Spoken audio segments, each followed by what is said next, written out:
The weekend of the championship rolls on. It's the 4A state title, Harding Academy in Brooklyn, and we're halfway through day 2. Glad you're with us from Bear Stadium. Alongside my good friend Kevin Bohannon, I'm JB Brazil. Kevin, always a pleasure. And these state championship games have been a thriller. All 3 of the baseball state championship games have come down to the wire with at least the tying run at the plate. And this matchup here, we anticipate to be quite the same. That's exactly right. Harding Academy, number 1 in the Super 7 rankings for the entire season. Brookland's been as high as number 3, set a school record for number of wins this season. We take a look here at the schedule for this weekend. There's only 2 left. The one here coming up, first pitch in a few minutes, Brookland and Harding Academy. And then the softball championship, 3A battle between Mayflower and, you guessed it, Harding Academy. Trying to go for the sweep in baseball, softball. Going to be a lot of fun. So don't go anywhere. 4 p.m. first pitch, 7 p.m. for the softball championship. But to today's action, you look first at Harding Academy. They're got a player to watch coming up. That's what you got tomorrow. Softball 2A championships, the 6A, that's the heavyweight softball baseball championships. But today it's baseball between Harding Academy and Brookland. And for the Wildcats, it's their leadoff hitter, Cam Pryor. Yeah, Cam Pryor has had a great year out of that leadoff spot. He was 8 of 13 in the state tournament last week in Monticello. He ended up the Shiloh Christian game in the semifinals, goes 3 for 4. He is the catalyst that makes the engine run for the Wildcats. And you talk about making things go. For Brookland, it's their leadoff hitter too, but it's their center fielder, Cooper Bodie. He is playing lights out this year. Yeah, Coach Josh Baker says he's on a tear right now, one of the hottest hitters in the state, hitting .430 for the season, 2 home runs, 29 RBIs. That was highlighted by a 5-for-6 effort, 8 RBIs against Highland in a 20-9 win during the conference season. Man, that is quite the slate for Bodie. Look for him to be on display today. It's all on the line for the 4A state title. The weather for today, not half bad. 70 degrees, a little bit windy, perfect temperatures for a beautiful Friday night showdown for the 4A state championship. We'll get you set for first pitch from Conway in just a moment.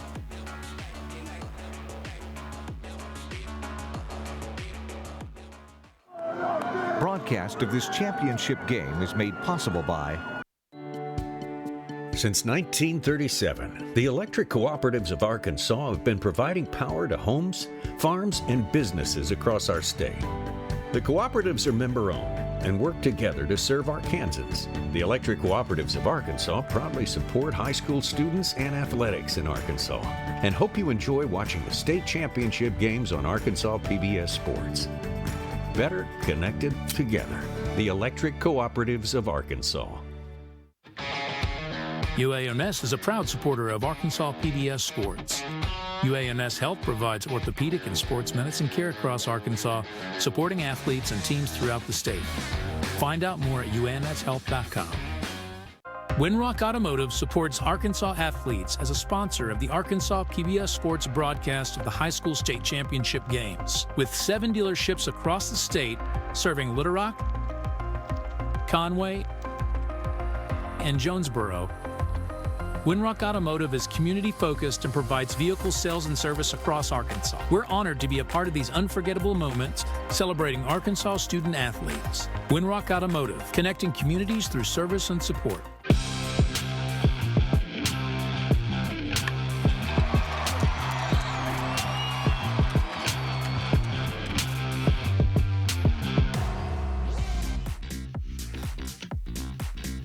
Welcome back to Conway, Arkansas. Just about set for the first pitch. Harding Academy, the visiting team, so they'll take the swings first. It'll be Brookland on the mound, and let's take a look at the offensive lineup for the Wildcats. Cam Pryor, our player to watch, will lead things off. Titus Henley, then Cam Hoover.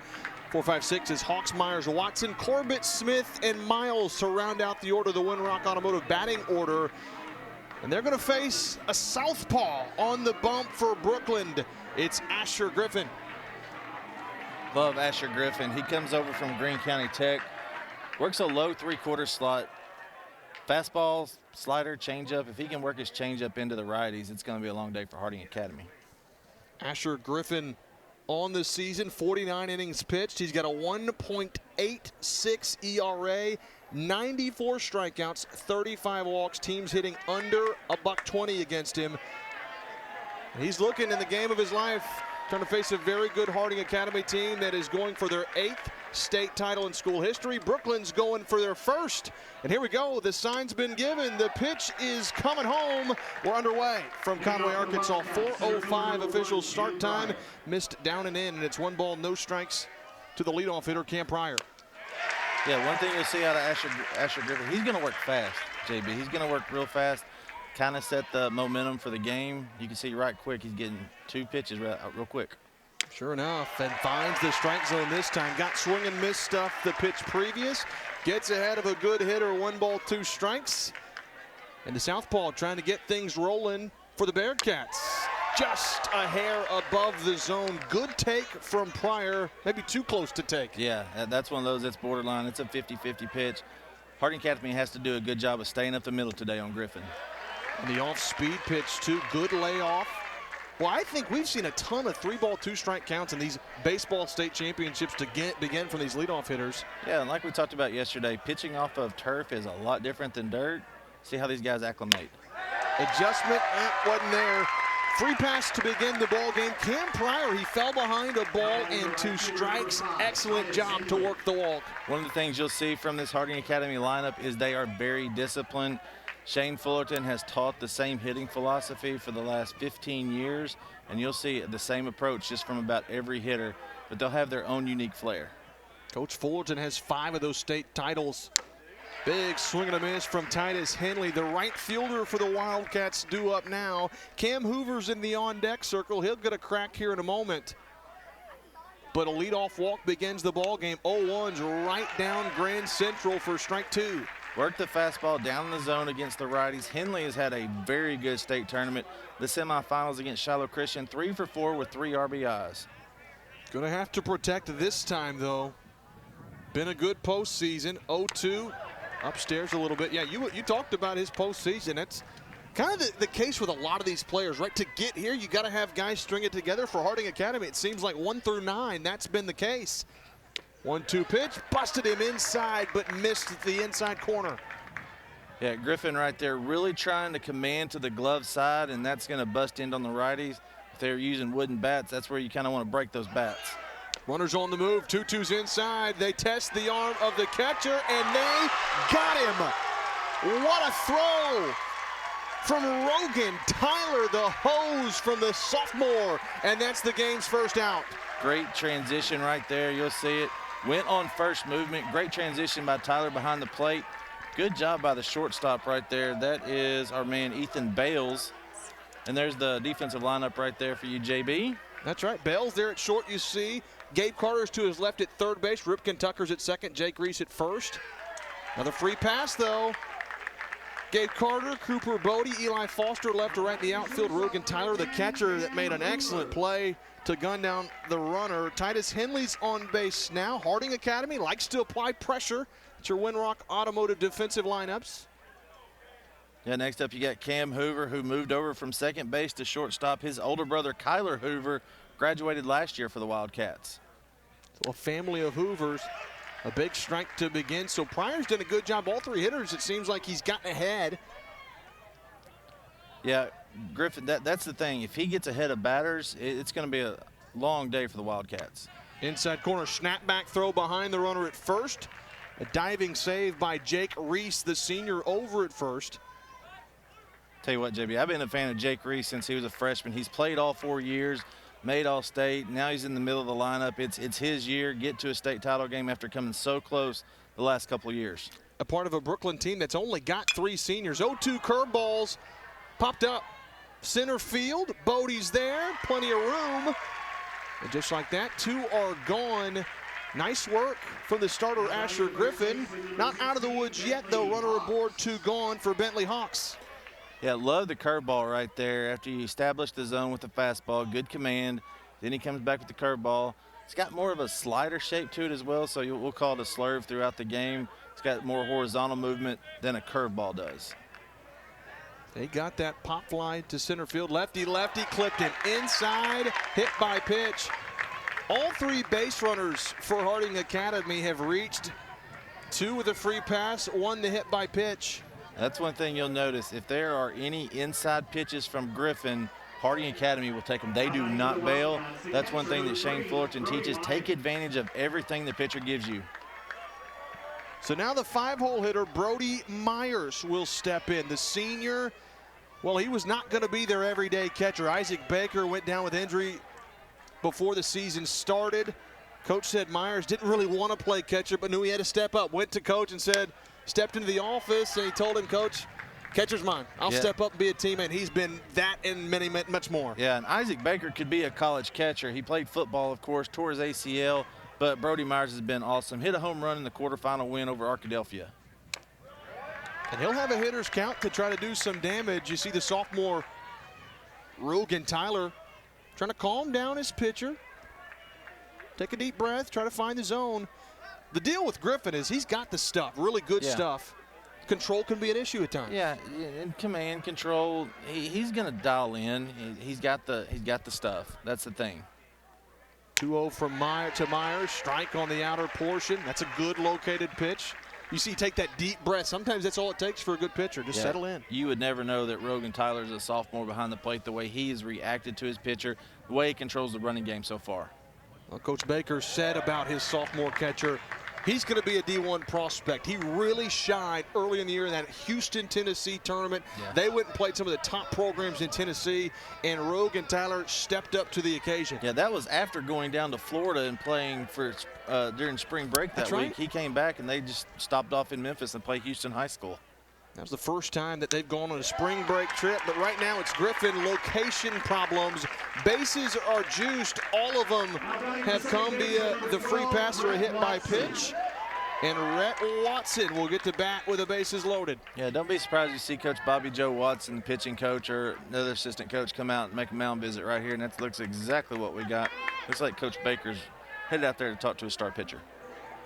It's Coach Josh Baker. Great coach for Brookland. It's his second year at Brookland. Came over from Marion. Of course, Marion played in the state finals last night. Coach Pete Prater has a state championship under him, building his own coaching tree right now. Love talking with Baker before the game. His message to the team, stay where your feet are. You hear that coach speak so many times, but he believes it with these guys. Absolutely. You know, stay where you are. You've won 26 ball games. It's another game. Just go play. When you talk to him about, hey, the heavy non-con might be one of the toughest non-con schedules in the state. He said that they feel battle-tested. They're ready for this moment. He said in those Tennessee tournaments, the student sections, the rowdiness, he said it was really, really legit. Reminds him of a state title-type game. Yeah, Houston inner-city schools over there, Collierville, Cordova, Houston, Germantown, they all get after it. Really good baseball, nationally ranked programs as well. So Coach Baker, after the conversation, Griffin's going to work from the windup. First pitch, nice block from Tyler behind the dish. That keeps everybody at bay. That's huge back there, having somebody, and we talked about it yesterday during the 1A game, be a pillow back there. Be soft, have soft hands, especially on this turf. The ball can kick away at any moment, so make sure you block it down in front of you. Harding Academy looking for the big hit here. Strike at the knees for Asher Griffin. Watson, the Harding Academy second baseman, trying to do some damage here. Just a sophomore. His first year in the lineup. Yeah, didn't play a whole lot last year since Cam Hoover was over there at second base, so he's gotten to learn a lot from Hoover this year. And one of the things about Harding Academy, their state championship teams have always been solid up the middle. Catcher, middle infield, center field. You can see it again this season. Hitters count to Watson, 2-1. That's a good pitch, but just below the knees. Yeah, really good pitch right there. Really good take by Watson, sophomore. Good hitting strategy up there. You're ahead 3-1 right now. Be surprised if he's swinging right here. It's got to be absolutely your pitch, right? Absolutely. You're looking one spot only. 3-1. Griffin, no place to put him. Strike over the outer portion. Painted the black. And now everybody will get a head start from first, second, and third. Yeah, one thing with the home plate umpire today, Ben Fox, it's his first state tournament back there, but he's done a good job so far. If you've got a pitcher that's all around the plate, it's a little tougher because he's on one side or the other like Griffin's been early on. 3 balls, 2 strikes in the top of the first. All the runners are on the move. The payoff pitch is popped up foul, and we'll do it again. Way to hang right there, the sophomore. Keep battling. Griffin's already thrown quite a few pitches this inning. He's up way over 20 so far. He's had 3 3-2 counts, so running that pitch count up early. That's a great job from Harding Academy to do it. Runners go again. Pitch is high, and Harding Academy strikes first. Another free pass, the 4th walk of the game thus far. A hit by pitch as well, and a little merry-go-round for Harding Academy. Yeah, scoring a run without putting a ball in play, well, with the exception of the out, without getting a hit, that's taking what the pitcher's giving you right there. Working the count, Nate Corbett, the starting pitcher / DH, will get to bat as we do have a conversation with the base runner. Courtesy runner right there. That's what it'll Yep. be. So courtesy runner to second base. Yeah, Coach Fullerton's one of the coaches that he does coach the third base box and always has. Loves it over there. It's hard to tell with our red on black right here, but. Yeah, that's Brody Jones, Yep. freshman. Up and in. Did it hit him? It did. Yep. Hit by pitch. Another run comes in to score. It's 2-0 Wildcats. Yeah, Coach Baker's really wanting Griffin to settle in out there, but at some point you got to think, look, there's 2 outs. You want him to work through this, but if it gets too much on him right here, he keeps looking over to the dugout. That's how you know when he's just looking for something, looking for help, looking for a lifeline at this point. Harding Academy trying to keep applying the pressure. First pitch coming to Riley Smith, and it's a strike. I think that's big for Griffin to get ahead. Now you can kind of maybe take a deep breath, try to settle in, because Harding Academy is one big hit away from trying to really jump out early in the first. That's exactly right. And Riley Smith, one of the first-year players at his position.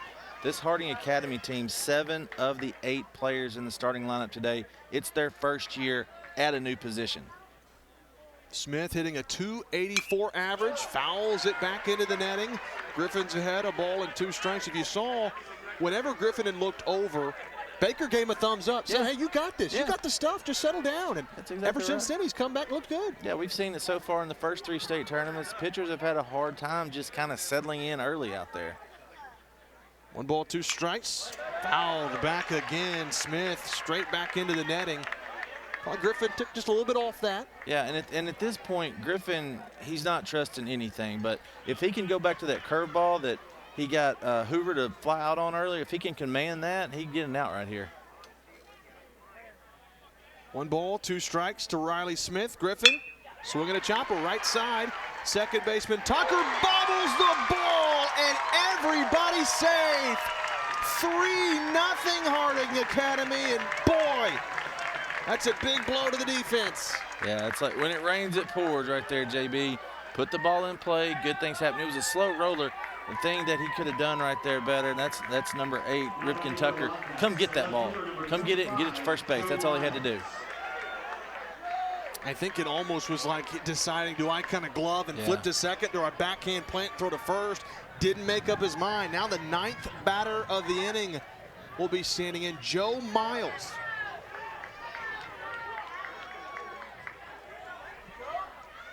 Yeah, Miles, one of those first-year starters for Coach Fullerton's Wildcats, manning out there in left field. Good speed, 9-hole hitter. You want it to be your second leadoff. Flip it over for the top of the lineup. Hitting .333 out of that 9 spot. That's impressive. Does have a home run on the year as well. 11 stolen bases. So you're right. It's like another leadoff hitter.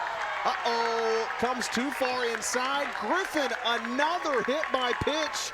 And boy, 4-0 Harding Academy. All of this without a hit. That's exactly right. And you saw right there, Miles just rolled into the pitch right there. Let it hit you. Take your base. I think that's going to do it. Yep. Griffin just could not get it figured out. He needed 1 more out. Not the outing that he wanted. Coach Baker's going to go to the next man up. We'll tell you about the new pitcher when we come back. This month in Passport on the PBS app. China, the new global superpower. The country that we all want to know about today. They had to assert their rights. If a lot of people put their mind to it, they can win. Our goal is to make sure people don't think that our community is invisible anymore. These and other shows from Arkansas PBS are available with Passport on the PBS app. This month in Passport on the PBS app. Austin City Limits celebrates 50 years. Funk is something that takes you over. A history that goes back to the spiritual. Liza Minnelli. Being born into Hollywood royalty, Judy Garland and Vincent Minnelli, doesn't make you a superstar. These and other shows from Arkansas PBS are available with Passport on the PBS app.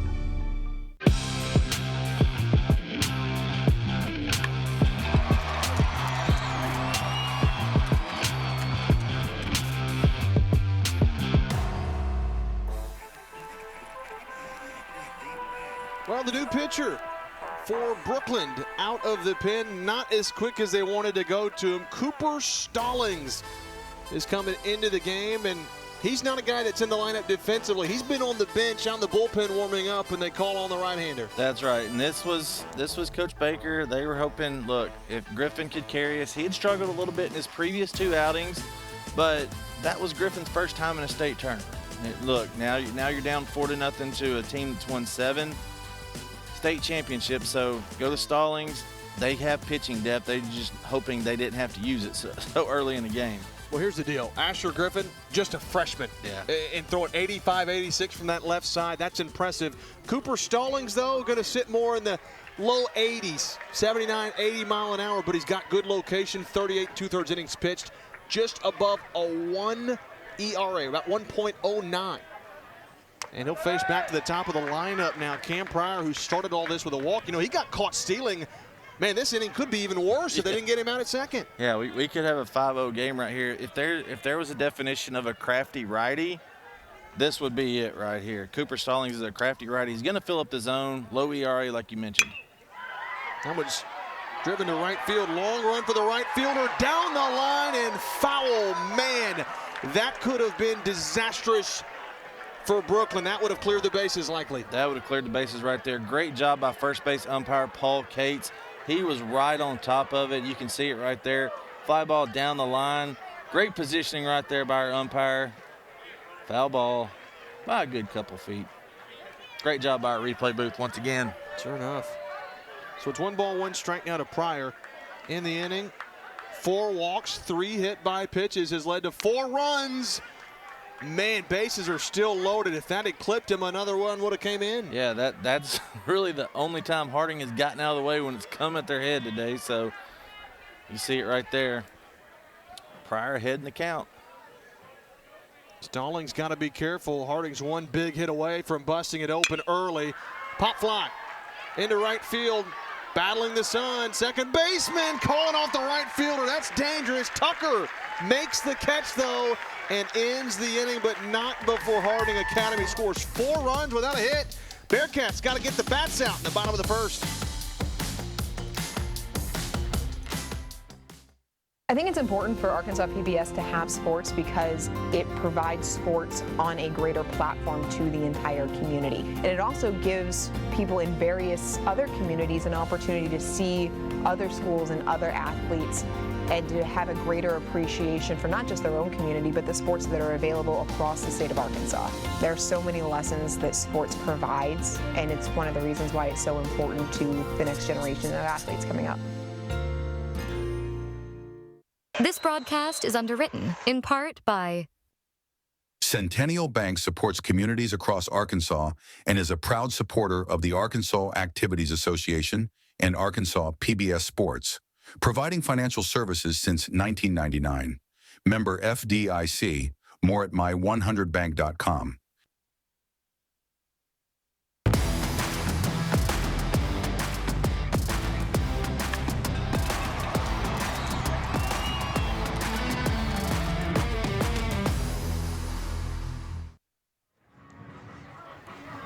Well, Brookland dug a hole. They trail 4-0. Their offense looks to get things rolling. They'll start it off with Cooper Bodie. He's there on your screen. Take a look at the lineup. Ripken Tucker to follow, then Rogan Tanner. That's 1, 2, 3. Jake Reese, Gabe Carter, Eli Foster will be 4, 5, and 6. And then to round out the order, Griff Silverthorne, Jordan Friend, and Ethan Bales. They're going to need 1 through 9 to get going. The Winrock Automotive batting order for Brookland. They got some work to do, trailing 4-0, and Nate Corbett will love to pitch with a lead. He's on the bump with a 4-0 advantage. Yeah, there is no better friend than going out with a 4-run lead right here. Nate Corbett, of course, pitched in that semifinal win over Shiloh Christian, went 5 1/3 inning, gave up 4 runs, but only 1 earned run, had 6 strikeouts, 3 walks, allowed 5 hits. One of the veterans for this Harding Academy Wildcat pitching staff. Again, Harding Academy, no stranger to state title game. Circuit seeking their 8th. Brookland, they are only in their 2nd title appearance. They've never won it. Made it in 1990, and goodness, a 35-year dry spell. They're finally back. Yeah, and just to show you how much Brookland has grown since then, they were a 2A school back in 1990. Right. I think, what was it, Gosnell that they played that year, if I'm not mistaken? So. Yeah. And Gosnell ended up winning it, and then Gosnell won it last year. So here we go, bottom of the 1st. Cooper Bodie trying to start a little bit of a rally for Brookland. Just need a little bit. Hey, 4-0 deficit's not all that large, nothing to worry about. But you do have work to do. That's exactly right. And the great thing about baseball, JB, no time limit. That's right. It's 21 outs to do what you want to with. Cooper Bodie, a really good center fielder, an electric bat as well. Takes the 0-1 upstairs from Corbett, and it evens the count. Yeah, we talked about that game he had against Highland in the 4A3 conference, which Brookland has won back-to-back now. 20-9 win. Bodie was 5 for 6 with 8 RBIs in that game. 1-1 pitch, big swing and a miss, and it's 1-2. You know, with Cooper Bodie, early in the year, he was hitting more 4 or 5 spot. And Coach Baker said he saw him struggle, hit 238 through the first 11 games. He's a true leadoff hitter. Hit leadoff in summer. Coach Baker remembered that. He said, let's try it leadoff. Ever since then, he's hitting 435 out of that leadoff spot. Got a battle here, though. 1-2 off the hands, but stays alive. You can see right now, Corbett working up in the zone. He's got a little ride to that fastball. It's not up. He's not going to light up the radar gun, but he's got a lot of good late movement right there. He offers a little bit of deception to the hitters. Nate Corbett trying to start things off for Harding Academy. Bodie trying to battle just outside. A lot of oohs and ahs from the crowd, but it's the right call, just a little bit out. That's right. You see our man Brody Myers back there thought he's about to take it around the horn. Not quite. Little outside right there, buddy. Well, these umpiring crews have done a really great job all weekend. They're the best of the best. They've done a great job of getting them here to Conway again. 2-2 pitch, fastball challenged, and he popped him up. Into left center field. Left fielder Miles comes on, makes the catch, and Corbett starts things off with a fly out in the bottom of the 1st. That's one thing, and here's the defensive lineup right here. In the infield, you got Riley Smith, Cam Hoover, Rhett Watson, Bentley Hawks in the infield. Round left to right in the outfield, you got Joe Miles, Cam Pryor, Titus Henley, and Brody Myers behind the plate. That's a good defensive alignment there, the Winrock Automotive defensive alignment. 2-hole hitter now, Ripken Tucker. That first name sounds familiar. Yeah, I wonder who he was named after right there. We talked about that in the pregame. Well, there's 2 different people, right? Yeah. Junior and senior. And then you got Billy. Don't forget Billy. That's right. So 3 of them. Yeah. That's a good 3 guys to be named after. Ripken Tucker, the left-hander, trying to get things going, though, for Brookland. That one misses down and in. He's a move-in from Greene County Tech also. But Coach said he had an auto accident and really has some, I think he's got screws in his knee, said it really bothered him. But this is a guy that, man, he loves the way that he plays. He is a gritty player out of that leadoff spot. Yeah. Well, what you want out of your 2-hole guy is somebody, that can control the bat, able to bunt, hit behind runners if you need to. And right now, Corbett's up 2-1 on him right now. So what we're thinking is let's go left side, try to put the ball in play. It's a big field here. Just pitch to contact. He's a tough guy to strike out to. 2-1, chops it right side. Second baseman gobbles it up. Watson's throw to first is on the money. 2 are gone. Corbett looking good in the bottom of the first. Yeah, pitch to contact like we were talking about, JB. We've had 1 home run here hit in 3 years, and that was Lone Oak 2 years ago. So pitch to contact, you're not going to give up the long ball. Let your defense play. And if you watched Harding Academy take infield, they do a double barrel in and out, but in pregame, they get a lot of ground balls. They really do. Here's the sophomore Rogan Tyler, and they do the pop-ups to the catcher pretty good too. What do they call that? Yeah, that's a Shane Fullerton expertise right there. He does a great job of it. He tried to teach me that like 12 years ago at the Cross Training Academy camp. Did a really good job of it. He's the king of that. Well, you were kind of explaining to me, and I thought you got to get backspin. You're like, yeah, it looks super difficult. There's not very much room for error, right? Yeah, there's not. So you got to have a good uppercut swing. And with me, I had a line drive swing. So me trying to elevate was next to none. But create backspin, get a good updrift, you're good right there. Great pitch. That really was. The curveball to Rogan Tyler from Nate Corbett's a strike, and it's 1-2. And boy, after the start for Harding Academy, 4 runs in the first without giving up a walk or out getting a hit, all through walk or hit by pitch. They got a chance for a 1-2-3 inning on the defensive side. That's right. Trying to battle. 1-2, swing and a miss. The high heater got him. Nate Corbett gets a 1-2-3. Harding Academy up 4 after the first.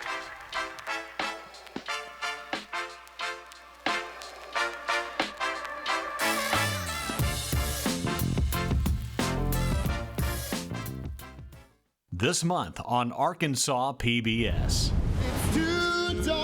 It's one Cole Porter showstopper after another in a comic look at the staging of Shakespeare's Taming of the Shrew. Starring Lisa Davidson, Freddie DeTomaso, and Quinn Kelsey, and Yannick Nazay-Seguin conducts. Don't miss Puccini's opera thriller. One gentleman showed me his coffee mugs that he had received as a wedding present, and they were $900, so that surprised me. Only on Arkansas PBS. This broadcast is underwritten, in part by... Summerwood Sports Complex in Bryant features 4 courts across 2 gyms, located off Interstate 30, offering space for tournaments, practices, and training. Proud to support the Arkansas Activities Association and Arkansas PBS. More at summerwoodsports.com.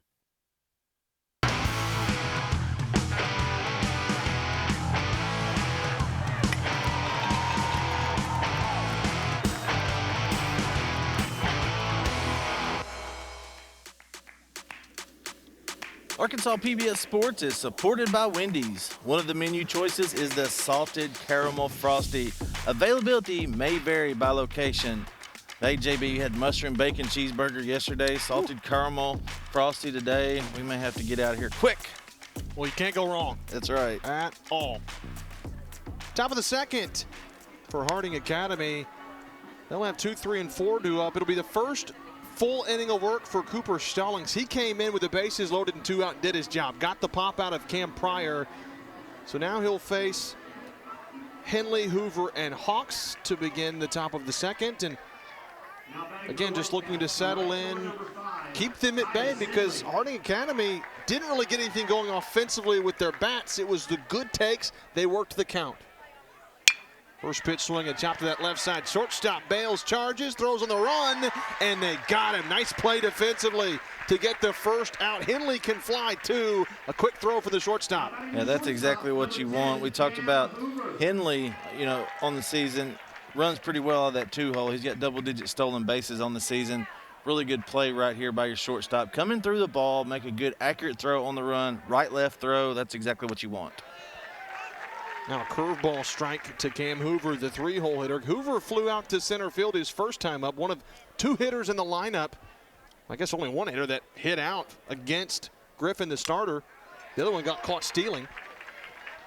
Fouls that away, and he's in the hole. No balls, 2 strikes. So Stallings doing a really nice job. You said it. He's a strike thrower. Yeah, strike thrower. Got a little 2-seam action right there, more of like a sinker ball pitcher. Lets that ball rotate off that middle finger. Tough to pick up. Uh-oh. Curveball goes up and over. The batter kind of ducked down. Yep. We saw a player hit the bat, right? You got to get that down. That's tough to do. Yeah, during the 1A game yesterday, hit the bat. Kind of want to get out of the way. I'll tell you what, he has the same exact batting stance as his older brother, Kyler Hoover. They're looking like a duplicate up there. We almost saw a duplicate pitch. Curveball up and in again. 2-2 now. So Hoover wanted to take that one and try to get the bat out of the way. It almost caught the bat, and the catcher caught it. He would have been out on that. Been a foul tip out. Yeah, you're right. We're strike 3 out, 2-2, high heat, and he got him. Too tall. The eyes got big for Hoover, but a big strikeout for Cooper Stallings. He's looked good, retired all 3 batters he's faced. That's exactly what you want. Coming out 4-run deficit, you go to your next pitcher, keep it close. Well, let's take a look here at Coach Shane Fullerton. Cabo, you know him pretty well. I do. Shane Fullerton, he was the second coach in the program behind Coach Dennis Ryan, won 5 state championships, one of the most respected coaches in the state of Arkansas. Previous coach at Harding University, the Bisons. That's right. Been around the game a while. Oh, yeah. He had 2 sons that played for him there, J. Paul Fullerton and Pate Fullerton. Both won state championships. He's trying to make another one here. Harding Academy. That one misses outside. 2 balls, no strikes to the lefty Bentley Hawks. Hawks hitting .324 on the year. And Coach said he's on a tear in the postseason. Got 3 home runs on the year, 37 runs driven in. Not an RBI situation, obviously. But he's been a producer. Uh-oh, might be an RBI shot. Deep right field, going back to the track. Off the wall. Man, that was smoked from Bentley Hawks. They're going to stop him at second base, but my goodness, he said, you think this is an RBI opportunity? I might make it one. Off the right field fence. Yeah, the hardest hit ball we've seen all weekend, and Bentley Hawks did a great job getting the barrel out in front. When a sinker ball pitcher runs into trouble right here, he leaves the ball up. And you saw Bentley Hawks take great advantage of that. Great, smooth lefty stroke off that right field wall. Looks like the wind caught it right there at the last moment, just about 5 feet from getting out of here, JB. Man, he absolutely touched that ball to right field. So a 2-out double now for Harding Academy. Their first hit of the game, and my goodness, was it crushed. Little check swing right back to the pitcher, though. Myers grounds out 1-3. Stallings works around the hard hit double. No damage done. It's 4-0 Harding Academy through an inning and a half. I have some glad tidings to impart. Whoa! Look at that! I'm still surprised at how good I am. Jane Austen was my sister. I didn't think I would ever study medicine, but here I am. Absolutely delicious, especially straight out of the oven. I've never seen anything like this.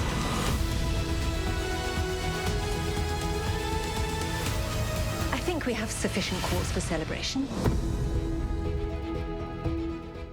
This broadcast is underwritten, in part by Everett Buick GMC provides vehicles to Arkansas families and supports local organizations.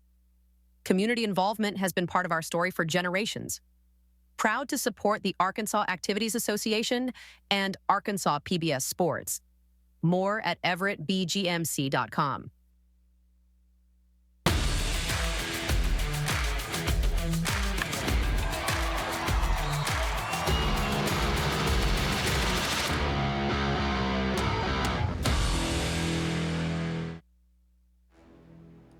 DVD copies of the state championship games are available from MM Productions.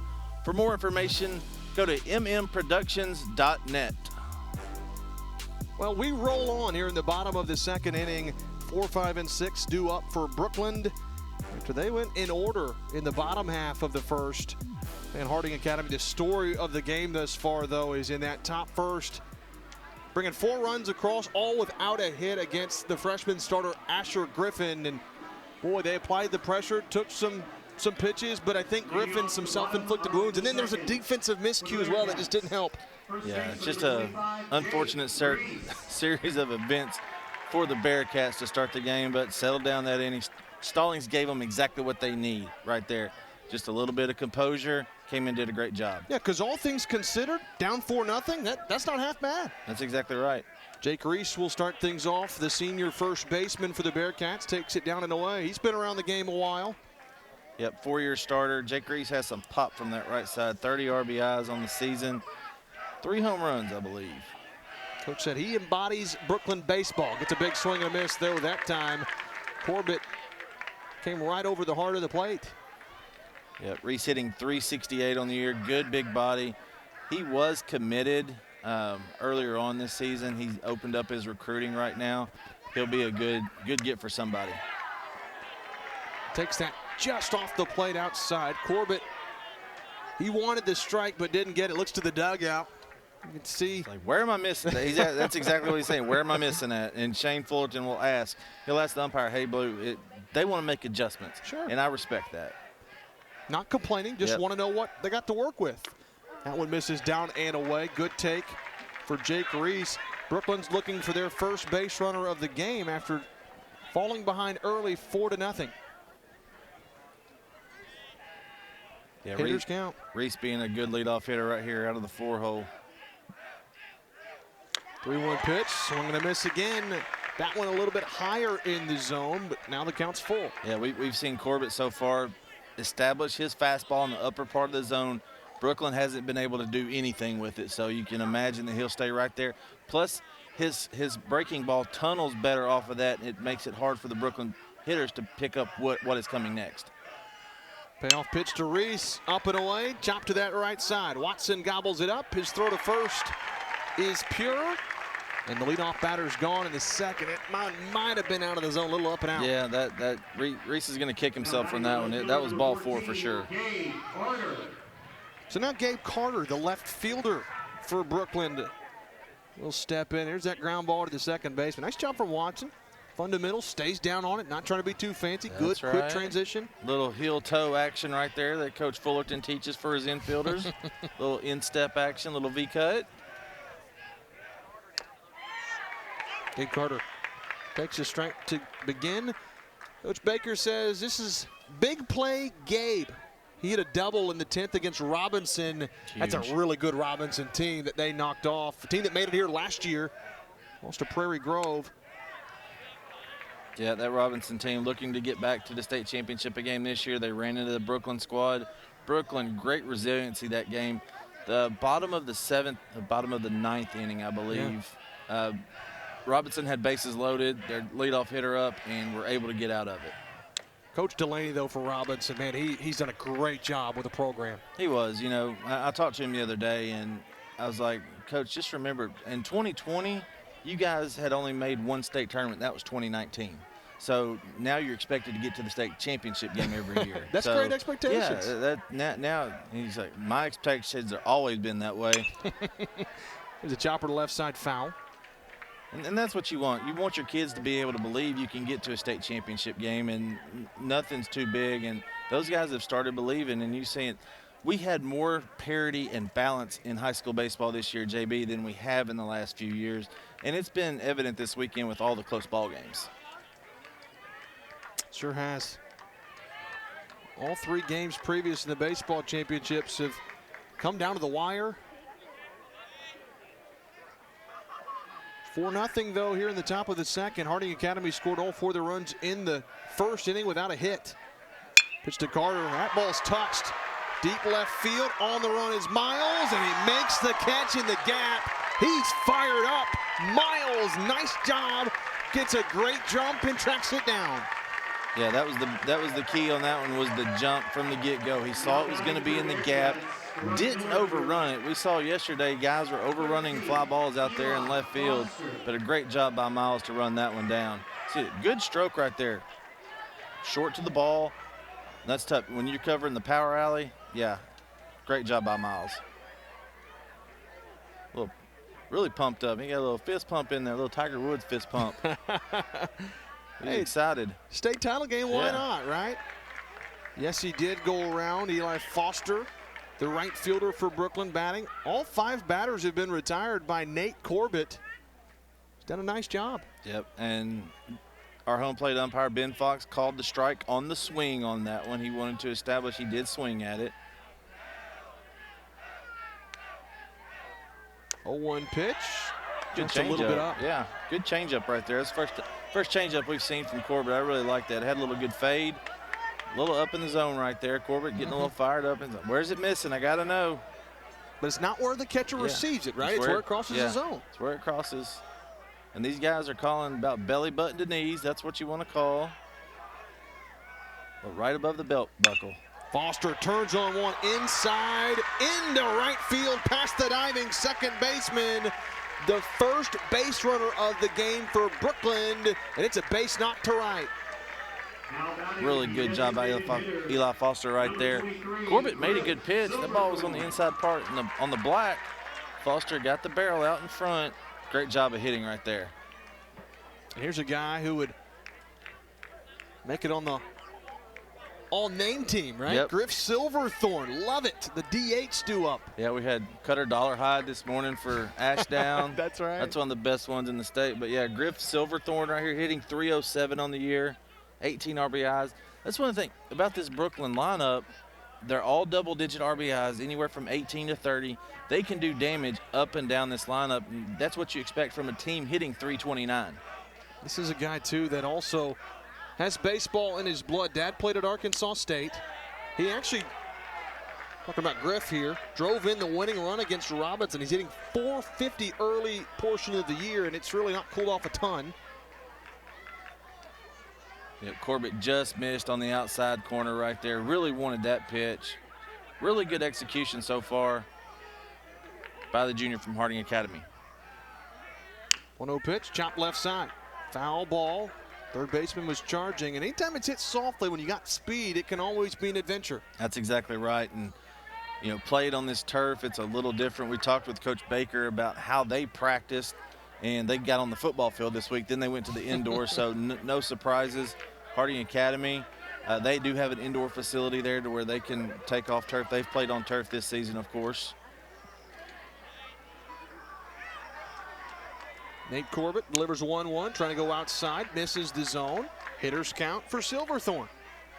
Yeah, Corbett pulling that fastball a little bit to the glove side too much. Just needs to get centered right here and get after it. Now he's working the bottom part of the zone, so he's done a really good job. We talked to pitchers about working all four quadrants, up, down, in, and out to hitters. Swing and a miss. A foul tip, excuse me, from Silverthorne to even things up.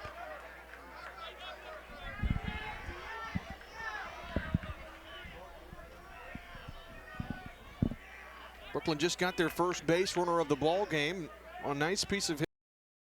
Trying to do something with it. All have to be a two-out rally.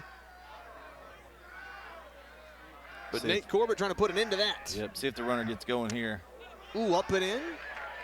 Did not hit the hitter. But I will tell you this. The runner will be on the move now, Caleb. He will be on the move now. 3-2 count, 3-2-2. He'll definitely be on the move. 2-2 pitch, always a good pitch to run on right there. They kept Foster at first base. Now he is on the move. 3-2, popped up. Who wants it? First baseman's over in foul ground. It's Hawks who camps under it and makes the catch. So Brookland gets a runner on a hit, but they're not able to do anything with it. Through two in the 4A state title game. It's Harding Academy up 4-0. This month on Arkansas PBS. I must face the fact that nothing will ever come of my writing. I had opportunities, squandered them. Let's get you inside. If you're looking for us to take her in, the answer's no. You are about to take your vows. Do you feel ready? Her voice catapulted her to stardom. She seduced the world. But for Julie Andrews, fame was overwhelming. Who is ever prepared for something like that? Only on Arkansas PBS. This broadcast is underwritten, in part by... For over 70 years, Farm Bureau Insurance has offered coverage for automobiles, homes, farms, and lives across Arkansas. Proud to support the Arkansas Activities Association. More at afbic.com.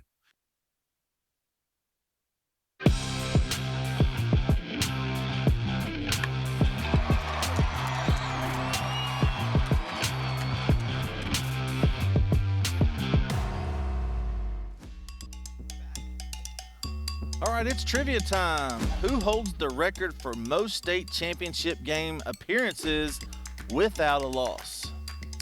Ooh. Yep, got a lot of good ones to choose from right there. Got any hints?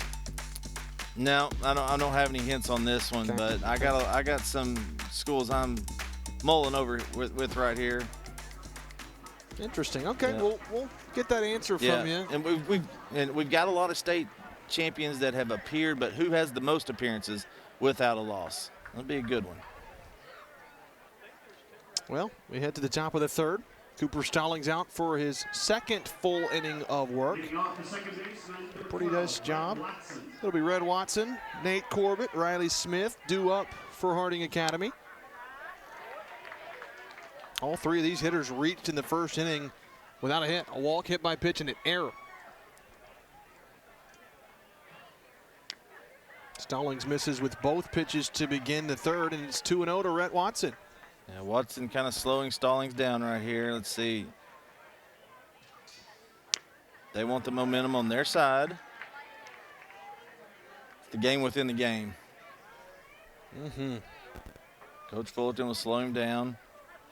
Looking at their play card, there's not much to do on 3-0, but you never know. Taking all the way, and it misses down and away. 4-pitch walk to Rhett Watson after retiring 4 of the last 5 hitters. A free pass. It's number 5 in the game for Brookland pitching, and boy, you and I both know that, K-Bo. It's tough. It's tough. Free passes will kill you.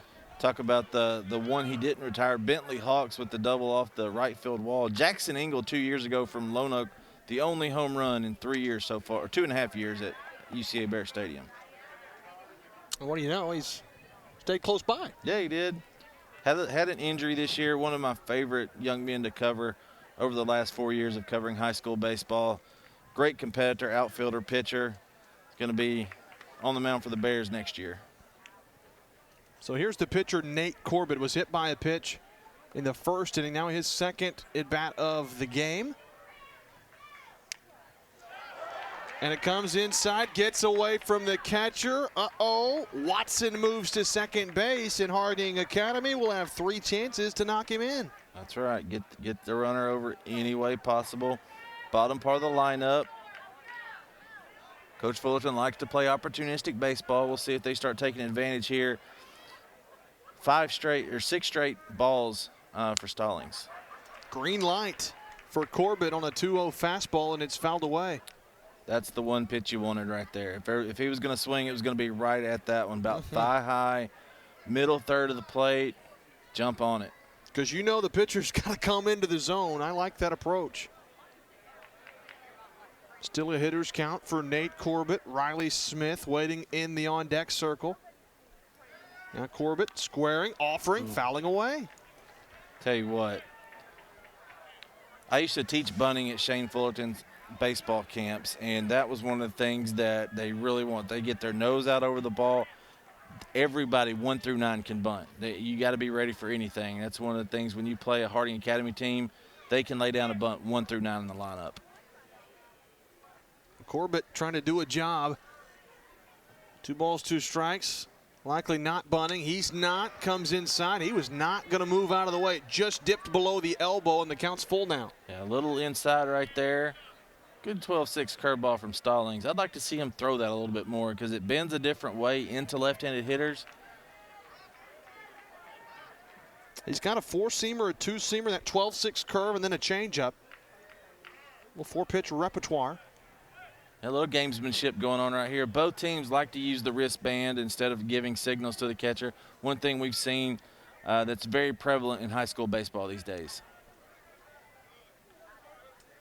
Payoff pitch, misses low. And man, for Brookland, they are kicking themselves. Another free pass. The 6th walk of the game, and they've also hit 3 batters as well. That's 9 given away. Tough to win a ball game when you've given up 9 free passes in 3 innings. So, I mean, you're loading the bases right there every inning. So, I mean, you got runners at first and second, and you got no outs right here. Time for Harding to do some damage. Absolutely, and it's only 4-0. That's what's remarkable. It could be so much worse, and here's the deal. Top of the third, nobody out. You already talked about it. Harding Academy is one big swing away from really stretching out the lead. That's right, and even though they're up 4-0 with no outs, I wouldn't be surprised. You got your 8, 9-hole hitters right here. They'll put the ball in play. It wouldn't surprise me if they bunt. They are squaring to bunt Riley Smith. That's a good bunt. Third base trying to get the lead runner. And I don't think they got him. Oh, man. Really good slide right there. It's by Watson. Brookland had the wheel play on right there, so they flashed defensively, flashed in front. Third base goes at. Great call right there by our umpire. That's Justin Allen. It's his 4th state tournament, so great call right there. Wow. In position. Like I said, wouldn't be surprised if you see a bunt. Hey. You're right. Yeah. See how they react. That's what you want to see. Bases loaded, nobody out for Joe Miles, the 9-hole hitter. Miles was hit by a pitch his first time up.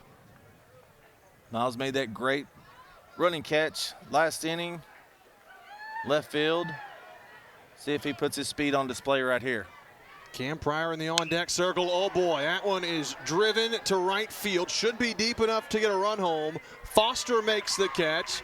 Runners at second and third will tag.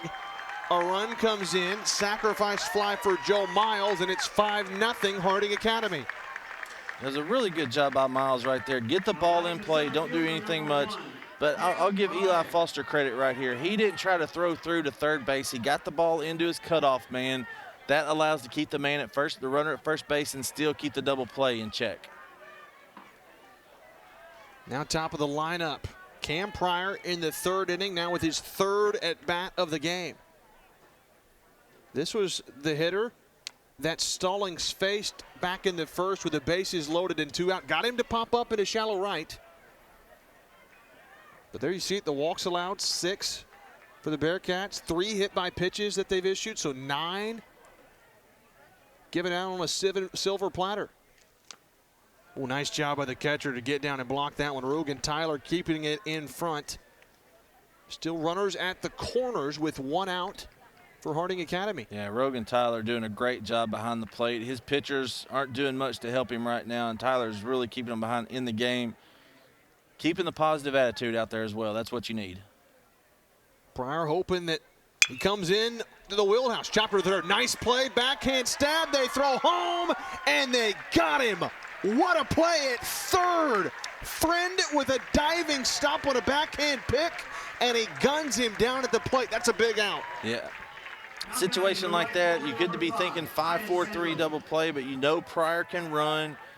Cut down the runner at home right there. Great job by Friend at third base. Man, that diving stop at third was impressive. Here's a look at our umpires for today's 4A state title game. Ben Fox, the home plate umpire. Paul Cates, umpire at first base. And Justin Allen. Congrats to those 3 men on getting awarded the state title game. That's exactly right. Looks like we got an offensive timeout right here. Fullerton talking to Titus Hensley right here. A little strategy going with first. Runners on first and second. You got 2 outs. So Titus Henley, 0 for 1 today. Walked and grounded out to short. Man, that throw to the plate was huge. Curveball from Stallings, and it's a strike. So after falling behind most of the hitters this inning, he gets some life with that play at the plate. Stallings starts off the next hitter with a strike. Yeah, you got to give it to Stallings. Keeps competing in the zone. That's what you want.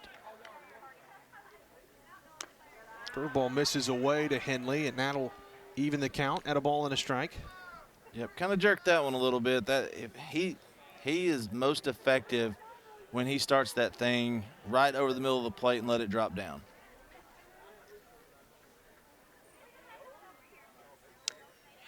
One pitch, misses down and away. Now a hitter's count for Henley with Cam Hoover on deck. Yeah, you just want to hand it off to the next person, get it going. That's what they did in the first inning. They just kept stacking at bats upon at bats. Good at bats at that. 2-1 curveball. Line drive into center field. Bodie coming on. Diving, and he falls down and makes the catch. What a play from Cooper Bodie. They needed it, and Harding Academy's unable to cash in on more runs, but they do get one. Brookland's defense on display. It's 5-0 Harding Academy, as we roll on from Conway. This month in Passport on the PBS app. Austin City Limits celebrates 50 years. Funk is something that takes you over. a history that goes back to the spiritual. Liza Minnelli. Being born into Hollywood royalty, Judy Garland and Vincent Minnelli, doesn't make you a superstar. These and other shows from Arkansas PBS are available with Passport on the PBS app. Since 1937, the electric cooperatives of Arkansas have been providing power to homes, farms, and businesses across our state. The cooperatives are member-owned and work together to serve Arkansans. The electric cooperatives of Arkansas proudly support high school students and athletics in Arkansas and hope you enjoy watching the state championship games on Arkansas PBS Sports. Better connected together. The electric cooperatives of Arkansas.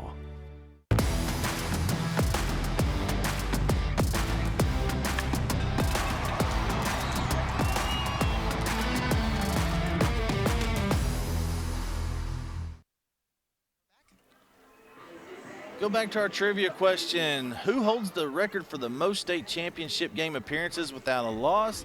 That would be the Harding Academy Wildcats, JB. They are 7-0, going for 8-0 today. They've won a 2A, a 3A, going for a 4A championship today. Man, that is clutch. Yeah. Been here 7 times and won them every single time. That's impressive. Yeah, and they've done that all since 2008. That's when they brought their baseball program back under Dennis Ryan. Shane Fullerton took it over shortly after that, after he left Harding University. His first state title with the Wildcats was in 2013. And the MVP of that one, J.R. Miller, who's the assistant coach for Shane Fullerton and the Harding Academy Wildcats. They certainly know how to coach the game of baseball. Great success there in Searcy, Arkansas. It'll be Jordan Friend to lead things off for Brookland. His first at bat. You know, Brookland's had guys that have hit 3 times now, Harding Academy's had it. Brookland's got guys that this is their first at bat. Yeah, only 1 base runner so far for Brookland. They got to put some pressure on Corbett right here, bottom of the 3rd inning. Man, to be only down 5-0, all things considered, is really remarkable. Yeah, Harding Academy, they've left, let's see, they've left a runner on each inning. So they left 6 total on in the first 3 innings. Wow.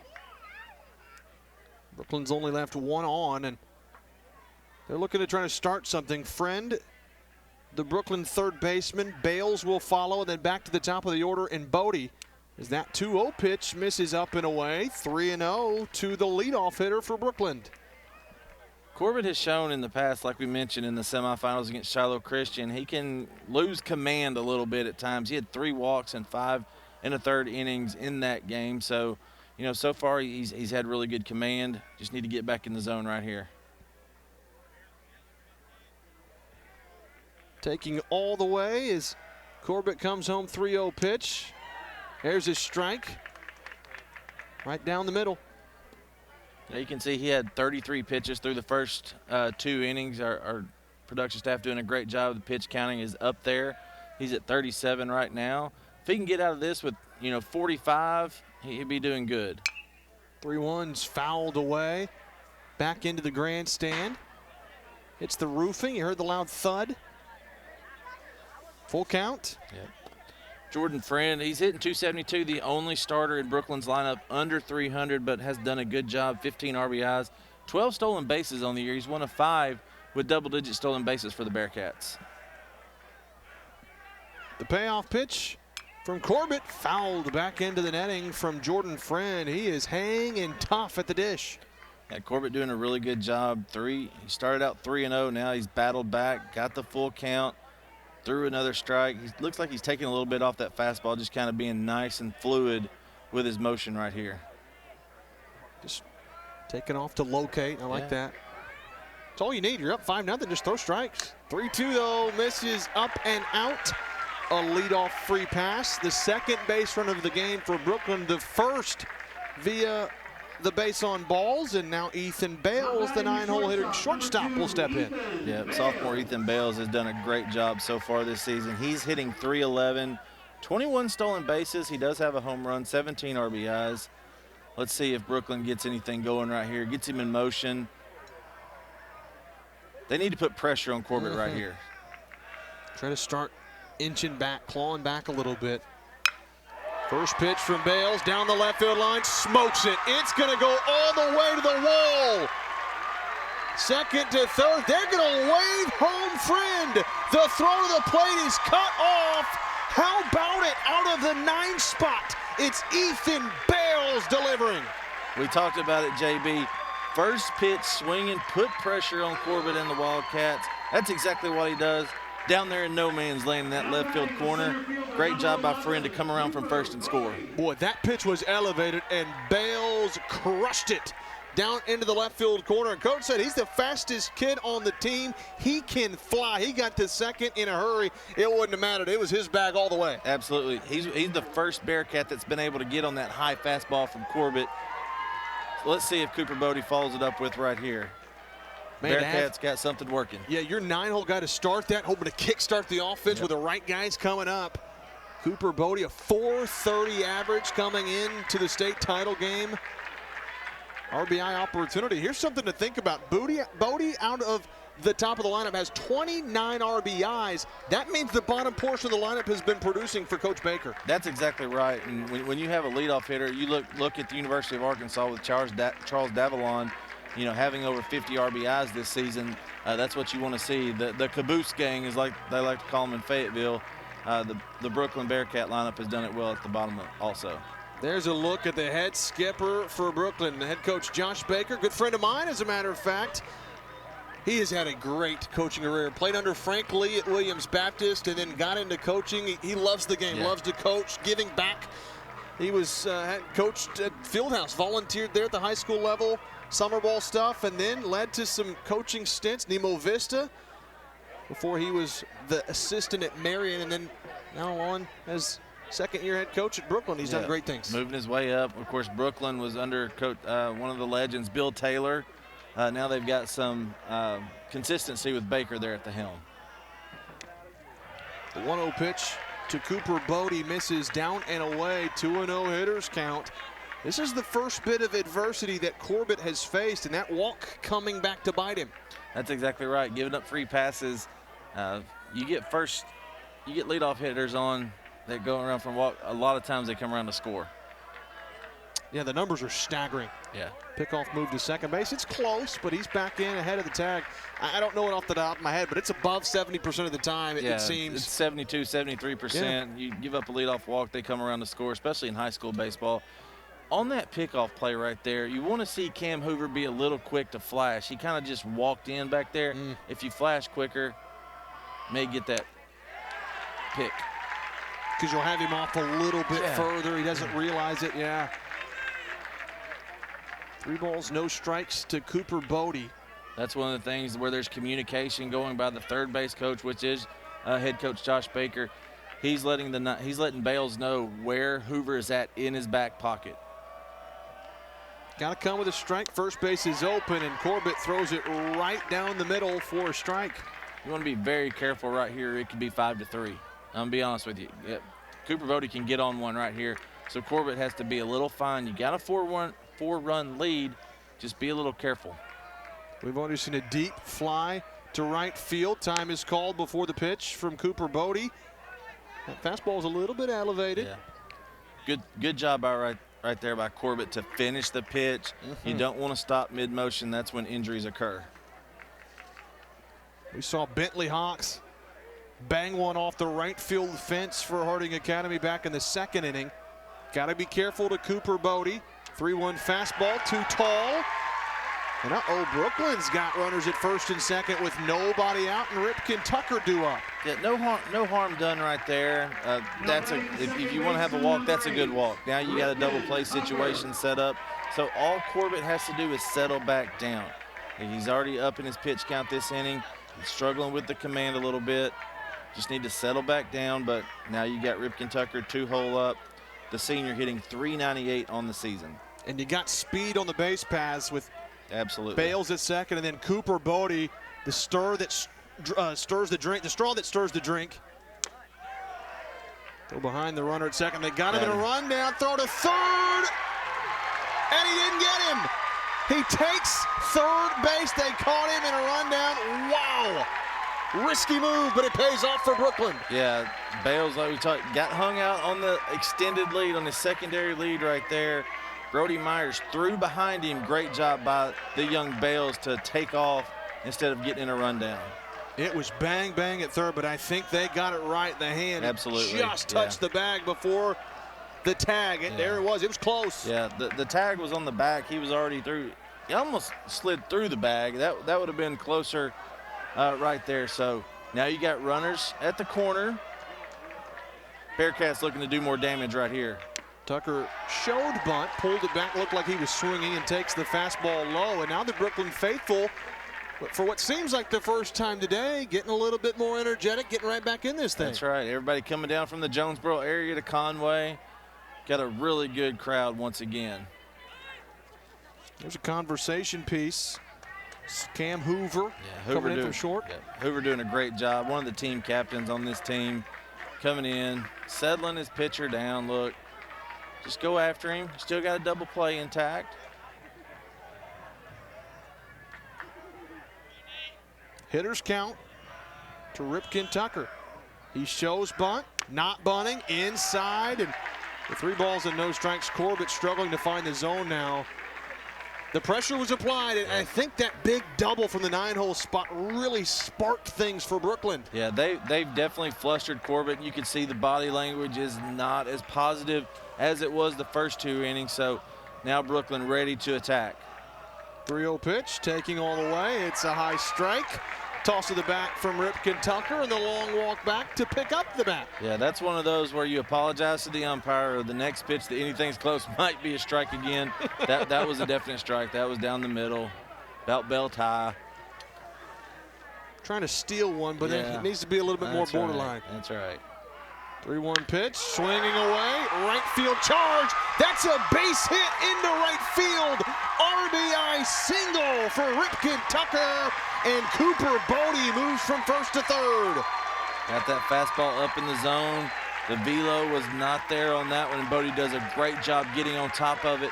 Line drive hit to right field, scores a run. JB, we've got a ball game. Just like that, Brookland, they knew their offense was good. They just needed to get the stops of Harding Academy. They've held them at bay, and now conversation time. Coach Fullerton's out to talk to Corbett, but Brookland's going to have the tying run at the plate. It's hard to believe. That's exactly right. You got runners at the corner, and JB, we don't have any outs. Still That's nobody the thing. out, Yeah, your first 2 batters, you had Friend and Bales come up. They've both scored, and now we're going to get a pitching change. So Corbett's day is done, and here's the deal. Didn't pitch poorly, but you don't have any tomorrow, so you got to go. Quick hook for Coach Fullerton. We'll tell you about the new pitcher for Harding Academy. Runners at the corners, nobody out. Bottom of the third, tying run at the plate for Brookland. This month on Arkansas PBS. I overheard you say, nobody knows what this is, and I shouted out, I do. For a collector like myself, this is like heaven. Here we go.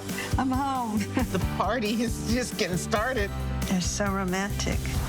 Oh. I don't have to tell you, it's been a thrilling trip so far. Seeing those stars perform gave a little glimpse of that home that was waiting for you upon your return. Only on Arkansas PBS.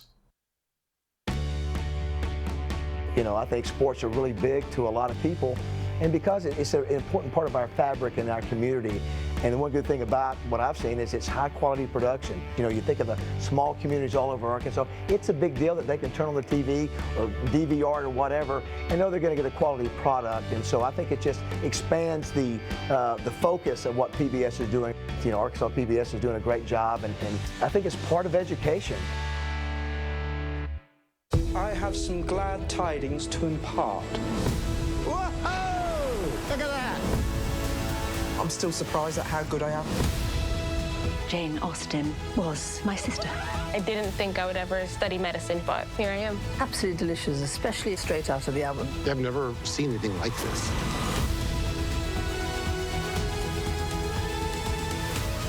I think we have sufficient cause for celebration.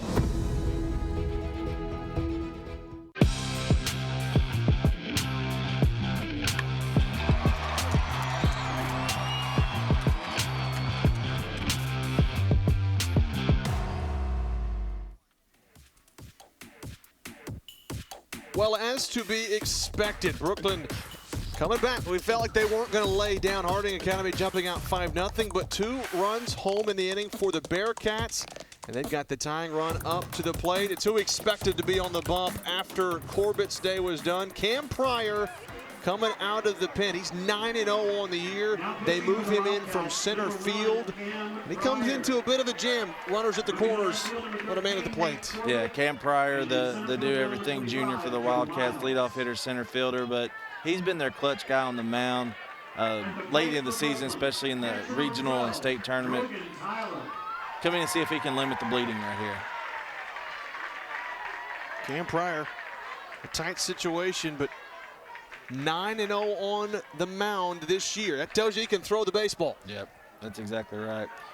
And what you got right here, you got Brody Myers coming out. You got first and third situations, so Harding Academy wants to make sure they're in their right bunt defense, B, they're in their right first and third defense. So now Corbett will go into left field. Miles moves to center. That's the only change. Up and in, first pitch, and it hits Rogan Tyler. Oh boy, Brookland got the bases loaded with nobody out. Fastball right there by Pryor just ran in on him, had a late tail, little arm side run, just ran right into him. And our man Rogan Tyler being tough, staying in there, taking the pitch. Boy, the softball, you know that doesn't ever feel good. Yeah. But man, here comes the senior, the cleanup hitter, Jake Reese, with the bases full of Bearcats and nobody out in the bottom of the third. Yeah, Reese learned a lot from a couple of guys that are playing college baseball right now. Weston Spear, Griffin Duvall, those guys were 3-4-year starters for the Bearcats a year ahead. They graduated last year, and Reese learned a lot from those guys, and now he gets to carry the mantle on as being the senior leader. First pitch swinging from Reese. Good When you cut. look at Jake Reese, he looks like, I mean, he can grow the facial hair better than I can. Yeah, he definitely My can grow it better goodness. than I can. I'm 26 years, his elder. Look at it. He got the nice little stash going right there. He sure does. Jake Reese trying to do a big job right here, though, with the bases loaded. Curveball, Pryor smokes it right back through the box. They'll score 1 run, wave home another 2-run single for Jake Reese, and he delivers. Great piece of hitting right there by the Bearcat cleanup hitter. Gets his 31st and 32nd RBI on the season. We've got a one-run game here at Bear Stadium. Man, he stayed on that curveball too, right on it, and drove it right back up the middle. Great piece of hitting right there by Reese. Knew he was expecting it. Yeah, he saw it coming, picked up the spin early, drove it right back up the box. And that wasn't just a terribly placed curveball, but it just stayed up too much, and he was able to drive it. Yeah, you saw it. Reese wanted to, and we talked about this last year with Slade Caldwell, controlled violence in the box with the swing. That first pitch, he was looking to do damage, and he did it right there. So now Gabe Carter stands in and takes a strike. My goodness, Brookland's a base hit to the outfield away from tying this thing up, and still nobody out. That's right. It can happen quickly. Carter flew out to left field an inning ago. 7th man to bat in the inning, down and away with that take. And Harding Academy just kind of trying to find some answers. Corbett got touched up a little bit. Pryor comes in, gives up a hit by pitch, and then a hard hit single up the middle. Wildcats just looking for an answer here from Pryor. Yeah, you just want to get the first one. That's all you're trying to do is get the first one. Uh-oh, bounces away over the catcher. Both runners move up. That's big because now the double play is out. And a base hit to the outfield gives Brookland the lead. Yeah, that ball was down in the turf, in the dirt, but Brody Myers has to smother that. He knows better, and he tried to backhand it. Has to do a better job back there. Look, he heading in secondary position. It skipped off the front of the plate and went up. Yeah, that's tough. Wow. How quickly things can turn. Harding Academy, that feels like they were in the first inning. Carter grounds that up the middle. Infield's in, though, so they'll get the out at first. Nice job defensively for the Wildcats. Everybody stays put for Brookland, and that's the first down. That's a big one. Yeah, that was, especially with the infield playing in. We've seen so far that you don't have a lot of hard hit balls on the infield. You've had a lot of slow rollers. So, yeah, come in and play on the in cut of where the green turf meets the brown turf. What we used to call the in cut of the dirt. And they'll stay there with one out. So now the lefty Eli Foster will step in. He's singled and takes a strike from Pryor. You know, what I was getting to is this inning starting to feel like the top of the first. Yeah. You just couldn't get the out. They finally have gotten one. We'll see what Pryor can do with it. Try to settle in a little bit because there for a bit, Brookland would just seem like they were really applying pressure. Still not out of the woods yet. That's right. Looking to safety squeeze, right side. The runner coming home. He bobbles it. And everybody's safe. We're tied at 5 on the small ball from Brookland.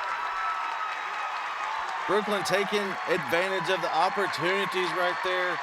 Foster laid down a beautiful bunt. Bentley Hawks looked to go home with it right there. Couldn't field it. They got the white hankies out over there in the home dugout.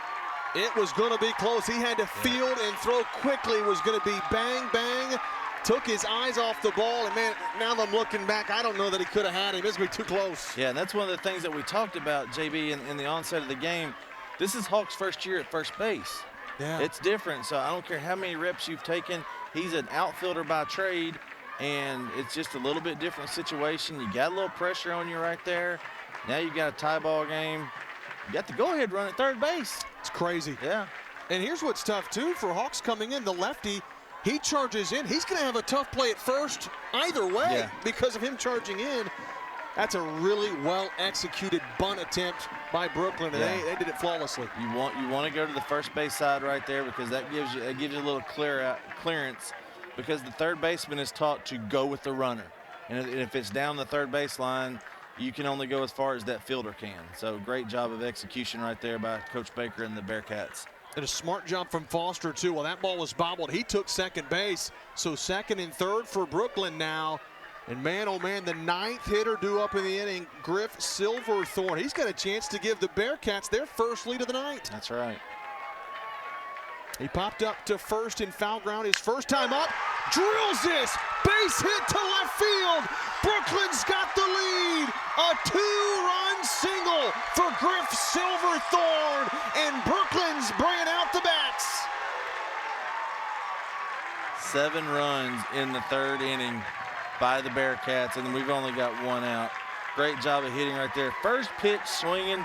Silverthorne gets his 19th and 20th RBIs of the season out of the 7th hole. And the guy who started it all, Jordan Friend, coming up again. No kidding. How about him starting it off with a walk? That's when things really started to shift because it allowed Ethan Bales an RBI double. And once Brookland got 1 run, the top of the lineup came up, and it's been problematic for Harding Academy ever since.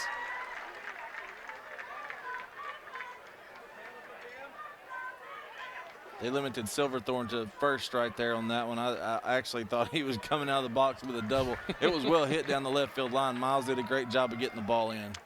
Friend swings and misses. I think you're right. I think Silverthorne thought about that. He was halfway to second. Yeah. But don't run yourself out of an inning. Great, That's great right. job right there. There's controlled aggression, right? There's times to know, hey, when do I need to be aggressive? When do I not need to be? That's a freshman right there on the base pass. There's a chopper up the middle. Shortstop flips to second for 1. Relay to first, not in time, but they get the lead out on a 6-4 fielder's choice. Not out of the woods yet, but that's also another big out. That's exactly right there. You get the lead out. It's a little interesting right there. Let's take a look at the replay. If he came through in the bag, yeah, he cleared him out. So good call right there all the way around.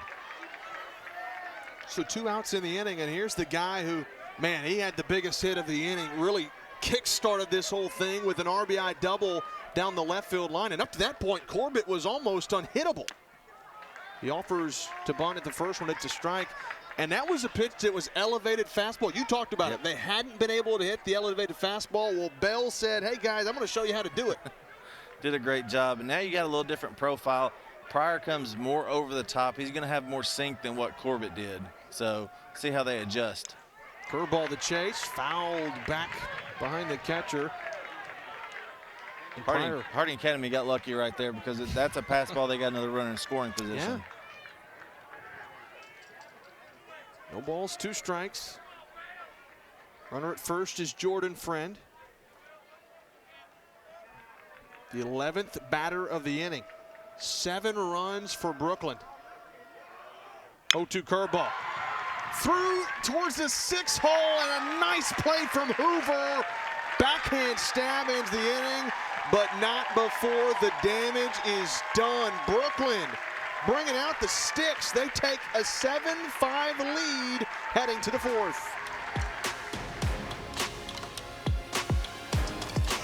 This month on Arkansas PBS. Hi, I'm Steve Weldon, inviting you to join me for a fun-filled 3-day hike in one of the most scenic national parks in America. Now I'm going further, following a route inspired by the Pan American Highway, a system of roads connecting the Americas. Each week we travel the country north to south, east to west, exploring some of the most exciting gardens. Only on Arkansas PBS.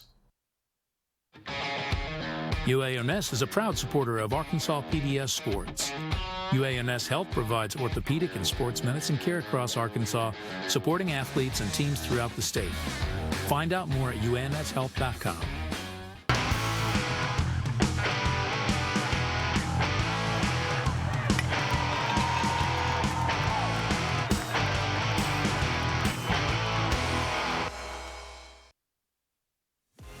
Our Arkansas PBS Student All-Star for Class 4A is Morrilton Devil Dog pitcher Caden Mealer. The senior hurler has a 4.25 grade point average. He plans to attend UCA, where he will play baseball and major in engineering physics. Our Arkansas PBS Student All-Star for Class 4A, Morrilton's Caden Mealer. Man, they're impressive every time. I don't even know what engineering physics is. That's well above my pay grade. Man. Yeah, that's not a health science degree, boys. But yeah, he got a great chance to contribute for Nick Harlan's club next year. Played for Mike Lee at Morrilton. Mike Lee, a very respected baseball guy in the state of Arkansas. Caden Mealer is going to be a good one in purple next year. Yeah. That's a UCA team that's playing the Atlantic Sun Tournament right now. Gavin Elvetti, former Harding Academy Wildcats, on the bump, and the first pitch swinging from Cam Hoover leads things off with a base knock, the 3rd hit of the day for the Wildcats. And one thing we know about Harding Academy, they will not go quietly into the night, good sir. There's a reason they've won 7 titles and not lost a state championship game. Yeah, and they've had some close games. Alvetti, of course, MVP of that 2022 state championship team that was on the mound. He also won one in 21. So, yeah, they won it 3 straight years, 21, 22, 23 in Class 3A. They missed it last year. Here's Bentley Hawks. We've already seen his power. I'm not going to say that he's not in an RBI situation if there's not runners at 2nd and 3rd, because he can do it when there's nobody on. Yeah. Even a runner at 1st. Hit one off the right field wall his last time up. He missed a home run by a couple of feet. Uh-oh, that one gets away from the catcher. Tyler throws after recovering. It gets away and into center, but not far enough for Hoover to take 3rd. Regardless, Harding Academy's got a runner in scoring position now. Yeah, that was a situation where Hoover slid head first. He got some of the rubber pellets in his mouth right there and had to come up, took his helmet off. Coach Fullerton's telling him, complete the play. That's all you got to do. That way you put him at 3rd base. I don't think the pellets tasted all that great. No, they don't. Never tried them myself. A little bit of sand in there as well. Hawks trying to drive that, but he got underneath it infield.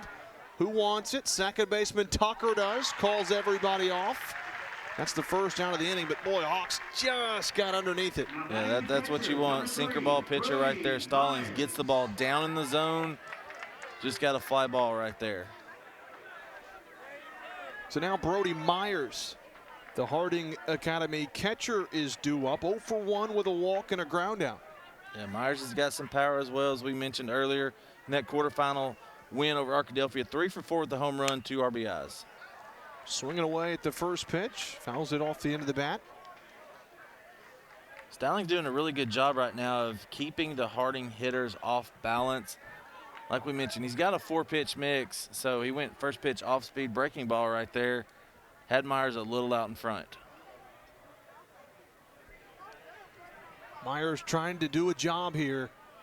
Wants to at least get one run home for Harding Academy. Curveball right over the heart of the plate. Strike two as Stallings gets ahead. A score update from the Ohio Valley Conference. The Little Rock Trojans have won. They are now in the championship game of the OVC. They'll have to be beat twice tomorrow or they'll be in the NCAA tournament. How about that? Brody Myers 0-2, pops it up left field. Carter comes over, calls off the center fielder, and he makes the catch. Two gone just like that on the fly out. Yeah, you got it. Coach Fulton right now, middle of the lineup up after Hoover gets on with the single. He advances to second base on the wild pitch. Having a runner in scoring position, less than 2 outs, you got to get that runner home. They're going to need a 2-out rally now. Rhett Watson reached base safely in both at bats. He was walked both times, and he fouls the first pitch off for strike one. Once again, Stallings working ahead right there. Third hitter in a row, he's had a first pitch strike. That's what you want to see out of your relief pitcher. I don't know if you just saw that nice arm by our home plate umpire, Ben Fox, throwing Absolutely. it to Stallings. Yeah, he looked like he'd done that a time or two. 0-1 curveball fouled off the foot of Watson, and Stallings gets ahead. No balls, 2 strikes. You were right on, K-Bo. He really attacks the strike zone. Yeah, he does, and he did. That curveball is like a gravity ball. Like they're waiting, they're out on their front foot, and now they're just beating it down in the turf. It's hard to square that up. You get so anxious as a hitter, they're white knuckling it. You saw 2 fly balls, and now, you know, you got your 6-hole hitter, Rhett Watson, he keeps beating it into the ground.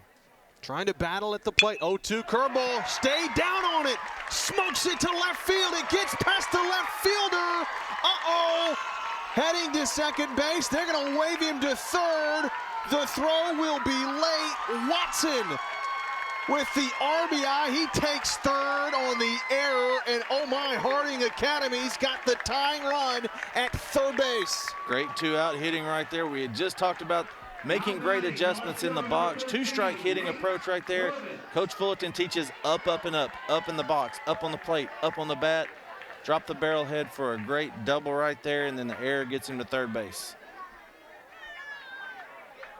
And now Nate Corbett batting from that left side, a chance to help himself out. Yeah, Corbett, of course, he was pulled from the game as a pitcher, but he is staying in as a designated hitter this game. So that's what you want. That's why Corbett is still in the game, even though he's not on the field. Went down and in. Yeah, Corbett only gave up 4 earned runs, so had the no decision, or was in line for the win until Pryor came in and gave up 3 runs, only 2 of them earned. But man, Harding Academy, quick swing of events, a base hit, anything, infield single, wild pitch, gets that runner home. Yeah, now you're ahead 3-0, and Corbett knows the strike zone better than just about anybody right now, so he knows what he's looking for. 3 balls and no strikes. Corbett calls and asks for time. It's granted by the home plate umpire. I saw the yellow batting gloves. I thought he had the workman gloves up there for a minute, the cowhides. Those things are nice. Yeah. Strike called on the inner half. Good little 2-seam pitch right there by Stallings. That starts in the left-handed batter's box and it moves over, so it's got some good arm side run right there. If he can command that, it'll be tough. Corbett rolls over this right side through the 4-hole, and we're tied again. This time it's Harding Academy responding. They're not going to lay down. Base hit to right from Corbett. It's 7-all.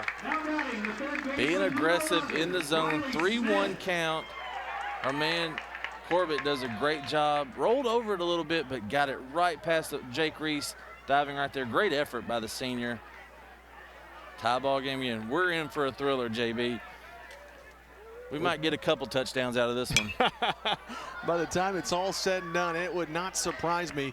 Plenty of action from both teams.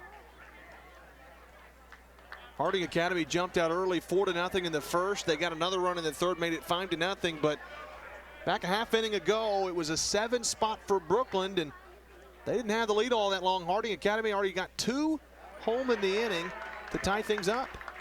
done a really good job of battling. You know, Hoover got on first pitch, and then great job right there by Rhett Watson, your 6-hole, 2-strike approach. And Corbett jumped on a 3-1 count right there. 2-out rally. There's a chopper to third. Friend up with it on to first, and it ends the inning. But Harding Academy ties things up in the fourth. Don't go anywhere. A nail-biter from Conway. This month in Passport on the PBS app. Some are born to adventure, and others are not. These are difficult times, Captain. What may come between us? Nothing in my life has meaning without you. You said that the house held secrets. Have you discovered any dreadful revelations yet? These and other shows from Arkansas PBS are available with Passport on the PBS app. Since 1937, the electric cooperatives of Arkansas have been providing power to homes, farms, and businesses across our state. The cooperatives are member-owned and work together to serve Arkansans. The electric cooperatives of Arkansas proudly support high school students and athletics in Arkansas and hope you enjoy watching the state championship games on Arkansas PBS Sports. Better connected together. The electric cooperatives of Arkansas.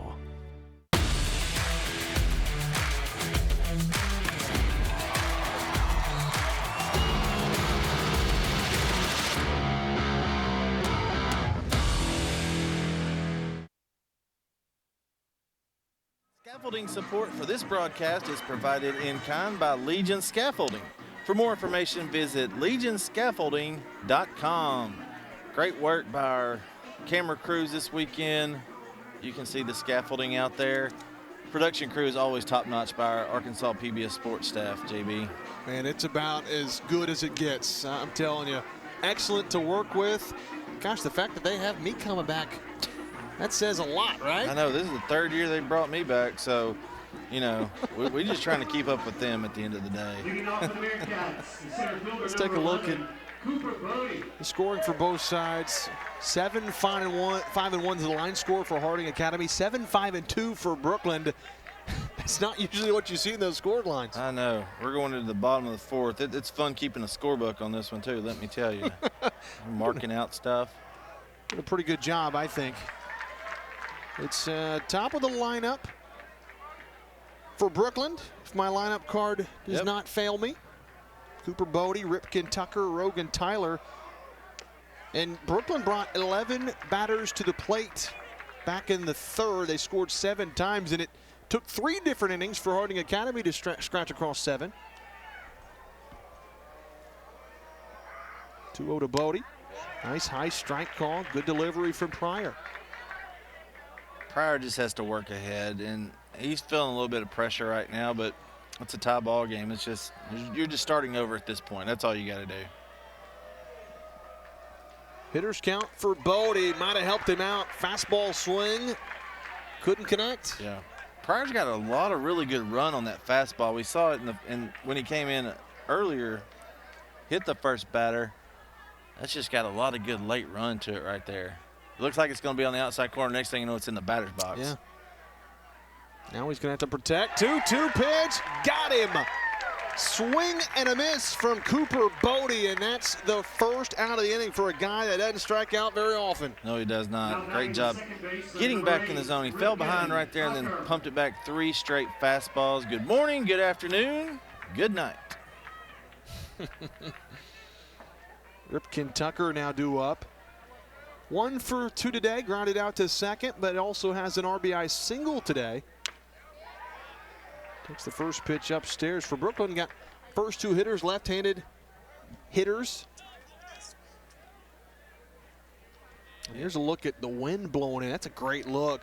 So for that ball that was hit to right field earlier from Bentley Hawks that was off the wall, if that wind's not blowing in, it's gone. Yeah, that's what I was thinking. It looked like the ball got kind of knocked down because off the bat we thought that was definitely gone. So, you know, got that east wind coming in. I know in the wintertime that sets up for a good snowstorm by my good friends at Channel 4 and Channel 7. So that's my limit of my meteorology knowledge. I love it, Kevin. More than I know. I don't know very much. So it's not hard to beat it. 3-0 to Ripken Tucker.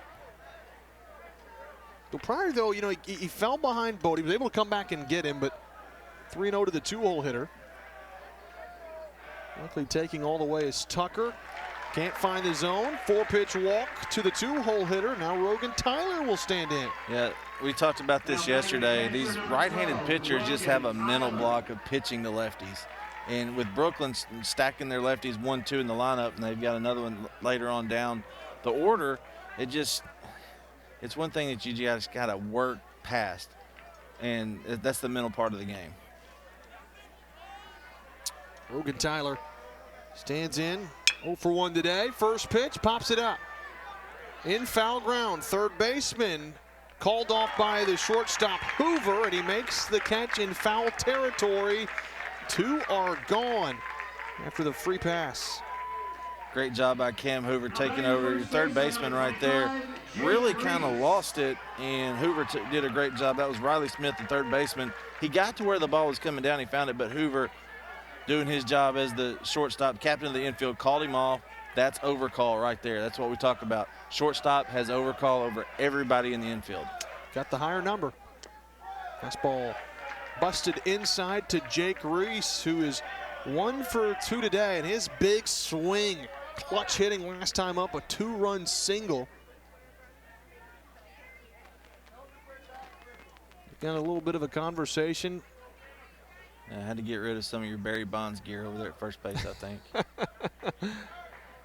You a fan of all the gear, K-Bo? Yeah, some of it's needed, yeah. I was interested. Some of it, huh? Yeah, I was kind of dumbfounded when the oven mitt came out, and then I kind of understood. Big swing and a miss from Jake Reese. So you're still a fan of the oven mitt, or at some point? And it's weird because, look, you want to protect your throwing hand when you're on the base paths, and usually that's your right hand when you're going back in. But I see a lot of guys wearing it on their left hand, so I think it's just kind of a comfort thing at this point. Sure. It looks cool, too. Yeah, I got to do more studying about that. 1-1 to Reese. Popped up foul right side out of play. Tell you what, Cam Pryor's doing a great job. That little two-seam fastball he's got, Reese swung right over the top of that. So now he's got him guessing. So if he can land that curveball right here, he may get the third out of the inning. He's ahead of the count, a ball and 2 strikes. Reese got to protect with Ripken Tucker over at first base. 1-2. A little late on the fastball, but enough to stay alive as he fouls it away. Yeah, challenged him right there with the fastball. You see Brody Myers sitting up over the inside part of the plate. That's the one that Jake Reese swung over the top of for strike 1. They wanted to go right back to it, but the ball leaked over the plate. Cam Pryor got lucky right there. Now you can set him up. Your head 1-2. You can go to any of your arsenal. You can see Brody Myers flashing up right there. Let's see if he goes to the off speed. Goes fastball high, but not close enough to be enticing. Yeah. What you want to do right there, 1-2, 0-2 count, you want the pitch to be competitive. So what I've taught my kids in the past is, look, throw at the top of the helmet or throw at the bottom of the umpire's helmet, because he is sitting at the top of the catcher. Yeah. And that's going to be a competitive pitch. 2-2 curveball. Reese pops it up. Foul side. Is there room? No. It lands foul and out of play. We'll do it again. Another foul off. Reese is hanging tough. Yeah. I expected Harding Academy to go to that pitch, the pitch before right there. But Reese, you start picking up patterns. You start getting a feel for what the pitcher is going to throw you right there. Like his last at bat, he was sitting on the curveball, drove it right back up the middle. He knew it was coming. He just missed it. He drove that curveball right up the middle. You're right. 2-2 fastball. There it is. Yep. 2 tall, swing and a miss from Jake Reese. Pryor gets the strikeout and strands the runner at first. 2 strikeouts in the inning for Pryor. Harding Academy looking to take the lead in the top of the 5th. Winrock Automotive supports Arkansas athletes as a sponsor of the Arkansas PBS Sports broadcast of the high school state championship games, with 7 dealerships across the state serving Little Rock, Conway, and Jonesboro. Winrock Automotive is community-focused and provides vehicle sales and service across Arkansas. We're honored to be a part of these unforgettable moments celebrating Arkansas student athletes. Winrock Automotive, connecting communities through service and support.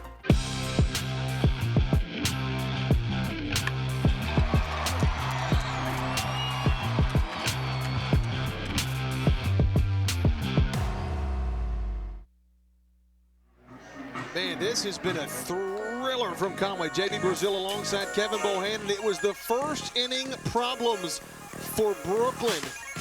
It was 4 runs for Harding Academy, all without a hit. That's exactly right. You saw the error right there. Asher Griffin, the starting pitcher for Brookland, just struggled.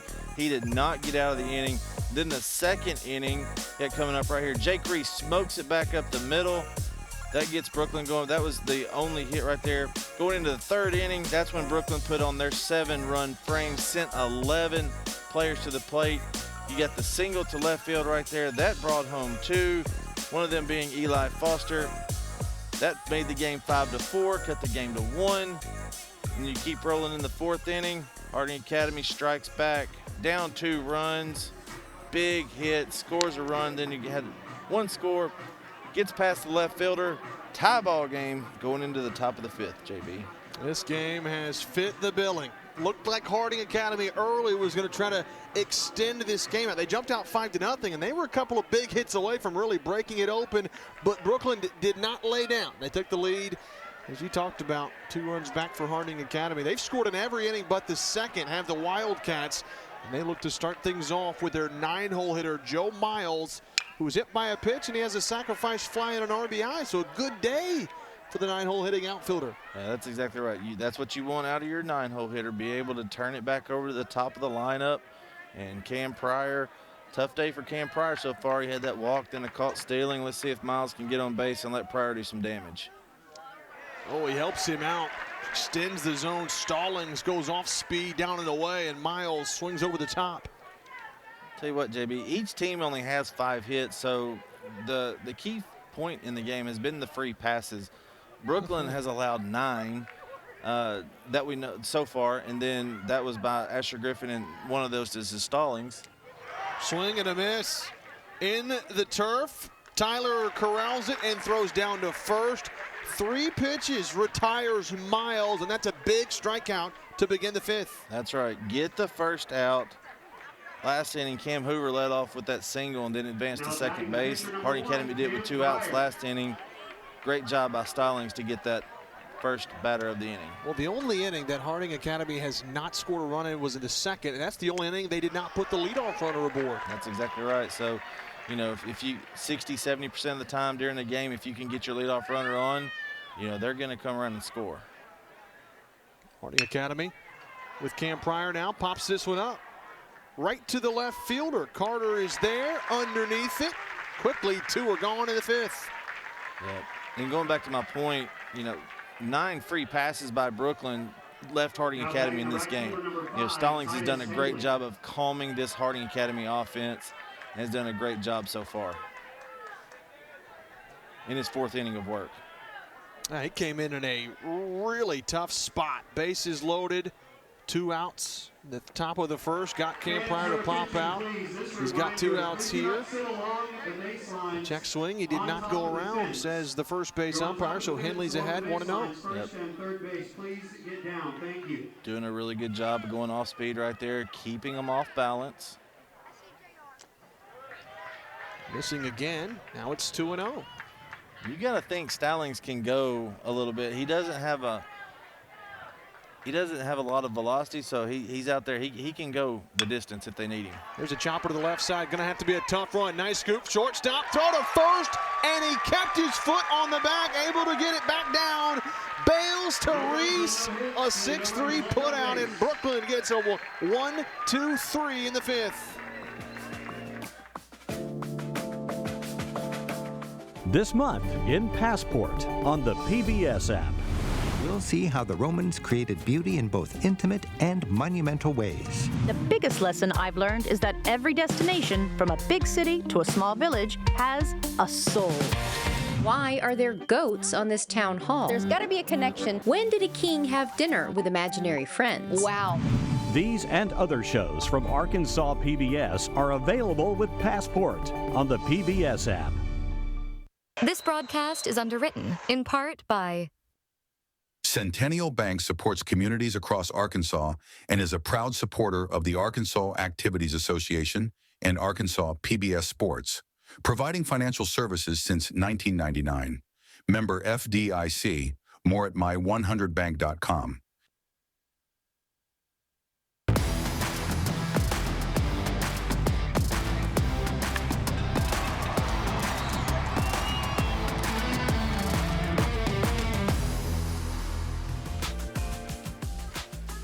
UAMS Health Orthopedics and Sports Medicine supports athletic programs and events across Arkansas.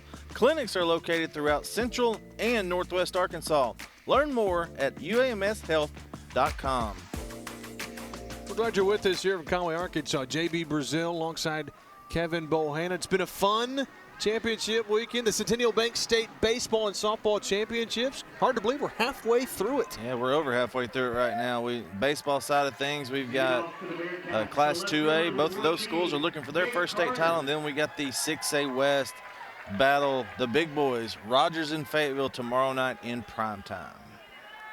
It'll be 5, 6, and 7 due up for Brookland. Gabe Carter, Eli Foster, Griff Silverthorne against Cam Pryor. Big play, Gabe.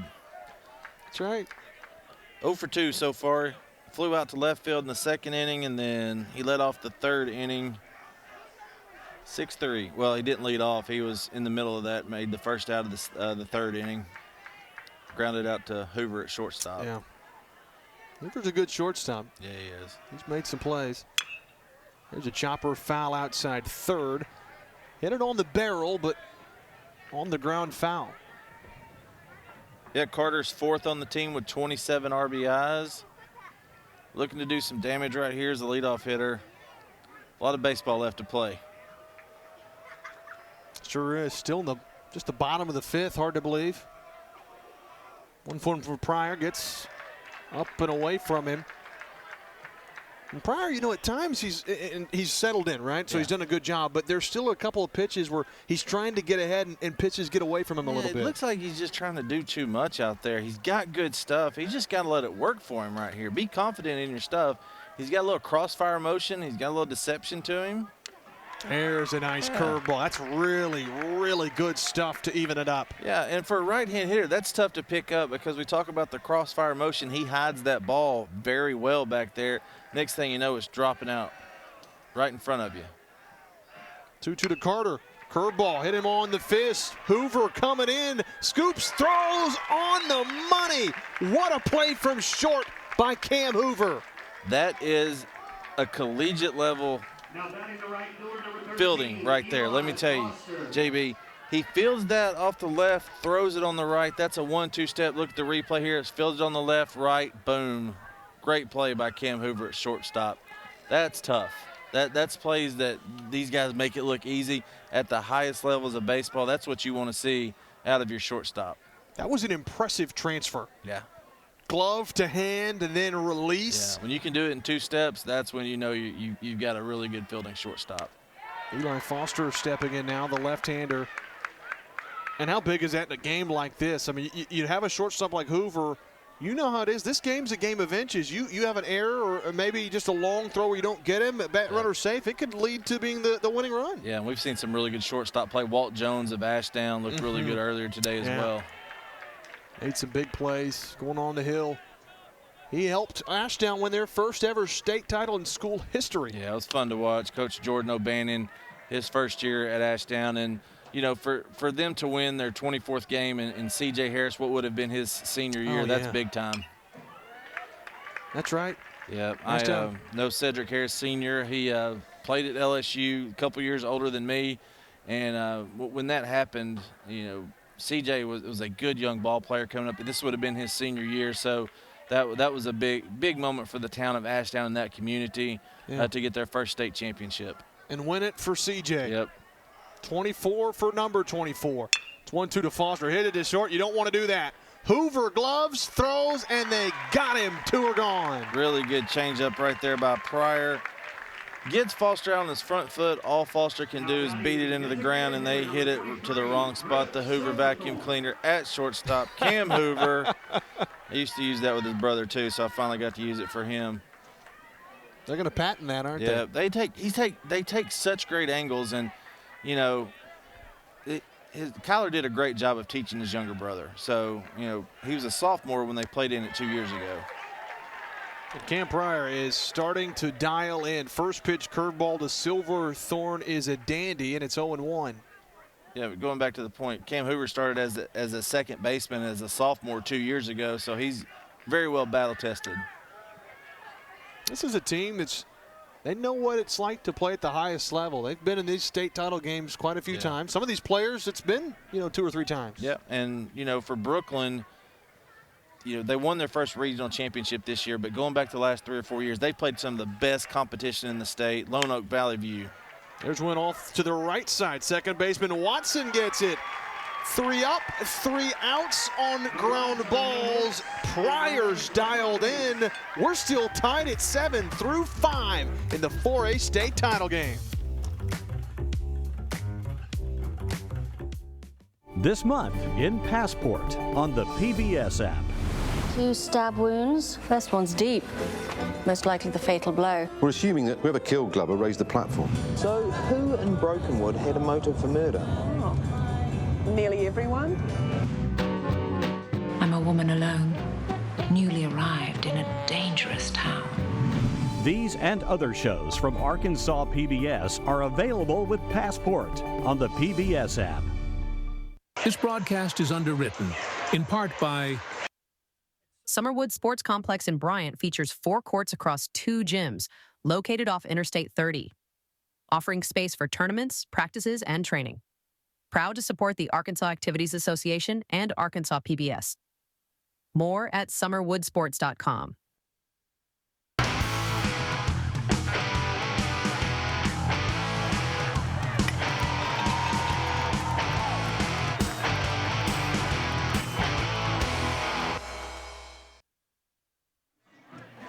Experience the action all over again next week. Watch all the championship games on the PBS app anytime. It's great for our sports fans to get to go back and watch these high school championship games for Arkansas PBS, whether it be baseball or softball, JB. It really is. It's always a fun time. Go back and check them out. It certainly is. Arkansas PBS Sports does a great job. We've talked about that all weekend long. And as you look at Cam Hoover, you make good plays on the defensive side, trying to get rewarded on the offensive side. That's exactly right. We saw it yesterday. Saw it earlier today as well. Make a good play in the field and come back up, get you a base knock. Hoover had that really good hit back in the 4th inning, had a single up the middle. Got the second on a wild pitch, ended up coming around the score, cut the lead to 1. Count off the first one, swings and misses at that one. 0-2, heavy dosage of curveballs from Cooper Stallings. Yeah, and you talk about a heavy curveball right there. That thing, it's a gravity ball. Goes a little bit more speed that time, up and above the zone. That's a show-me pitch. He's coming right back to that curveball, I would. Till you prove you can hit it, right? That's right. Hoover wants time to talk it over, at least talk it over with himself, perhaps. Yeah. Brookland taking a little bit of time, get the pitch call in here. 1-2, there's the curveball. Hoover, pull side swing was crushed, and some fans had to scatter down the left field wall. Yeah, he must have heard me on that one. Hoover said curveball? Yeah, okay. It's coming. Got a good barrel to it. Just couldn't straighten it out. Out in front of it. 1-2 Stallings, goes change up in the turf, blocked nicely by Tyler. So if there was a swing and a miss, he would have had a chance to throw him out. Yeah, I really like Tyler behind the plate. Good body, good build. He's about 6 foot, about 180, 185. He's going to be a good one. 2-2, fouled away right side.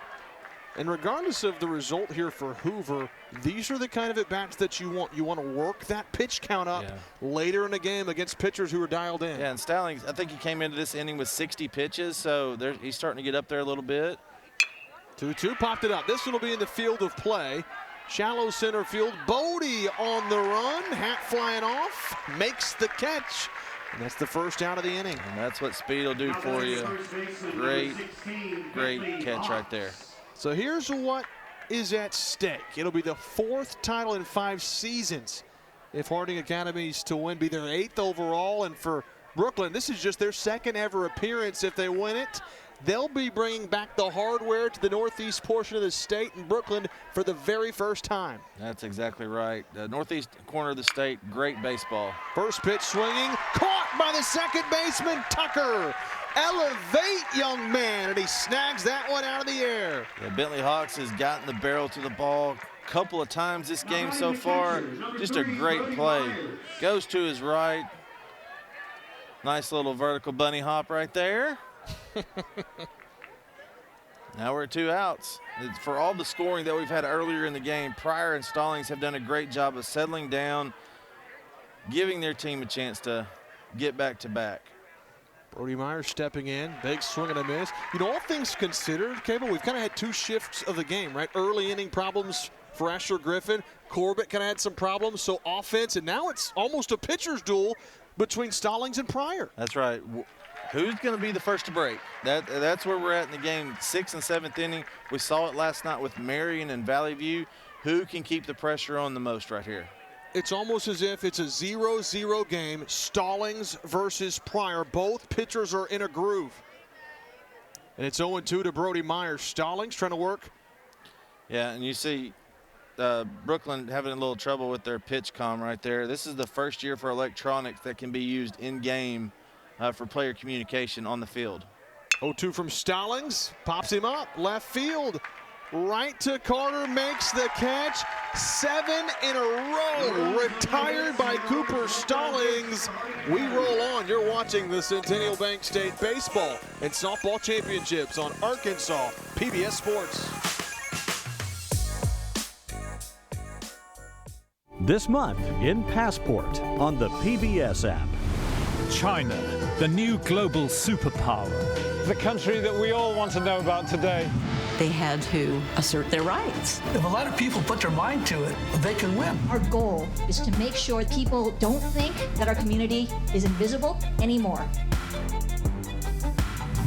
These and other shows from Arkansas PBS are available with Passport on the PBS app. This broadcast is underwritten, in part by Everett Buick GMC provides vehicles to Arkansas families and supports local organizations. Community involvement has been part of our story for generations. Proud to support the Arkansas Activities Association and Arkansas PBS Sports. More at everettbgmc.com.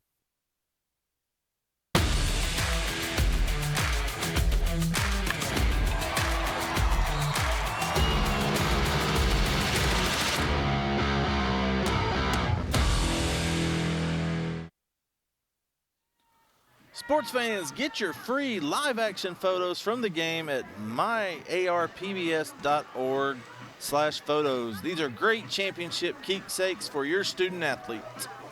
They really are. And there have been a plethora of good ball games this weekend, and certainly for the baseball championships. Yep. They've all been good. They have. You know, every game has been close. It's come down to the end. All 3 games within 2 runs. That's what you want in a weekend of champions. Down at the end of the season, every team that come into this weekend, all 12 teams were ranked in our Super 7 rankings this season. Most of them in the top 5, with 5 #1 teams at the beginning of the season, and the Riverside come in as the #1 team in Class 2A. So great games all the way around is what we're expecting. It'll be 8-9-1 due up for Brookland. Jordan Friend, Ethan Bales, and then Bodie. First pitch swing, base hit right back up the middle. Jordan Friend, his first base hit of the title game. This is how it started in the 3rd inning, JB. Jordan Friend led off the inning with a walk. Then Ethan Bales with a huge double right there. Getting it going again. That bottom part of the lineup, you're right. That's exactly what happened in the 3rd inning. All of Brookland's scoring came in that 3rd inning against Nate Corbett. A walk to Friend, and then 1 batter later, Ethan Bales at the plate, ripped a double down the left field line. He's going to go small ball this time, trying to do a job. Comes up and hits him on the helmet. Oh, man. Up and in from Cam Pryor, and 2 aboard with nobody out for Brookland. Yeah, that's not what you wanted right there if you're Cam Pryor and the Harding Academy Wildcats. They're giving up an out right there, and it hit him in the helmet right there. He did pull back. He could have left. Yeah, he could have left it out there too. They would have given him the base. Oh, it wouldn't have mattered. Yeah. Okay. You just have to offer at it. That's the point. And that they may have been questioning that right now, but yeah, he pulled it back, and he was not offering at the ball. So now top of the lineup, due up, and Cooper Bodie. Brookland looking to bunt. Bodie trying to get it down, bunts it. Diving play, do they make the catch? Oh my! An out at third. Smith with a huge play in the title game, and that's the first out of the inning. Big mistake right there. Cooper Bodie dropped the barrel head, pop fly, great diving catch by Smith. And now you're 1 pitch away from getting out of the inning. That's right. In baseball, I'll tell you what. It is a crazy game. This game certainly has been crazy. 2-hole hitter Ripken Tucker due up, 1 for 2 today with an RBI single. And Pryor would love a double play ball. First pitch, curveball. Uh-oh, was it fouled? It was. Foul ball. Just off the bat. If that one does get away, though, it'll work like a bunt for Brookland. Yeah, exactly. So in that situation, your 2-hole hitter up, you're sitting pretty right there if you're the Bearcats, but just got enough of it where it got under the glove of Myers. You could tell the ball changed trajectory. Yep. And those umpires, they're listening for that sound. That's what they're, I mean, you're a former umpire, you know. Yeah, they're going off 2 sounds right there. So that's the biggest thing right there. And because his line of sight is kind of blocked at that point, so he's going off sound like you mentioned. Change up low, wanted to get Tucker to offer. That's a great take. Looks like a fastball and then just falls off. Yeah, he needs to extend that out a little bit more. He kind of cut it off a little bit. That's what drove it down into the dirt. Get a little bit more extension. That's going to play well at the bottom of the zone for Pryor. Yeah, because then it stays closer to the zone. So even if you get swing and miss or not, if it's ground contact, ball. you're getting a ground ball. 1-1 pitch, fouled away by Ripken Tucker. Boy, how quickly things changed when Bodie bunted out, and an athletic effort from the third baseman diving in. Riley Smith making a huge play. And that's the chances you take. You know, Bodie handles the bat better than just about anybody in that Brookland lineup. He's your best hitter. He's your leadoff guy. You're going to live and die with him. So you can't question Baker's decision right there. Sure. 1-2 to Tucker, change up, and they got him. What a pitch from Cam Pryor. Pulls the string for the second out. Great job of making an adjustment right there. We just talked about it. He goes back to the changeup. Perfect location. Gets Tucker out in the front for the swinging strikeout.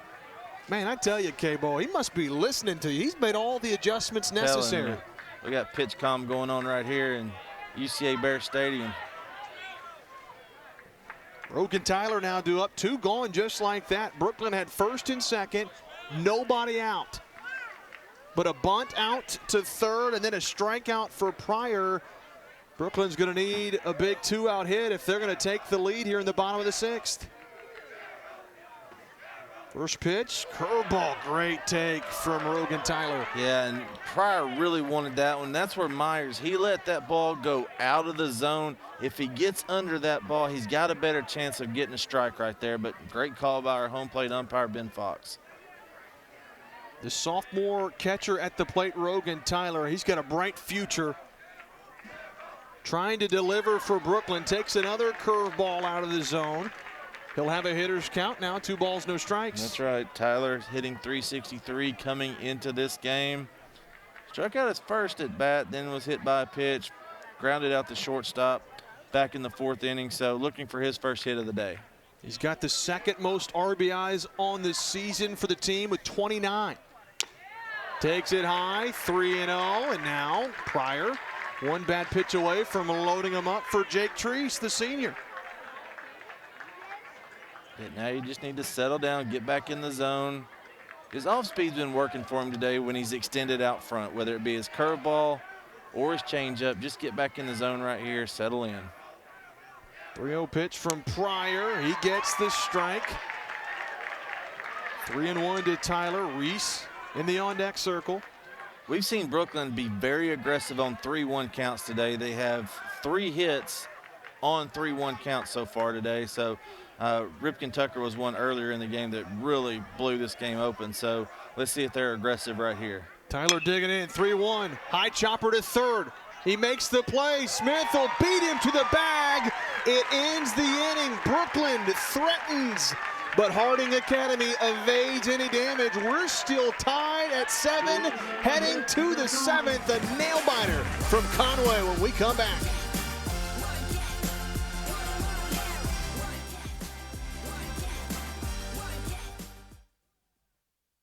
This month on Arkansas PBS.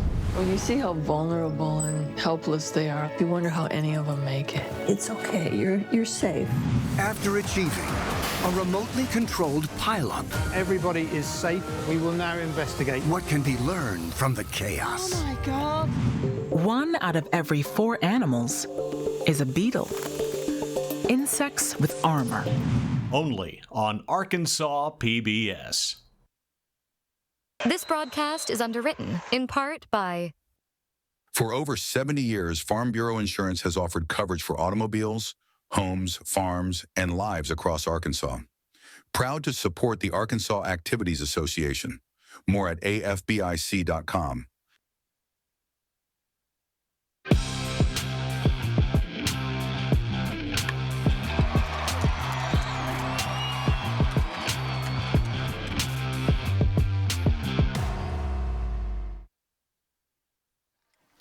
Arkansas PBS is the home of high school sports. If you love seeing these high school sports championships live and also on demand, please consider making a gift to Arkansas PBS today. Yeah, please do, because they do a great job. You want to keep watching these games. This one you want to keep watching for sure. 7-7 in the top of the 7th. And, hey, it was 7th inning time. We haven't had this come into effect yet, but there's a new rule that came out for Arkansas Baseball State Championships. Yes, Arkansas is the first state in the United States to get replay review for high school baseball and softball this weekend. Our replay official, Justin Yates, has done a great job. Only replays in the 7th inning. Each coach has a challenge, and if it goes extra innings, they'll have a challenge in each inning until the game is over with. There's a look at the rules. Only safe for out, essentially, is what you can look at. Yeah, they're not challenging if it's a balk or anything like that. They're doing fair or foul. Fair or foul, safe out. 1 ball, 1 strike to Watson. Curveball goes down and gets it down the line. It's a fair ball into the corner. Harding Academy looking to start things off. A 2-bagger for Rhett Watson, and they've not gotten him out tonight. That's right. That's his 2nd double of the game. Watson has scored 3 times already this game. He's got 2 walks. He's 2 for 2 with 2 doubles, 3 runs scored. What a job out of your 6-hole hitter. Man, and that ball was fair by inches down the line. Yep. Big swing out of the 6th spot for Rhett Watson. Now Nate Corbett, who was the starting pitcher for Harding Academy, stays in as the DH. Yep. Actually, he's now out in the outfield, really, left field. Yeah, you got your, he's a lefty, so Coach Fullerton can do quite a few things right here. They want to make sure to get Watson over to third base. Let's see if they put the bunt on right here. They are bunting, and they bunted to that left side. Diving attempt, and he caught it. You gotta be kidding me. Jordan Friend from third returns the favor. Yeah, and Corbett needs to get that ball to the first base side. That creates length over to third base right there, and he just bunted it up in the air, dropped the barrel, good pitch up in the zone. Great diving catch right there. That's by our man Jordan Friend. What a game Friend has had over there at third base and at the plate. Jordan Friend pulling his best Riley Smith impersonation. Smith did that a half inning ago on the bunt attempt from Bodie. That one would have been fair too. So I mean, that just a better catch right there in a better situation. Tough grab right there going to the glove side. That's what these championship games are made of. Clutch plays down the stretch. We've seen things shift middle of an inning so quickly. Defensive plays, offensive plays. And hey, credit to Watson right there. He could have been standing on third base. That could have been a double play, but he saw the ball, made sure it was down, or in that situation caught. And hey, I don't hate this position for Brookland. First base is open, trying to set up the double play perhaps. That's what we were talking about earlier. If there's a walk, this is a good walk. This is a good free pass. 3-0 pitch. That one's right down Broadway. Smith taking all the way. He'll be able to dig in now at 3-1. And we know Stallings, he's a competitor. He's not going to give in. He's going to be tough every batter. I've been impressed with Stallings. He certainly has been. 3-1 pitch, chopped foul left side. So Stallings battling back to run the count full. Boy, this has certainly been one of those games. It looked like Harding Academy was going to run away with things. 4-0 in the top of the first without a hit. They went up 5-0. 2 hours and 15 minutes later, we got a 7-7 ball game in the 7th. That's exactly right. That's what you want to see. Sevens are wild right now, boys and girls. So let's see what happens right here in crunch time. Payoff pitch, Smith off the end of the bat, foul. Not giving in. Both pitcher and hitter, they know how crucial this at bat is. That's exactly right. We talked about the competitor that Stallings has been the entire game. He got down 3-0 in this count. Now he's battled back, got a 3-2 count through 3 straight strikes. Let's see what happens here with the payoff. Another payoff. That one got away from Stallings, not as close as he would have liked. Runners at first and second now. The only good thing for Stallings now is they could roll it up with a double play. That's exactly right. So you got the double play intact right here, and you got Joe Miles coming up. He's been on base one time. He got up. He was hit by a pitch in his first at bat. Flew out to right field his second at bat, and then struck out last time. Had a really tough time picking up that changeup from Stallings. First pitch rolls over, foul. Now that ball he hit to right field, it ended up being an RBI, so he got the sacrifice deep enough. But he would love a base hit right here. Find a way to get on with Cam Pryor at the top of the lineup, due up next. And Miles has to know that Stallings was pitching him outside the entire at bat last time, so he has to go to left field with this right here. Joe Miles trying to come up big for Harding Academy. Fouls it off to the left side, and Stallings ahead now, 0-2. Yep, getting ahead. That's the name of the game right here. 1 out, runners on first and second. Tie ball game, top of the 7th. Couldn't ask for anything better.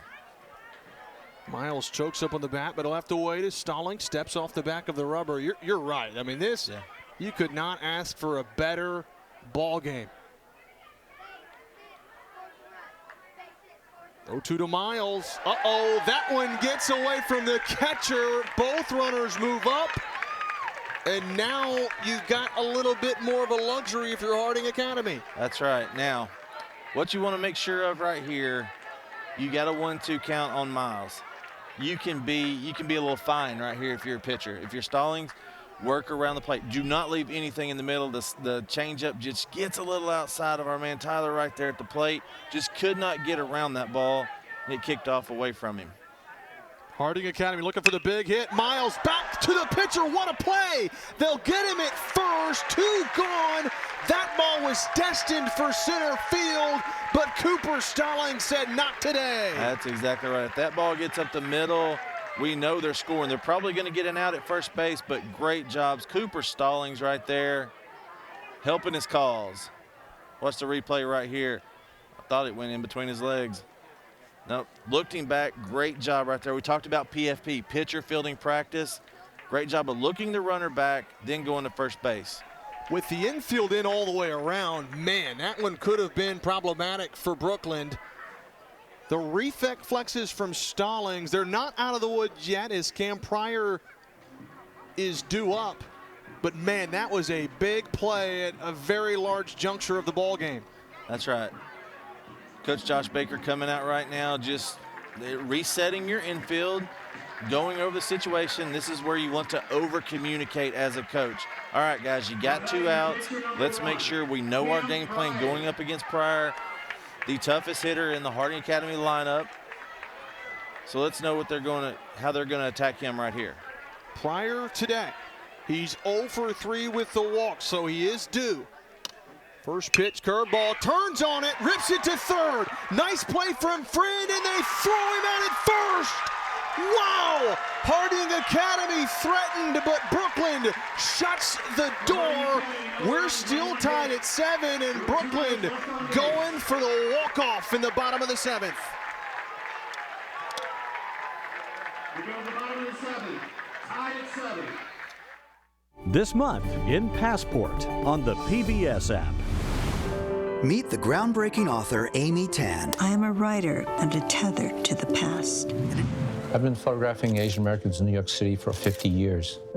Who do you see? Gawky Lee, taking pictures. We don't quite feel home in Korea, and we don't quite feel home here in America. These and other shows from Arkansas PBS are available with Passport on the PBS app. This broadcast is underwritten in part by Centennial Bank supports communities across Arkansas and is a proud supporter of the Arkansas Activities Association and Arkansas PBS Sports, providing financial services since 1999. Member FDIC. More at my100bank.com.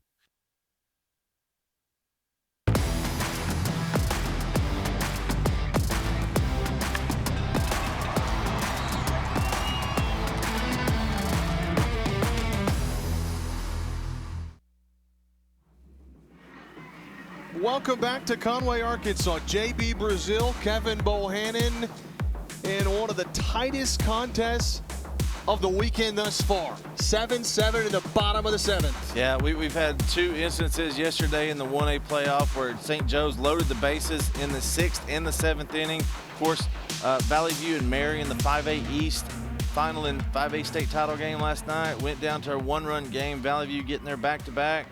Earlier today, conference foes, Ashdown and Genoa Central going after it. Man, this is what you want right here. Now you got senior Jake Reese coming up, looking to do damage.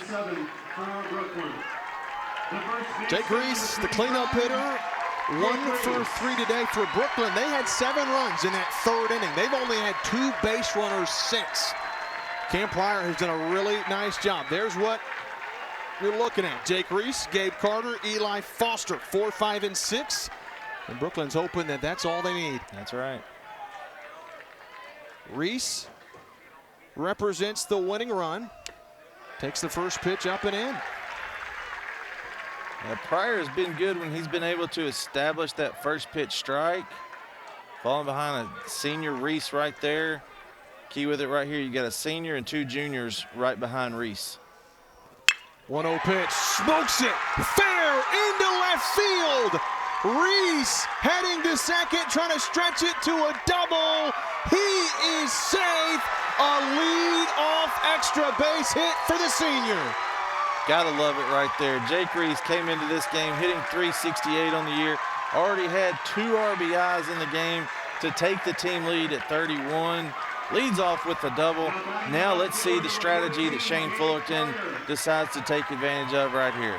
Man, Reese, the senior, might be the biggest hit of his life. Yep. Huge moment. But we've seen pressure applied from both teams. Let's see if Harding Academy can find a way to keep this run from scoring. You got to expect they'll intentionally walk Carter right here to set up a double play possibly. Yeah. We'll see the cat and mouse game right here. If Pryor falls behind him earlier, don't be surprised if they intentionally walk him. Brookland swinging away. Foul tipped into catcher's mitt. They're a base hit away from potentially walking it off for their first ever state title. You got to think Coach Josh Baker told his hitters this inning, come out aggressive. Don't let Pryor dictate the at-bat right here. And that's exactly what they did with Jake Reese. And then you got Gabe Carter doing it right here. 0-1 pitch to Carter. Curveball pulled, foul and out of play.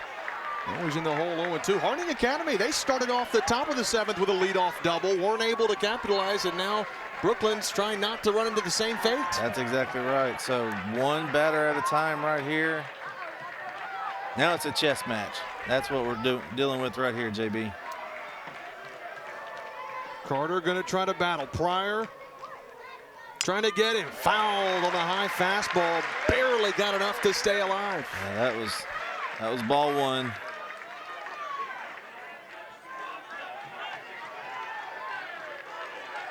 Big play Gabe, as Coach Josh Baker called him. He's been big all season. 321 average, 27 RBIs. And now Cam Pryor trying to put him away, though. 0-2, fouled again. He stays alive. There is some stirring in the Harding Academy bullpen. Cam Norris, the freshman, getting loose. Yeah, Norris is a really good young pitcher for the Wildcats. If Pryor goes too long right here, they'll definitely go get him. They know that Norris can pound the strike zone. Looking for that first out of the inning. And Brookland's looking to send all the Brookland faithful home happy. That pickoff move to first, really just to settle things down, throw it away, throw to second, get back on the rubber. Harding Academy with their line, right-handed hitter up. You want your shortstop over in the 6 hole in his natural position.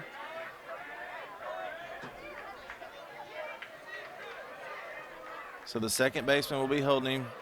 Carter has to know that. So if he can inside out one to the right side, you know you can move him over. Good curveball off the plate, though. Nice take from Carter. 1 ball and 2 strikes. Boy, the nerves are high at Bear Stadium. You play a kid's game to get to this moment to win big trophies.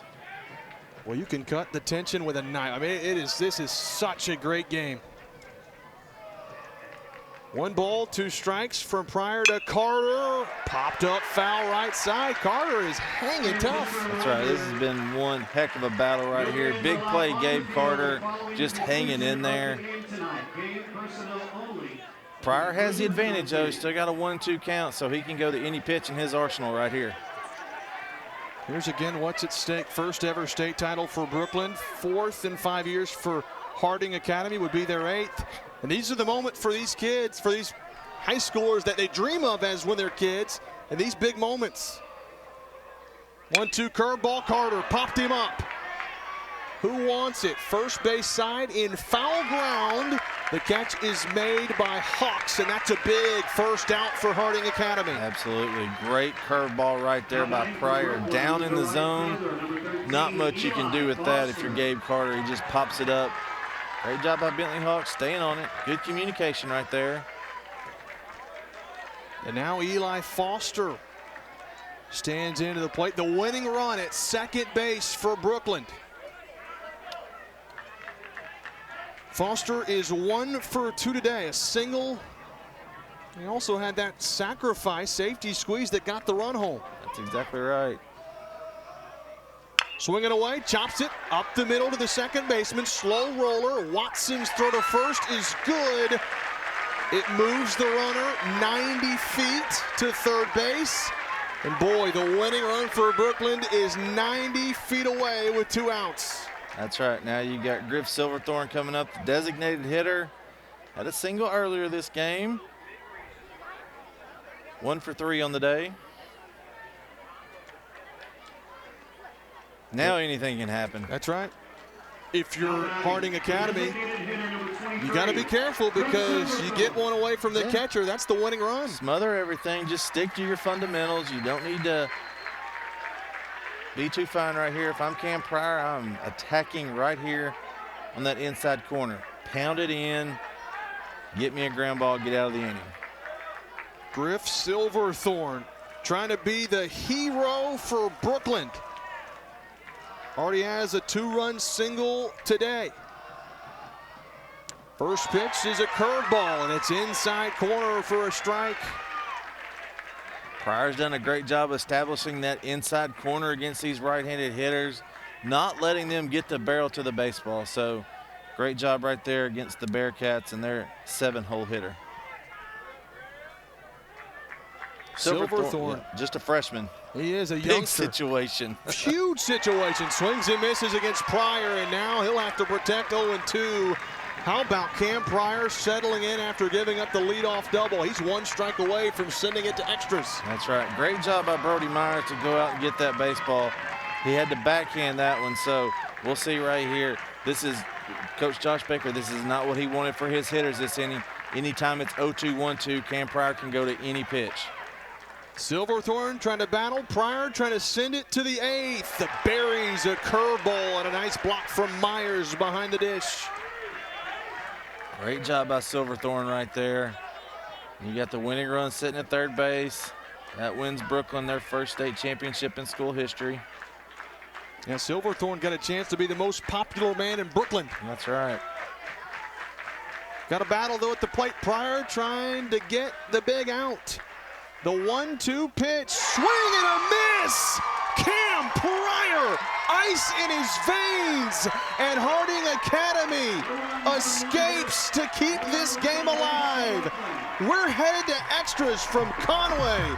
An exciting finish is in store.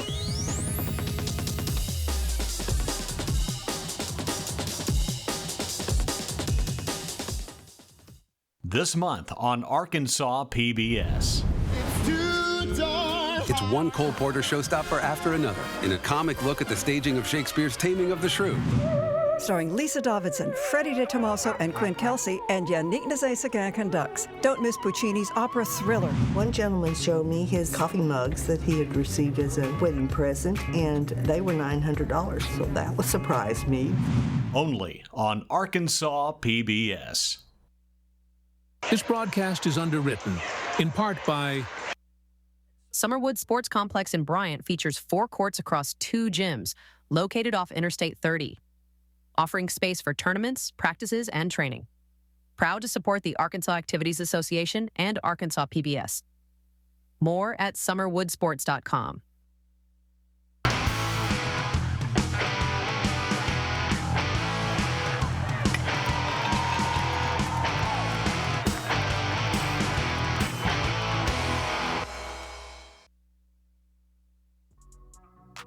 Doesn't like free baseball, especially the state championship variety. That's exactly right. Last time we had it was 2023. Little Rock Christian, Valley View win a couple extra innings. Little Rock Christian walked them off. Their first state championship in school history. So let's see if Brookland can get the same thing for their school. It's a new pitcher for Brookland. The lefty coming in, Elijah Snurley, southpaw. Second lefty for Brookland. He's got good stuff. He struck out the last 5 hitters against Robinson. Yep. And you got that kind of stuff against a good Robinson team. You trust him in a situation like this. First pitch, fouled away. Titus Henley leading things off here in the 8th inning. It's 2, 3, and 4. Due up for the Wildcats. Yep. What a competitive classification. The semifinals both went extra innings, 8 and 10 innings. Now we got a championship game going extra innings. Yeah, what else did we expect, That's right? Man, to think how this game started, Harding Academy looked like they were going to put this one to bed early. But Brookland said, nope, not ready for bed. Pops that up. Nice pitch from Snurley, right side of the infield. Who wants it? First baseman over. He makes the catch. Jake Reese for out number 1. Great job by Snurley right there to stay on the outer half of the plate. Get your fly ball to your senior first baseman.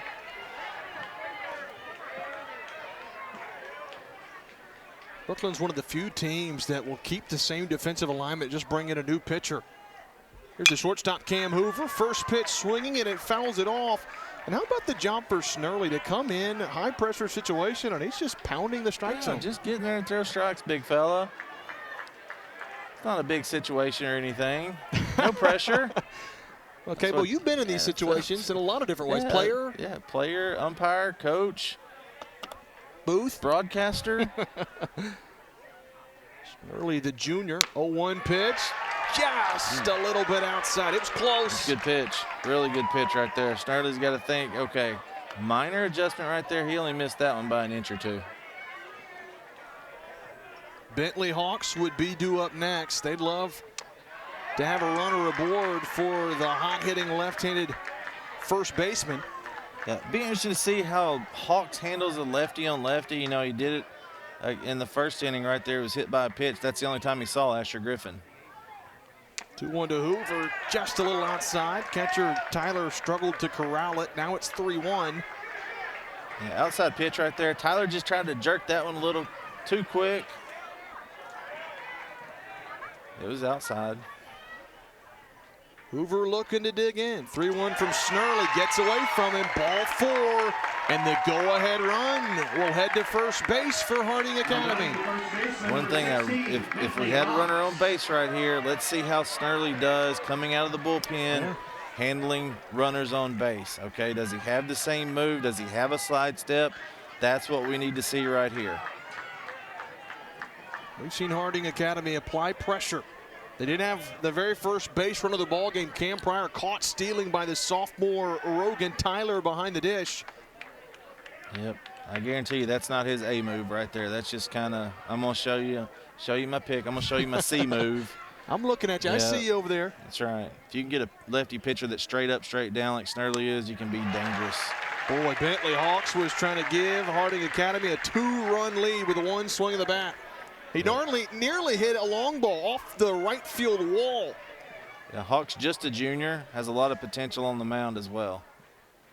0-1 pitch, line drive to short on a hop. They'll get the lead out. They won't have time to turn 2, but a nice job for Brookland to at least get the lead out, and there's 2 gone. Yeah, great job there by Bales at shortstop. That ball had some weird spin on it, had that side spin on it. He kind of Hawks inside out of that pitch right there. You can see right here, great play on the short hop. That could have been dangerous right there. So great play by Bales at shortstop.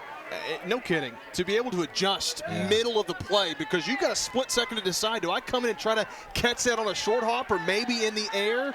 That's where errors happen. That's exactly right. Big hop, short hop. You don't want that in-between hop. He came up a little bit, got the short hop, and got the out. So now Brody Myers will be due up, and it'll be up to him if Harding Academy is going to be able to keep it rolling. He's hit by the pitch on the shoulder. First and second now for the Wildcats, and they're a base hit away, potentially, from taking the lead. That's right. It's been 4 innings since Harding Academy has scored. They had the bases loaded. Rhett Watson got to third base right there. Just couldn't get home right there. We'll see what happens right here. May have a courtesy runner for Myers. They've got Bentley Hawks at second base. Do they run for Myers? We'll have to find out and see. But a big moment for Rhett Watson. He's not been retired today. Double, a single, and 2 walks. Yep. That's a pretty good job at the state championship. Just simple, short, compact swing. That's what you want right there out of Watson. Got a bright future. Waits on a 1-0 from Snurley. Fastball paints the outer black. Good pitch from the lefty. Right at the knees, Snurley. He's got kind of that over-the-top angle. Little funk in his motion right there to where he kind of hides it for a minute, then it kind of jumps on top of you. So if he can live at the knees, it's going to be hard for Harding to square the ball up. 1-1 fastball, too much juice. You see Tyler, the catcher, get the motion, the universal sign of, hey, calm down, take a deep breath. Just settle down. We've got 2 outs. Just need one. And we get to hit last, so just calm down. Throw strikes. Snurley got the bleached blonde hair. A lot of guys do that for the state title game. Seems to be the go-to thing. 2-1 from Snurley. Just a little bit low. Just missed at the bottom of the zone right there. Good call. But yeah, the Slim Shady hairdo, 1999, the Fouke Panthers with Coach Kyle Slayton rolled into Baum Stadium, all dyed that bleach blonde hair. 3-1 pitch misses upstairs. Bases loaded now for Harding Academy. Man, oh man. Taking the lead at third with 90 feet away would do it for Harding Academy. Give them the lead. The 9th walk of the game for Harding Academy. They've also had 3 hit by pitches. That's 12 free passes. 2 quick outs right there for Snurley. And now the junior just has to go and attack right here. You got Nate Corbett up. Corbett came into this game starting on the mound for the Wildcats, got an early lead, got run from the game in that big 3rd inning by Brookland. Now he has a chance to be the hero for the moment for the Wildcats. Sure does. He'd been a tough out until he popped up to third on that bunt attempt. That's exactly Just could right. not get it down. Oof. And you got to give credit to both third basemen on those both bunt attempts. They landed all on the line. They made a nice play. Yeah, that's exactly right. Smith and then Jordan Friend. Jordan Friend's had one heck of a game for Brooklyn. You got to give it up to number 31 over there at the hot corner. Both defensively and offensively. Yep. So bases loaded. No place to put Nate Corbett, the starting pitcher for Harding Academy. Trying to come up clutch. First pitch, swing and a miss. Good hack right there by Corbett. Looking to do damage. What we talk about it, 85% of the time after a coach visits, you get a strike. So yeah. Coach Fullerton knew that. He had Corbett swinging right there. The 0-1 to Corbett. Inside, down and in. 1 ball, 1 strike. In the front of your mind, you know that the last 2 batters have reached via walk and a hit by pitch. So you know you can be selective up there and you don't have to be too aggressive at the plate. The lefty-lefty matchup, 1-1, pulled foul. Well out in front was Corbett. Frustrated with himself. He wanted that, driving it to that right side, wanted to give Harding Academy the lead. That's exactly right. Just pulled his head out a little bit right there. Corbett stays on that ball. He can drive it into right field. 1 ball, 2 strikes. Snurley trying to shut the door. Corbett trying to protect. Curveball just missed inside. Yep, just missed inside. Really good pitch for Snurley right there. Let's see a replay of that one if we could. There it is. Just got over the plate. Yeah, definitely good call by home plate umpire Ben Fox. That ball was on the inside. Good pitch. So Corbett lives to see another day. 2 balls, 2 strikes, bases loaded for Harding Academy, looking for the lead. Curveball crushed to right field, but he hit it right to Foster. Brookland dances with trouble again, but they escape, and they got a chance, their second chance to walk it off, this time in the bottom of the 8th.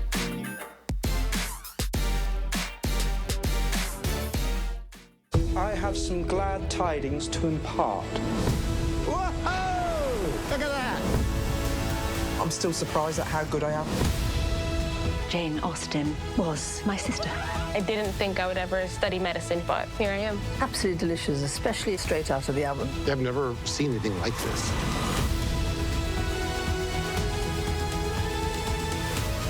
I think we have sufficient cause for celebration. This broadcast is underwritten, in part by Everett Buick GMC provides vehicles to Arkansas families and supports local organizations. Community involvement has been part of our story for generations. Proud to support the Arkansas Activities Association and Arkansas PBS Sports. More at everettbgmc.com.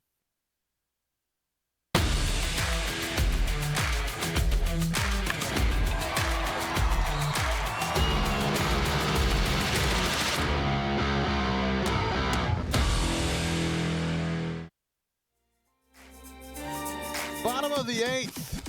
I don't know about you, K-Bo, but this has been some fun.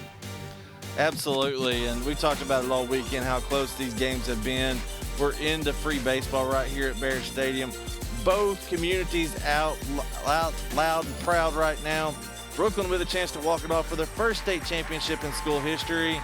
We're down to the wire right here, JB. And they've got the right guys coming up. And typically that would mean 3, 4, and 5. But today for Brookland, it's 8, 9, and 1. Jordan Friend, Ethan Bales, and Cooper Bodie. Really, the 8 and 9 hitters have really kick-started the offense. They really have, and, you know, we want to apologize to our Class 3A state championship softball game, the Harding Academy Lady Wildcats and the Mayflower Eagles. They'll be coming up hopefully at 7 p.m. if we don't go over too much right here. So still a lot to see on Arkansas PBS Sports right here. Here we go. Jordan Friend, 1 for 2 today. He was also walked. First pitch swinging, rolls over to the right side. Second baseman flips to first. It's close, but they got him. Man, Watson kind of lollipopped it to first, and that play was a lot closer than it probably should have been. Kind of lost their grip on it right there. First pitch curveball to Jordan Friend. He came up, just smooth like he always been, just lost the grip on it and kind of shot put it over there. Good review or good look there over at first. He did get him. It was bang, bang, though. And now Ethan Bales, the 9-hole hitter, has had a great game as well. Scored or drove in the first run of the game for Brookland back in that 7-run third inning. Yeah, had a big double down the left field line.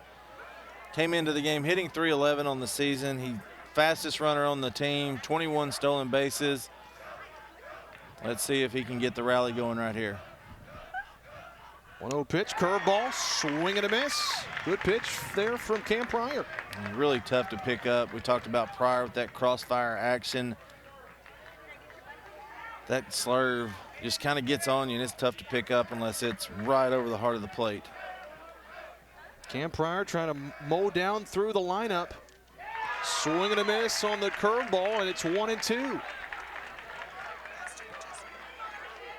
Look at this bender from Cam Pryor. Man, he's got a lot of break on it. He does. Right there. That was the one. This is the good one right here. That just falls off the table right there. No chance to do anything with that if you're Ethan Bales. He's got a little spike curve, too. That's what a lot of the guys are going to now. Goes 1-2, chops it left side. Slow roller could be trouble. Smith on the run. Bang, bang, and they got him at first. Good play right there. Looks like we're going to have our first review. And you got to, right? Yeah, I mean, you I don't got blame to. you. Yeah, going in extra innings. You lose it if you don't got it. So look at our replay guidelines right here. They're available in the final inning, which is the extra inning right here. Safe and out calls are reviewable. Each coach is allowed 1 challenge per inning. So you might as well use it. Yeah, great job using it right here. Let's look at it right here. Our replay official Justin Yates is in there. That's about as close as you can get. I think that's right. He got it. He got the call right there. Looking for sound. Oh, boy, I don't know. Ball's not there. Ball's not there yet. Yep. Waiting for the touch of the bag. Oh, he beat man. It. Looked like he beat it. Right there's the look. Yep. I think they're going to overturn this. Yep. That's a great challenge right there. But what they're looking for, the runner has to beat the ball there. Goes to the runner is not a rule in baseball. So they're looking for, did the runner beat the ball to the bag? There's a good look. Yep. It's not quite back in the webbing. And, hey, this is a historic moment. This is the first ever baseball review in the Arkansas State Championship. That's exactly right. We had one earlier in softball. But what they're looking for right here, and the coaches cannot question it afterwards. Final call stands. Boy, you know, regardless of these situations, one side's going to be very unhappy. That's right. You either got the runner on with 1 out or you got 2 outs right here. So, but it looks to you, right, that, yeah, that he beat it like out. He's safe. That's the frame right there that shows he's safe. Boy, if that ends up true, it would be a 2-for-3 day for Ethan Bales out of the 9 spot. That's incredible. Yeah. Great job by our production team right there, looking at it right there. And they're looking, did he get on the bag? Yes, we see that. You got White touching White right there. Glove does not have the ball in there, so we're frame by frame. We should get a call of safe right here. That'll be big. That's the winning run if it ends up getting overturned for Brookland. And it flips the order over to the top of the lineup like we talked about. So great job by sophomore Ethan Bales right there. And likely you'll have Cooper Bodie swinging away, not trying to bunt in this situation if there's a runner at first base with 1 out. But you talk about as close as it can get. Man, that's about as close as it gets. Well, what do you do as an umpire? No wonder you get some of those like that. Because as a first base umpire, you're looking at the bag and listening for. Yep. And we just got back to the replay booth. We'll get our call. Yep. From our umpiring here. Here we go. There it is. K-Ball, he's safe. You were right, my friend. Call is overturned. Safe. Great challenge right there by Josh Baker. Now Brookland has the winning run at first base with only 1 out. Man, that is a huge call. Coach Baker uses the challenge, and it pays off. And now the top of the lineup due up with Cooper Bodie. Man, there's the look. This right here could be the biggest play of the game, if you will. That's exactly right. Now Cooper Bodie hasn't quite had the championship game that he would like. He's 0 for 3 with a walk. Swings, rips that right side, off the glove, gets away, base hit. They'll have runners at first and second. We got something going on right here. Let's hold on. Uh-oh, did it hit the runner at first, moving to second? That's what let's get a replay right here. Yep. Oh, I think it did. So he's out. Runner heading to seconds is out. So he's out. So the ruling on that is if it hasn't passed the fielder, it's an out and makes contact with the runner. So he's out in that situation. As long as the fielder did not make a reasonable attempt to field the ball, he's going to be out. Which it looked like it hit fielder first and then hit the runner first, and then we got to the fielder. Yeah. I'm going to go and discuss. And Coach Baker, I mean, rightfully so, you got to. Go ask him to talk about it, confer amongst them, see if there's something different. Yeah, you can't challenge anymore if you're Coach Baker, so at least ask them to get together, make sure they're making the right ruling, and go right there. First base umpire right there did a great job, called it right away. Paul Cates, you can see it right here on the replay. Right here. Ball was smoked. Got him on the heel. Yep. Boy, what could have been. Yep, there he is. Great job by Justin Allen. He called it right away. Tell you what, this umpiring crew has done a great job today in this 4A championship game. They have, and our video crew as well. Absolutely. Man, that's a big momentum swing. That ball gets through to right field. There's likely runners at the corners. Yep. And now you're just down a fielder's choice and you're 2 outs. So Ripken Tucker trying to play hero. 1 for 3 today with an RBI out of the 2 spot. First pitch, drives it to center field. They played the shift. It's into left center field. Miles will come in and get it. It's extra bases. Second and third now for Brookland. And for the second time tonight, the winning run is 90 feet away. That's right, Ripken Tucker. They played him to pull in the outfield, and he shoots it the other way. Takes second base right there. That was a great job. Heads up base running. He saw the throw go through to home plate, and he went ahead and took second base. Good job by Cooper Bodie right there, running. Taking advantage of it. Good job, Ripken Tucker. Well, I want to say here the last 2 innings, both teams have had runners at second and third every time at least. So now do you intentionally walk him to make a force at any base? Because, I mean, nothing against Ripken Tucker at second base. He does not matter right now. No, he doesn't. Yeah. It's that runner at third. Yeah. But you also don't want to face Jake Reese either. Yeah. They're going to roll the dice. They're going to go and face Rogan Tyler. He is 0 for 3 today, so maybe that's where they come in and think, hey, we've had Rogan Tyler's number. That's exactly right. That's where the chess match comes into play. And, hey, if you lose him, okay, you're still not in a bad shape, but you want to come out and perhaps don't want to groove anything. 0-1 from Cam Pryor to Taylor. Fouled back into the netting. Cam Pryor's a strike away from sending this game to the 9th. Cam Pryor in the situation that he's been very effective in all game long, getting ahead of hitters. His arsenal plays up right here. You hear the clapping from the Harding Academy faithful. Rogan Tyler, the sophomore, trying to play hero for Brookland. 0-2. Curveball fouled off his foot at the plate, and he'll live to see another. Margin of error very small right here for Pryor. You don't want to bury it in the dirt, but you don't want to leave it hanging right there. He got lucky. Batter's eyes lit up right there. He was thinking, I got this game-winning hit right here. You can't leave that hanging right there again. Tyler may make him pay. Pryor trying to send it to the 9th. Tyler trying to send Brookland home happy. Strike 3 called. Pryor again works out of trouble. You gotta be kidding me. To the 9th we go. We're still tied at 7.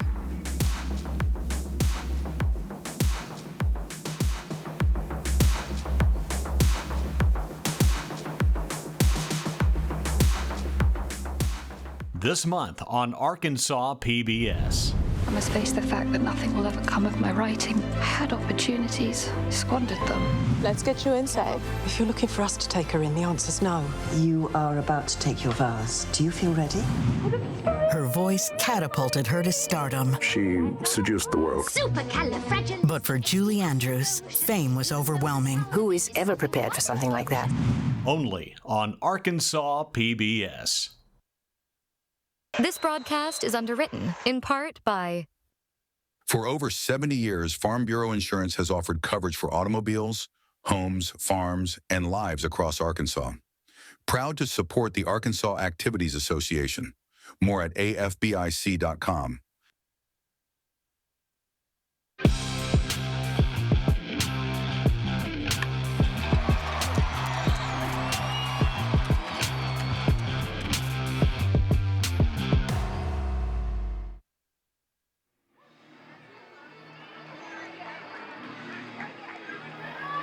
You're watching the Centennial Bank State Baseball and Softball Championships on Arkansas PBS Sports.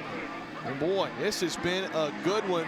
5 minutes away of what would be the start time for the softball championship. We apologize. We've got baseball still going on. Top of the ninth. This game's been tied at 7 since the 4th inning. Yeah, the last extra inning 4A championship game happened in 2022. That was Valley View and Harrison at Benton High School. So another extra inning affair.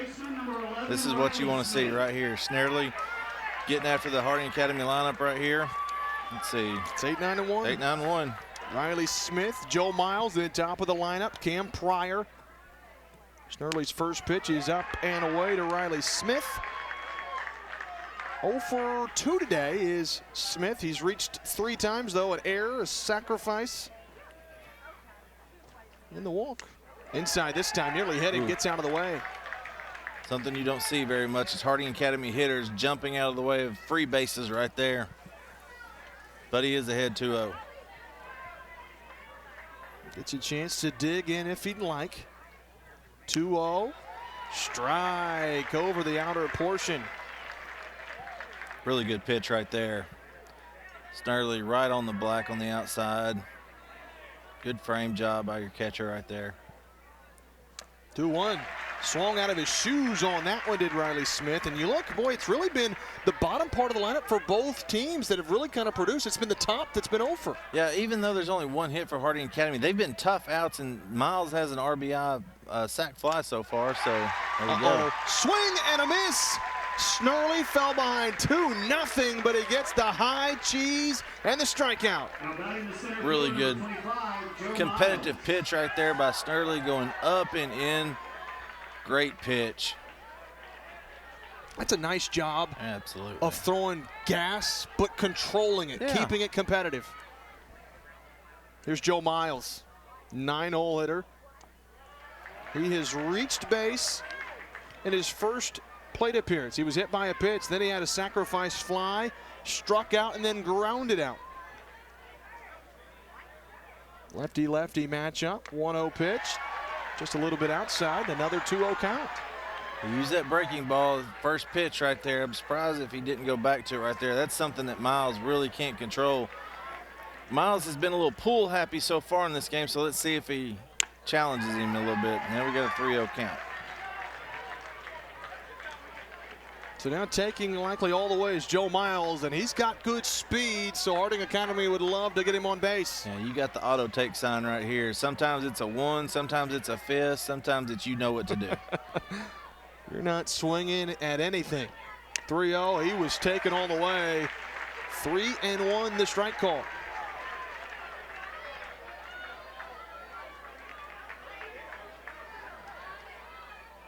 Looking to dig in, Joe Miles. 3-1 pitch, outside, ball 4.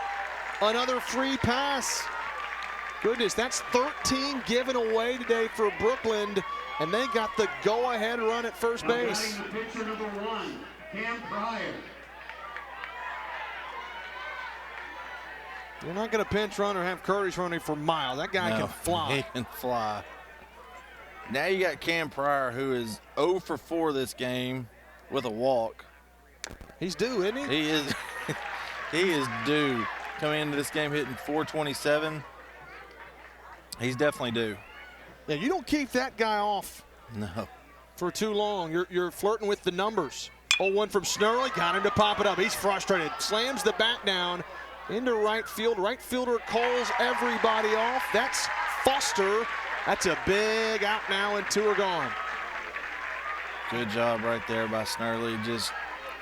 He is competitive in the zone, and that's exactly what Brookland needed. Pryor knows. Like a little up and out of the zone right there, but nothing he could do with it but pop it up. Snurley's got that stuff that it just moves. It's deceptive. Tough to square. Yeah. You just can't square it up really good. Titus Henley, the tool hitter, now stands in and takes his strike on the inside corner. He is doing what Asher Griffin wanted to do. And it's control it to that glove side on the inside of the right-handed hitters. 0-1, popped him up. That might end the inning. Calling everybody off. It'll be the first baseman. Reese makes the catch. And now for the 3rd time, Brookland trying to walk it off for their first ever state title. This month in Passport on the PBS app. Austin City Limits celebrates 50 years. Funk is something that takes you over. A history that goes back to the spiritual. Liza Minnelli. Being born into Hollywood royalty, Judy Garland and Vincent Minnelli, doesn't make you a superstar. These and other shows from Arkansas PBS are available with Passport on the PBS app. Since 1937, the electric cooperatives of Arkansas have been providing power to homes, farms, and businesses across our state. The cooperatives are member-owned and work together to serve Arkansans. The electric cooperatives of Arkansas proudly support high school students and athletics in Arkansas and hope you enjoy watching the state championship games on Arkansas PBS Sports. Better connected together. The electric cooperatives of Arkansas.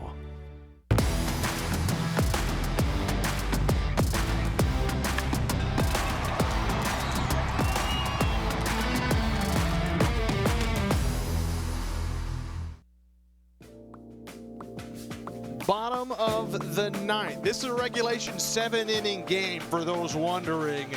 And man, how about the pitching? You know, we talked about this, K-Bo. Up until about the 4th inning, you had Corbett start for Harding Academy, Asher Griffin start for Brookland, and my goodness, ever since then, it's really been a pitcher's duel. That's exactly right. Cam Pryor has come in for Harding Academy, has dialed it in ever since Corbett went out, and Snurley. But what a job by Stallings. Cooper Stallings had a great game. Came in bottom of the first 2 outs, and they were down 4-0 at that time, JB. Now we've got a 7-7 game going to the bottom of the 9th, and our man Jake Reese up to bat. Man, the senior coming in a big moment. He's 2 for 4 today, a double and a 2-run single. Stands in against Pryor. First pitch curveball right over the heart of the plate for strike 1. They should make scorebooks with 12 innings now, but they don't.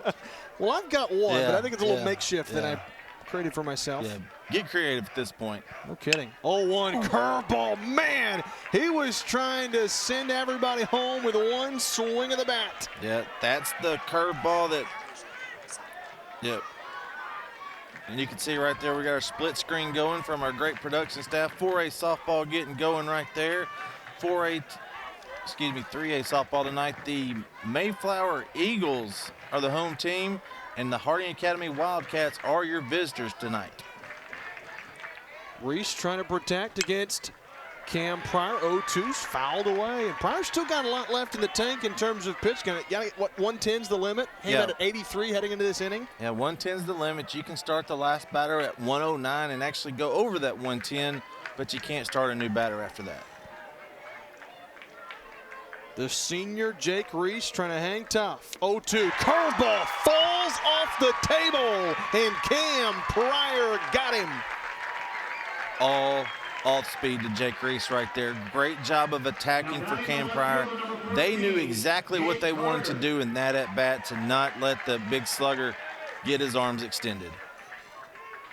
Cam Pryor came into the game in the 3rd inning. He gave up 3 runs, 2 of them earned.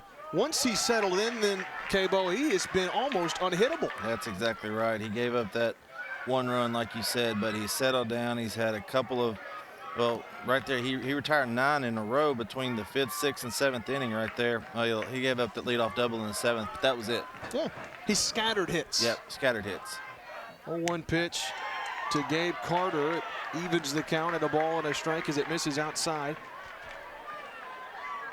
So both Harding Academy baseball and softball championships going on at the same time. That's exactly right. You got a split crowd. You know they're finishing up over here before you head on down to the softball field. You're not going anywhere. You're keeping your eyes on this game. 1-1, chop left side, slow roller. Third baseman cuts it off. Smith throw to first, and there's 2 gone. Great job coming across right there. Smith took the proper angle to the baseball. Look at him right there. Comes right at it, attacks.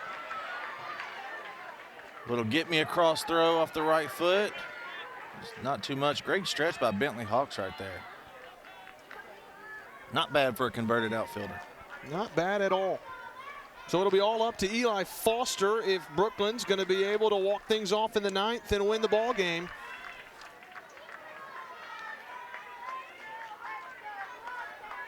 I mean, the effort that Cam Pryor has given, 6 2/3 innings, scattered 7 hits, given up 3 runs, 6 strikeouts, and a walk. That'll do the job. Exactly. Yes, it will. 2-0 count now to Foster as he misses down and in. Does have that mental block against lefties, though. I'll tell you that. Even though he's done a really good job, he got Cooper Bodie back in the 4th inning. He's got him another couple times, but he's always going to fall behind 2-0, 2-1 to these guys. 2-0 to Foster, going left side, over the shortstop's head. Bloop single for Eli Foster, and the winning run is on again for the Bearcats. Yep, they've had it each of the last 3 innings. You know, Jake Reese led off the 7th inning with a double. Great job right there by Foster, just going with the pitch, going to left field. Now they've got something cooking in the broiler. Griff Silverthorne will have another chance. At least that's what we think it will be. Yeah, they're looking like, I don't know if they're going to run for Foster, because you can re-enter in high school baseball. Yep. You can get a pinch runner out there. That's what they're going to do, it looks like. Yep. On the run for the Bearcats, number 6, Reed Murray. So it's going to be Reed Murray, freshman, coming on over at first base, going with some speed over there. Griff Silverthorne got a chance. Boy, he had a chance there in the 7th inning to walk things off with a winning run at second, but Cam Pryor got the best of him with a strikeout. That's exactly right. You know, he battled back right there. That was a great job by Pryor. Silverthorne, the DH, the freshman, you know, we talked about, you know, that's a big situation for him in that 7th inning. Now he has a chance at redemption. 2 outs in the bottom of the 9th. First pitch from Pryor is a curveball down and away. Pryor has gone heavy on that off speed, on that breaking ball, the last 2 innings especially. He's got a really good feel to spin it right now. There's not much Brookland can do with it. If he lands it for a striker, he starts it out in the zone. The only time he's struggling is when he pulls it really bad to the glove side. So we'll see what happens if he stays with it or not. Silverthorne takes the 1-0 pitch up and away. 2-0 hitters count now for the Bearcat designated hitter. Silverthorne had a single back in the 3rd inning. Struck out back in the 7th. Runner at first. Reed Murray came on to run after Foster singled. 2-0 is a strike on the outer bottom portion of the zone. Yeah, that was a pitcher's pitch right there. Myers made it look, I won't say worse than what it was, but it was a good pitch. But Myers just kind of started up in the zone, then went down to it. You want to get under that pitch. Might have been crossed up. 2 balls and a strike. High fastball fouled back into the netting, and Pryor has been lights out on the bump, trying to send this thing to the 10th. Tell you what, no matter what happens, Cam Pryor is a competitor. He's only a junior. You know, both of these teams don't have big senior classes, so Wouldn't surprise me if we have these two same teams back here next year.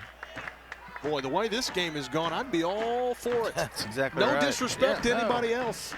2-2 from Pryor. Ooh. Fouled off up and in. He fooled him enough to get the foul tip from Silverthorne. And that's one of those, when you're taught as a hitter, you're taught yes, yes, yes, no. Yes, yes, yes, no. He didn't pull the trigger on the no quick enough right there and just had those hands leak out a little too far. Well, we just got word Harding Academy's up 1-0 over the softball complex, Natalie Schock Stadium. Got runners at first and second, too, so they putting some pressure on against Mayflower. Yeah, Coach Schock, great career, stepping down. Uh-oh, ball gets away from the catcher. Winning runs in scoring position with a payoff pitch upcoming to Silverthorne. Now you got a 3-2 count right here on Griff Silverthorne. Myers just couldn't handle that pitch, just up and out. That's on Pryor right there. Just tried to overthrow it. He tried to throw that one as hard as he could. I was thinking the same thing. But he can make it all for naught. Yeah, that's exactly right. So he can get Griff Silverthorne here. Don't be surprised. Go back to the curveball right here. Payoff pitch, base hit, likely wins it. 3-2 curveball, bloops into right field. In comes the right fielder, and he makes the catch on the run. Henley corrals it in right field. We head to the 10th. It's 7-7 from Conway.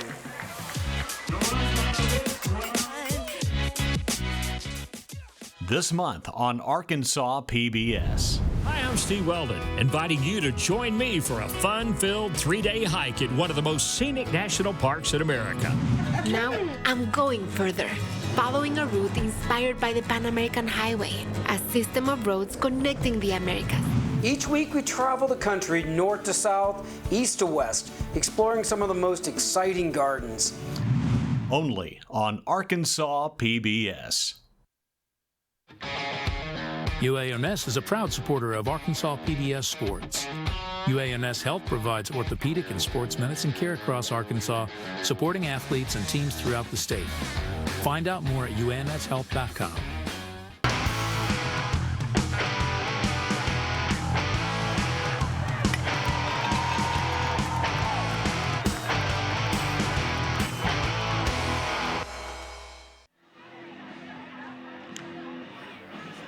Top of the 10th is upon us.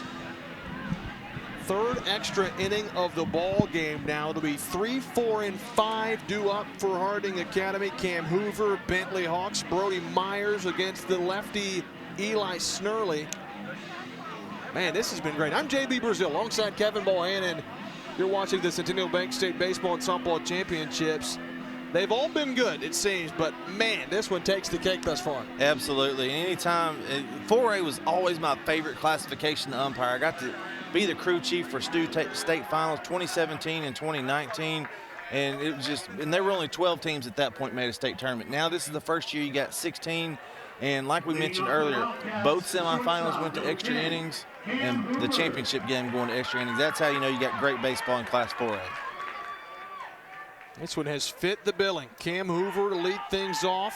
Phenom shortstop swinging out of his shoes, trying to give Harding Academy the lead with one swing of the bat. He goes pull side, gave it everything he had. Yeah, Hoover's got a little pop. 0-1 pitch is low, blocked by the catcher. And Hoover, his first year at shortstop, but I'm telling you, he did not look like, he looks very comfortable over there defensively. 1-1 curveball. That is a dandy over the left side. Yeah, that's that big sweeping breaking ball right there that Snurley has done a great job of landing so far this game. Now let's see if he goes away right here. Does kind of go outside, fouled away. Hoover doing a great job of staying alive right there. That was a 50-50 pitch. It's close enough that you want to go after. Great approach right there. Coach Fullerton teaches his guys up in the box, up on the plate, up on the bat. You ready? All right, absolutely. Hands up, hands up, hands up, hands up, hands up, hands up. Let me see it, let me see it. It's the final game of championship weekend here in Hot Springs. It's a sold-out crowd. Here we go, tip-off is set. Beck with the right hand, tie ball game. When you gonna wake up? Y'all gonna wake up when the season over? That's swung on, lifted high to right field. He's going back to the warning track. It's out of here. I can kind of look at people and tell that they doubt me. You know, you can kind of see their entire expression kind of change right when you make it. They get it to Williams, throws it down. I mean, she just stepped up and nailed the biggest shot right there.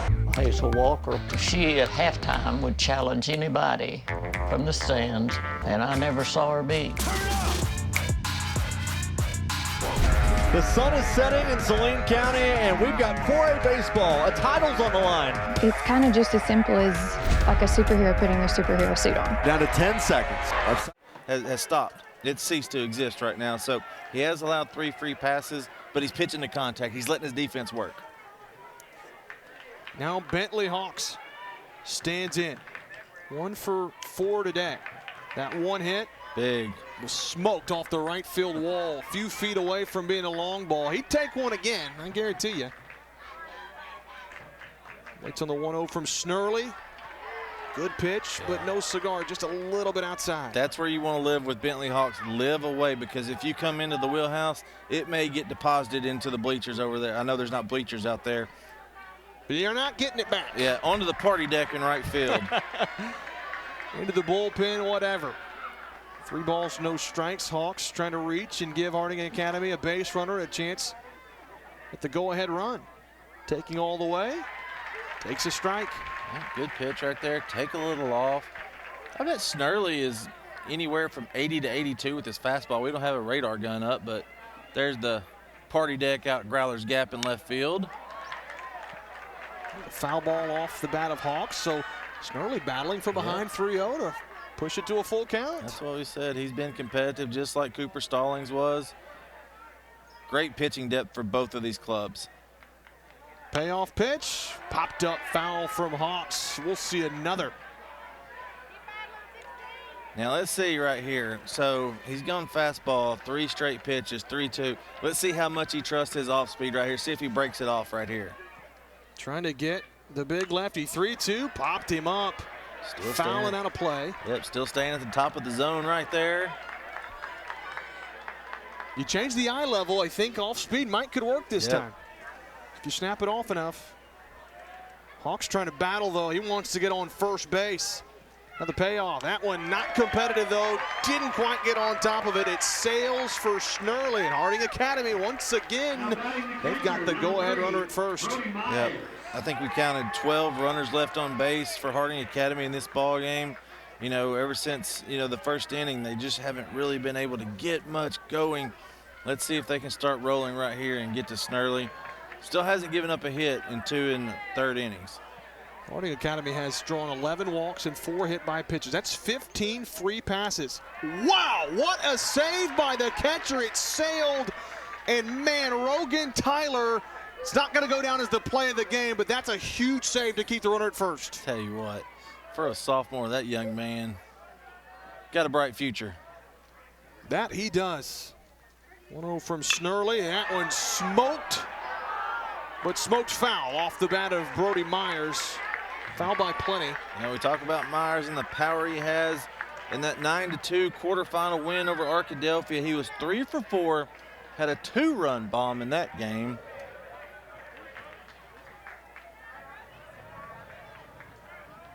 You can see what's at stake. 4th title in 5 seasons for Harding Academy. First state championship for the Brookland Bearcats. Myers comes inside. It's a strike. He almost thought it clipped him, and then the strike call, but he was crowding the plate. That's right. When you're up on the plate like that, you see a really good pitch right here.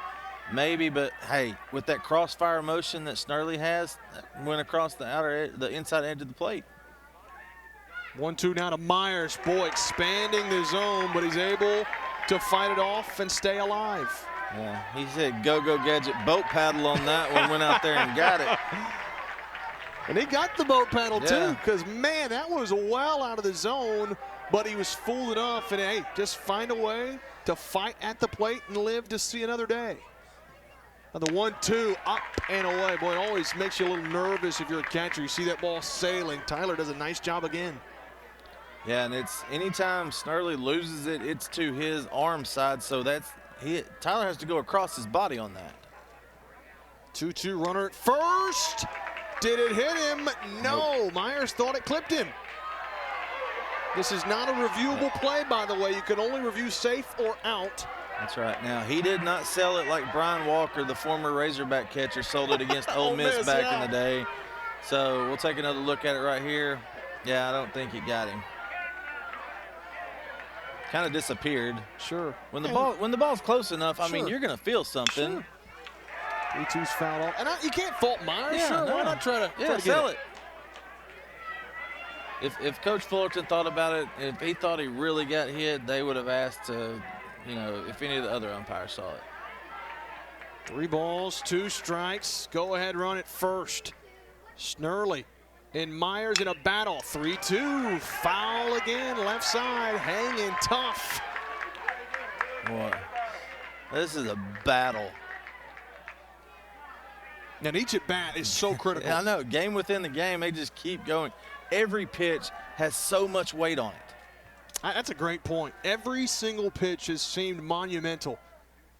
Payoff to Myers. It hit him. That time he says, see, it got me on the leg, and he's at first. Yeah, Myers said something, and, great job by home plate umpire Ben Fox. Even though Myers said something to him, he's like, hey, that one got me. But Ben Fox just said, go ahead and take your base. I know it got you. No reason to take it any step further. Harding Academy, they've got the go-ahead run at second base now. Rhett Watson, who has not been retired today. Man, how about it for Watson out of the 6th hole? 3 walks, a double, and a single. He's been a tough out. That's exactly right. That's what you want. Usually your 6-hole hitter, you want it to be your RBI guy. And that's why that's the way I've always stacked my lineup. He's really your second best 3-hole hitter. So when we were stacking our lineup, you got somebody that can drive the ball, get your guys off the bases, and that's exactly what Watson has done. He's been the toughest out in the Harding Academy lineup today. He's got a chance to give the Wildcats the lead with a freshman coming in, Brody Jones, and go back over to softball. 1-1 our score. Mayflower responds against Harding Academy. We're tied here. They're tied over there. That's exactly right. Still in the bottom of the first right there. Looks like Mayflower's got a runner on second. Still trying to do more damage over there, but we're not done over here at Bear Stadium. Top of the 10th. Watson, first pitch, pops it up. Foul ground, catcher's off with a mask, but he runs out of room. Someone's going to get a souvenir. That's the ball you're going to want to keep because this has been a dandy. Yeah. Major League Baseball, they're responsible, each team is responsible for 5 or 6 dozen before a game. And that's how many baseballs you can imagine. High school baseball doesn't go through nearly that many, but there's been quite a few today to get out of the park.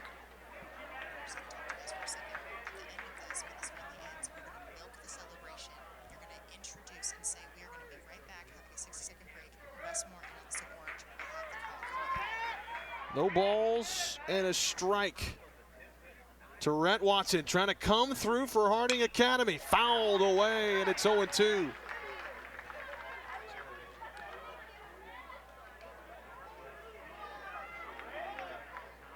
Snurley ahead 0-2 right here. Let's see how he attacks him with that go-ahead run at second base. Looks like he's going to stay away right here. 0-2 pitch, swing and a miss! Monumental strikeout for Snurley, and 2 are gone. Boy, Rhett Watson retired for the first time today. Snurley with that 0-2 count goes up and out of the zone, gets Watson to chase. You've got 2 outs now. Man, what an out, but you're not out of the woods yet. Nate Corbett trying to be the hero for Harding Academy. Both teams have had a lot of opportunities with big hits. Corbett swings and misses at the first one. And Corbett just needs to settle down right here. He's played the game with a lot of emotion today, and everything's hyped up to an 11 right now. So just calm down, stay within yourself, line the ball to the outfield. That's all you got to do right here. Snurley trying to make sure that doesn't happen. Corbett, though, curveball able to lay off. Man, that is a great take from Corbett. Yeah, Corbett being a pitcher himself, it's easier for those guys to pick up spin. So he saw it right out of the hand, was able to lay off the pitch. Now he's back to even. 1 ball, 1 strike. Swing and a fly ball into deep right center field. Long run to the center fielder. It's off his glove. Extra bases. Bodie couldn't catch it. It's a 2-run triple for Corbett, and the throw gets away. 3 runs come in to score, and Corbett, the biggest hit of his life. Got a pitch he could drive. Guys, game's not over. Great effort out there by the center fielder, Cooper Bodie, the right fielder, Eli Foster. They went after it out there. What a drive right there. The ball just kept sailing, too. It was good off the bat. Cooper Bodie just on the outstretched arms, gets it back into play. The ball got away from the third baseman over there, Jordan Friend. Corbett scores. Now they're up 3 runs. Man, the effort from Bodie in center, he just nearly made one of the biggest catches in center off the tip of his glove. Yeah, that's what you're talking about. He sold out on that one. They got an injury timeout right there. They're going to take a look at him. He hit the ground really hard. He was parallel with the ground, got up, threw the ball back in. Just great effort right there by the junior center fielder. Back over at Natalie Shock Stadium. Bases are loaded for Mayflower against Harding Academy. A big ground out there, though, ends the threat. But, man, how about the big swing from Nate Corbett? Huge right there. We talked about him staying with himself. He'd been getting in trouble the whole game with that head flying out. He kept his nose on the ball. That's one thing that Shane Fullerton preaches, keep your nose on the baseball. He drove it to the deepest part of the ballpark. Looks like Cooper Bodie's up and okay right now.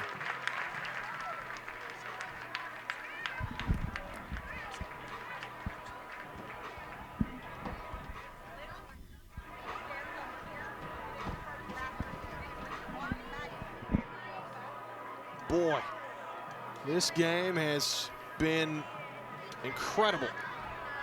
Not over by a long shot either. No, and we saw it last weekend with Brookland. Look, they went 10 innings with Robinson in that semifinal game. They were the home team in that one, being the regional winner, their first regional championship in school history. They had the last at bat in that one, won it in the bottom of the 10th inning right there, 7-6. Now they've got a little work to do. Snurley has to settle down. Now, that was the first hit he gave up all game, right? Sure in 3 was. innings. Yeah. Got one more out to go. Riley Smith, bases are empty now, but man, you go back and talk about this. 11 free passes, 4 hit by pitches. It just was a matter of time before it came back and bit Brookland. Yeah, that's what you got to go back as a pitching coach and think, man, that's where we gave the game up right there. And now you got Riley Smith's up 2-0 right now. Snurley just needs to settle down. Look, the adrenaline's going, just settle down. He does throw a strike. That one's tagged into center field. Right, center field, I should say. Foster's there, makes the catch. But Harding Academy, they've got a 3-run lead, all thanks to Nate Corbett. They're 3 outs away from another state title. Brookland trying to work their magic. 3 outs with which to work. This month in Passport on the PBS app. We'll see how the Romans created beauty in both intimate and monumental ways. The biggest lesson I've learned is that every destination, from a big city to a small village, has a soul. Why are there goats on this town hall? There's got to be a connection. When did a king have dinner with imaginary friends? Wow. These and other shows from Arkansas PBS are available with Passport on the PBS app.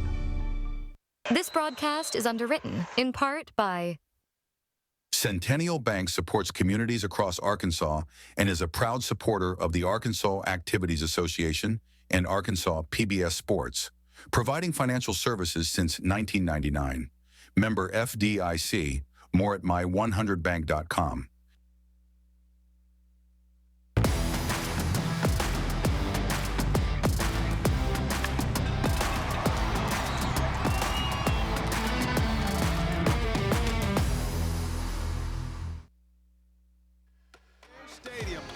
Top of the 10th, 2 on, 2 out, and it's a big drive to the right center field gap for Nate Corbett. Jr. cleared the bases and scored himself on the errant throw. Man, oh man, was that big. That was huge, and you know that puts them up 3 runs right now. And for Brookland, out of 16 teams, they play 4 games in the state tournament to get in the championship game. This is their 3rd 10th inning game of the state tournament. Coincidence, it's all been against 4A5 North schools. CAC the first round, they won 2-1. Semifinals, they won 7-6 over Robinson. And now Harding Academy in the state championship game, their 3rd game against teams from the same conference. Wow. They're going to have some work to do, though, if they're going to win their 3rd extra inning, 10-inning game. Cam Pryor has been, boy, he has been lights out down the stretch for Harding Academy. He's got to be getting up to close to that pitch limit. We'll get that number for you here in just a moment. Yeah, well, he's at 88, right? He's at 88 or 98. 98, okay. There's only 12 pitches left, but that's enough to close it out. Didn't put my readers on right there, so yeah. But he's starting against the 8-9-1. The caboose game for the Brookland Bearcats have been key in this game. They've been on base quite a bit, so we'll see how Cam Pryor approaches it. Jordan Friend will lead things off. 1 for 3 today with the walk. Friend, Bales, and Cooper Bodie. They're going to need at least those 3 runners to have a chance. Brookland going for their 27th win of the year. 26 wins is already a school record. Of course, they're going for their 1st state championship. Harding Academy 24-6 on the year, going for their 8th. And that put them in the top 5 all time for state championships. It's a dynasty. It is a dynasty. They have been a dynasty for a while now with Shane Fullerton. He stepped away, went to an athletic director's role. He's still the athletic director. He figured out he could do both, and this will be his 6th if he's able to win it. First pitch to Jordan Friend, lines it into center field. Diving attempt, but it drops. It's a lead-off single for Brookland, and they're not done yet. No, they're not. And great attempt out there in center field. Diving attempt, just could not come up with it. Joe Miles showing off that speed. Just missed it, but hey, great job right there. The right fielder, Titus Hensley, backed up the play, was able to limit Jordan Friend to a single on that one. It's in the top of the 2nd over at Natalie Schock Stadium. Still 1-1, Mayflower versus Harding Academy. The Wildcats have a runner at first with 2 outs. The first pitch to Ethan Bales here. The 9-hole hitter is upstairs for a ball. Brookland has been its best today offensively when they've been aggressive early in the count, especially against Cam Pryor. They don't want to give Cam Pryor the option to go to that off-speed pitch, which has been deadly for him. 1-0 pitch. There it is. A strike at the knees to even it up. Really good pitch right there. Really tough pitch. There's nothing that Bales could really do with that. And I know there's some fans out there thinking, hey, do they want to move the runner over and put him in scoring position? No, you don't want to give up any outs at this point. Not when you need 3. Yeah.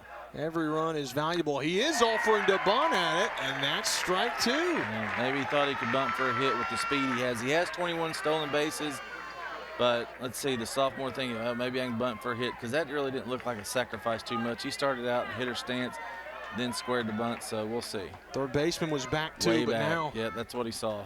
Now with 2 strikes, you don't have that luxury, not at this juncture of the game. 1 ball, 2 strikes. Pryor trying to get him, and he hangs tough. A fastball fouled away by Ethan Bales. Let's see if Pryor goes back to something soft and away right here. Get him to roll over, get that possible double play ball. Brookland needs just 1 more runner to bring the tying run to the plate.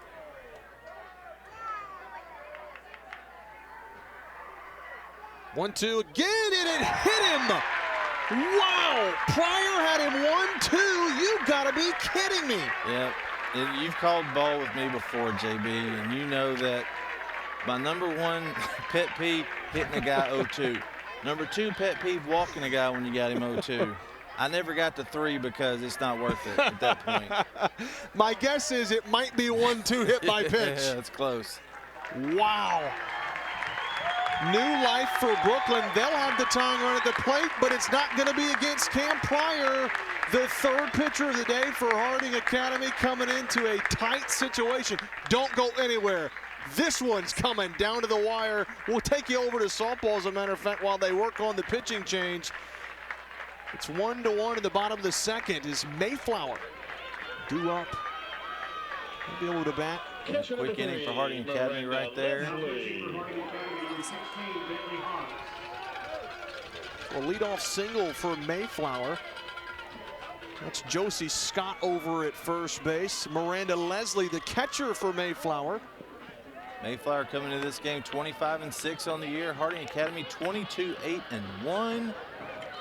These two teams, of course, playing for the 3A championship due to the competitive equity factor. That's why Harding Academy is playing in the 4A baseball game, and softball is still back in 3A.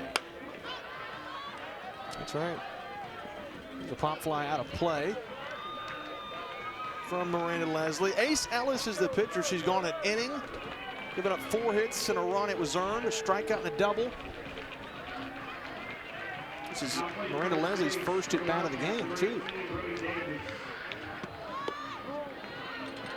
Really like the purple and white pinstripes that Mayflower sporting right there. It's clean, isn't it? Mayflower, good baseball tradition. They've won a state championship in baseball. Really respected coach Joe Albritton won a state title, I believe, back in 2015. Little bunt attempt from Leslie. That's a good one. She's going to beat it out. Good speed from your catcher. Absolutely. Very athletic catcher. Leslie got down the line real quick and, of course, moved the runner over. Get her up right there. Now you got a chance to take the lead with a base hit to the outfield. It was Josie Scott moving to second base. So first and second for Mayflower. Nobody out in the bottom of the second. Leslie, a junior catcher, doing a great job.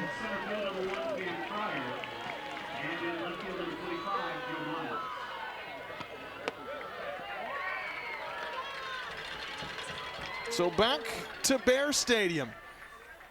New pitcher is the former first baseman. It's the lefty Bentley Hawks coming in a big situation. The southpaw will face the tying run at the plate. Yeah, last outing for Hawks, he went 2 2/3 innings against Shiloh Christian to get the win in the semifinals. Had 3 strikeouts, only allowed 1 hit against the Saints. Now they're going lefty on lefty right here. Leadoff hitter Cooper Bodie up. Runners at first and second, nobody out. High pressure situation in the bottom of the 10th. First pitch to Bodie. Uh-oh, it gets away. Runners will move up to second and third. I thought for a second it might have hit his leg, but it didn't. Yeah, it's just a tough pitch. You know, Bentley Hawks is straight over the top right there, and you can see it right there. It just gets away. Little arm side run. Myers has to go across his body right there. That's one of the toughest balls for a catcher to get to, and Myers just let it get past him. Now, Brookland's got runners in scoring position.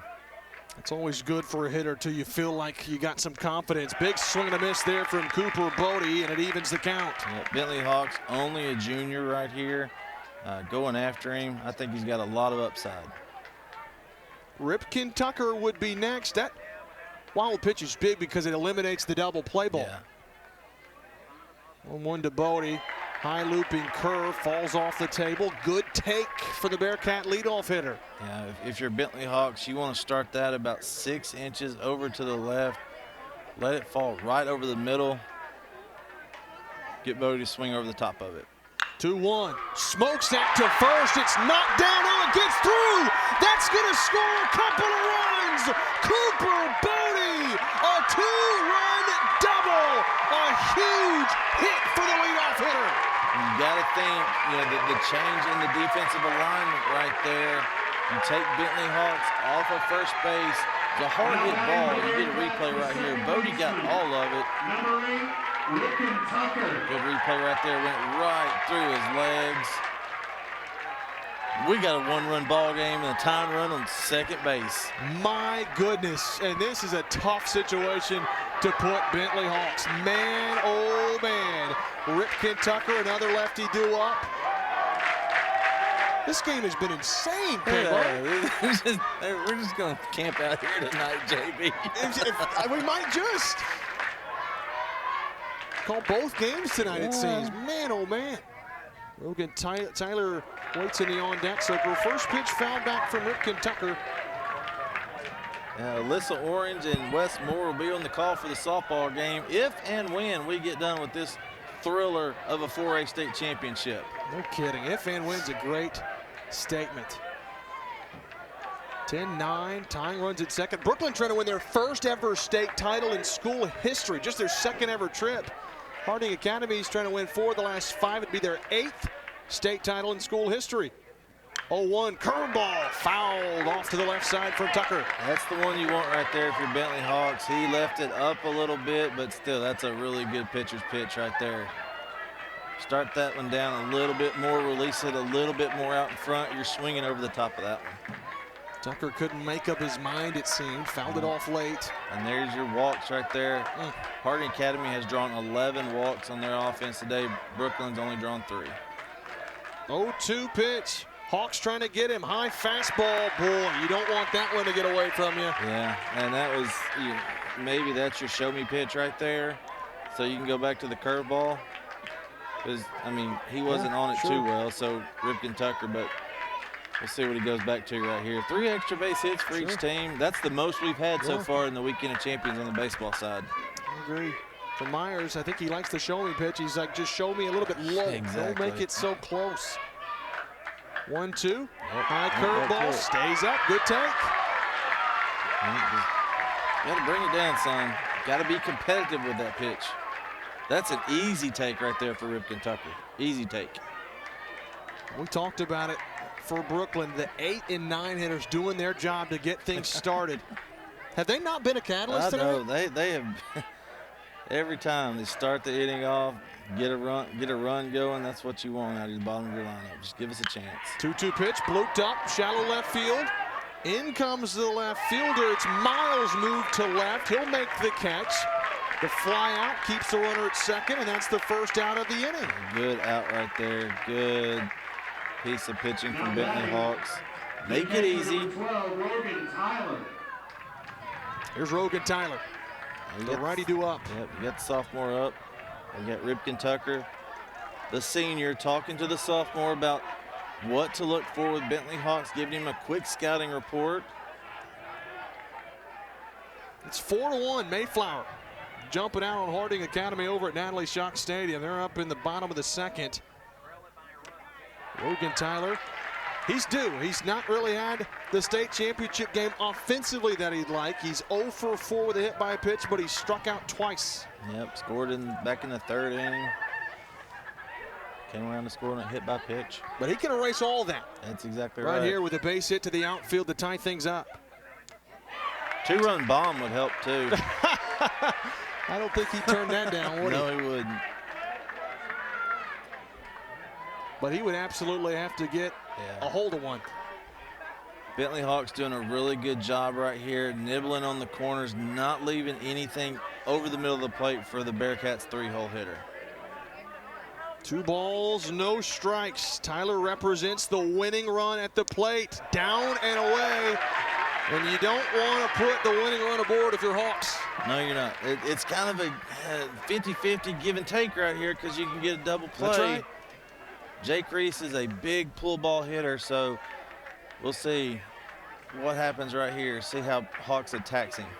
Taking all the way will be Taylor. He does get a strike. It's 3-1. Borderline 50-50 pitch. Went benefit of the pitcher right there. That's been a strike all game.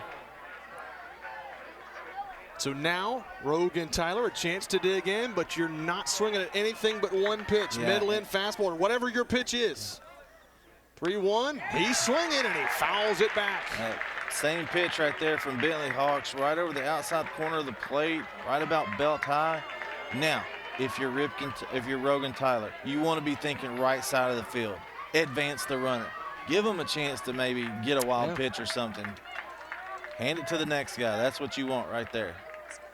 Trying to battle at the plate. 5-1 Mayflower now, bottom of the second. They keep it on, pouring it on. And Rogan Tyler in a battle at the dish with Hawks. 3-2, he smokes it. Up the middle, it's through. They're gonna wave on the tying run. Bodie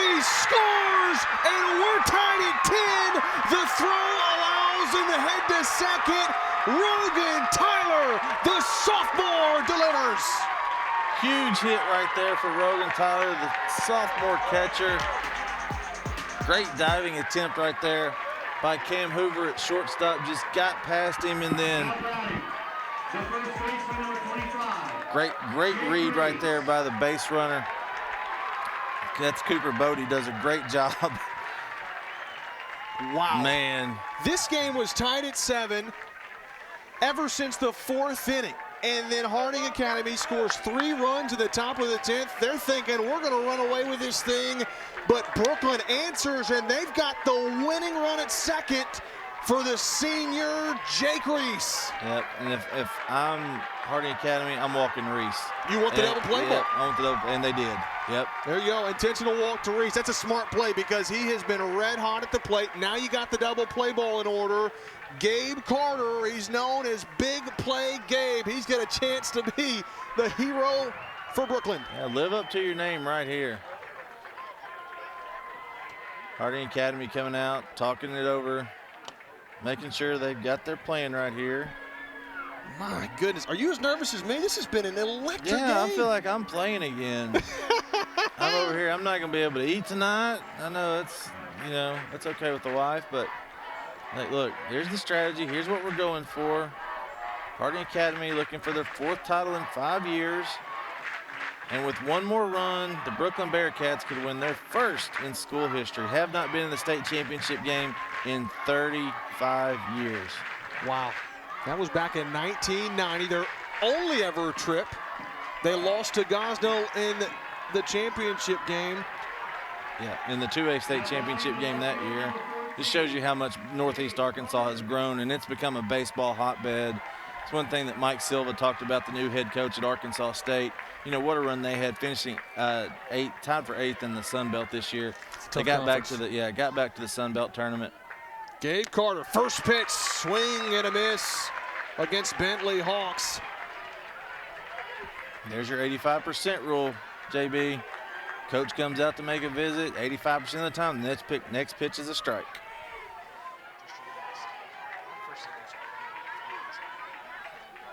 No balls and a strike to Gabe Carter.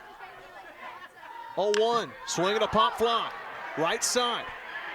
Right fielder's over, that's Henley. They're gonna tag the runner at second. We're gonna have a play at third. The throw is cut off.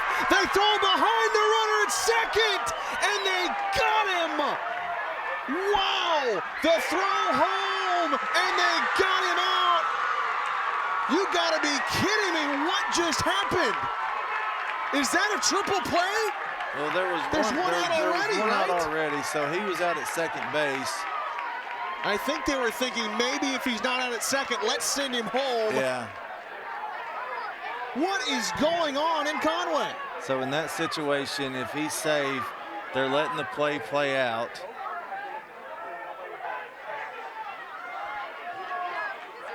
Man, here's the tag. They throw to third base, and a nice cut right there. They throw behind the runner at second. The tag there, and I think they got it. Yep, so they went ahead because in that instance, the play plays out. So if he's ruled safe at second, it can follow through, make the play at home. If he's ruled safe at home, if I'm remembering right, it would be over at that point, but he was ruled out at home. So right, so at that point, that's a moot point. We'll get a confirmation on that. Well, there was already one out. That's what I thought too, but there was a fly ball to right. Yep, we got another challenge. That was the second out. Then they moved the runner to third. They threw behind. That should be the third out at second. If it's not, there's that play at the plate. That's what you're alluding to. That's exactly right. And he's challenging the play at second base, so he can't challenge the play at home. He can't challenge that. Great rotation right there. First base umpire Paul Cates comes home, makes the play, makes the call at home. And we're going to confirm if they're... Are we looking at the play at the plate? Looks like it. Look, yeah, we just got confirmation. We're looking at the plate, home plate, so... This would be the winning run, it looks like. He was safe at second, evidently. Oh my goodness. Well, this is a huge call then, if that's the case. Yep. And from that angle, it looks like the hand got in before the tag did. Wow. What if we ended the 4A state championship game on the second replay review? That's the tough call right there. Did he tag him on the first time through before the hand got in? Wow. There's a look at the zoom in. Yep. It's just hard to see from that angle. And if you got overlapping, here's going to be your best view right here. As you look, the hand gets in, but you do not see where the glove is. The hand is up. And if it's got to be incontrovertible evidence. The question is there a tag right there? Yeah, is there a tag right there? It looks, from the third base cam, we got a first base and third base camera for our fans at home that are watching. We've got two different views that we can look at right here. So they're looking at first base and third base. I'm still confused at what happened at second. Yeah. Did they end up overturning it at mid-call? Think it was an out and then a safe? They couldn't overturn. He had to call him safe at second base. This is the best one. See, wow. We thought we saw air right there on the first. I thought I saw air the first time on the way through. So he got to the plate. It's just a matter of if he had got the tag on him. And Paul Cates did a great job coming down. You see the first base umpire, Paul Cates, is in position. He's got the perfect view on it. Man, this could come down to the ball game. Oh, wait, I think they've got our solution. So here's the call. This is the biggest call of the game. And it stands. He is out at the plate. We've got more baseball. At least that's what it would seem. Top of the 11th upcoming. Here's another look. Great job by Harding Academy to finish the play right there. Wow, 10-10. We're going to the 11th inning over here at Bear Stadium.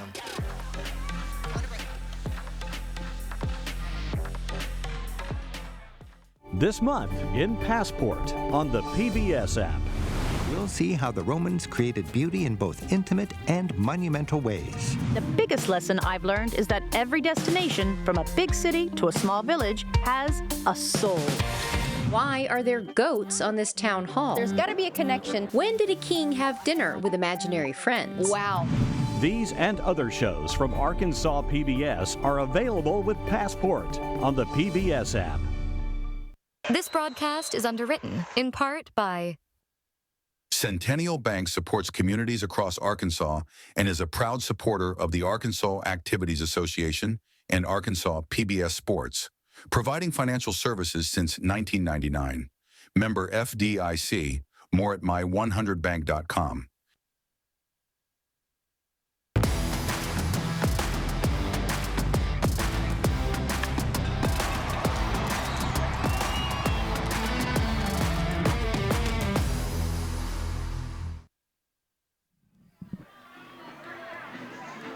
Wow, so here's how things went down in the top or bottom of the 10th.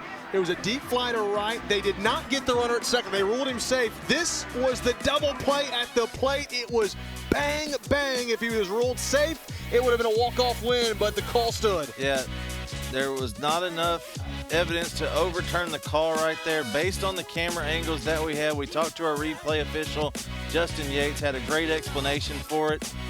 Play stands. Runners out at home. We go to the 11th. How about Myers, the catcher? I mean, game's on the line. What was going on in that whole sequence? I have no idea.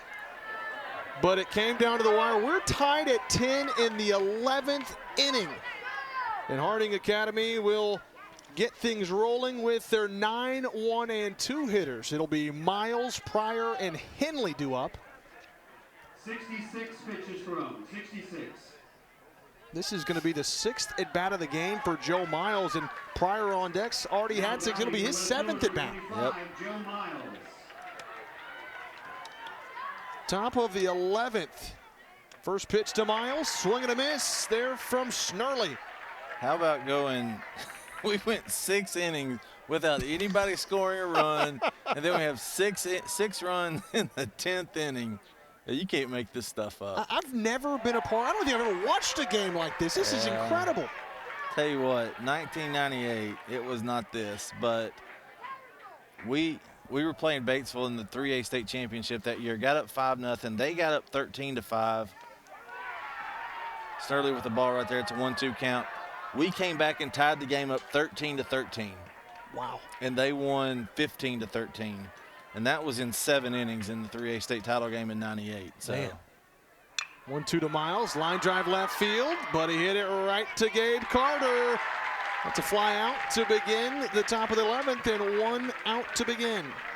Miles went with the pitch. You know, Snurley does a good job working that off-speed breaking ball away from the left-handed batter. Miles went with it just right to him.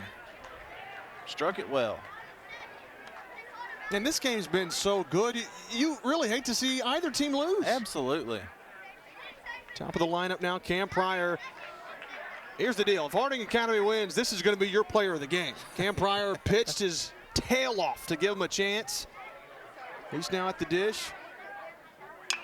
Has not had a hit today, though. He is 0 for 5. Yeah. Played great defense, though. Of course, came in the mound, did a great job. Went 7 innings in relief. And we're in the 11th. Yeah. This game makes no sense, but it is going to go down in the history books. Yeah. Great job right there. Laying off that pitch just a little outside. I think the record's 21 innings, if I'm not mistaken. I don't want to challenge that tonight. We'll be here a while if that's the case. The softball game across the street would be over by that time. Yeah, that last check, Mayflower was up in that one 8-1. It may be over before we get done anyway. 3-1 pitch, big swing and a miss from Cam Pryor, and we'll have a full count. It is 8-1 in the bottom of the 3rd. Mayflower picking up crooked numbers. They've scored 7 runs in that 2nd inning, and they've got 2 aboard in the bottom of the 3rd. There's a swing and a high fly ball into left center field. Carter's over. Can of corn, and 2 are gone. Snurley doing a great job settling in right here. And you look right there, a score update from the 3A State Softball Championship. Mayflower leads Harding Academy 8-1 in the bottom of the 3rd inning. So it's going to be all up to Titus Henley. If Harding Academy is going to be able to do anything in the top of the 11th. First pitch out in front, strike 1. Henley scored the first run of the game for the Harding Academy Wildcats. He walked and came around to score. Big semifinal game for Henley. Went 3 for 4 with 3 RBIs in that game. Quarterfinal win, he had a triple against Arkadelphia. He was 4 for 5 in the opening game against Lone Oak. That was a 13-4 win by Harding Academy. He's due, though. He's 0 for 5 today. The 1-1 pitch, pops it into right.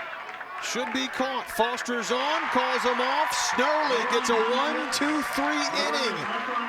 Will Brookland be able to finally claim their first ever state title? We'll find out. The bottom of the 11th is next from Bear Stadium. I have some glad tidings to impart. Whoa! Look at that! I'm still surprised at how good I am. Jane Austen was my sister.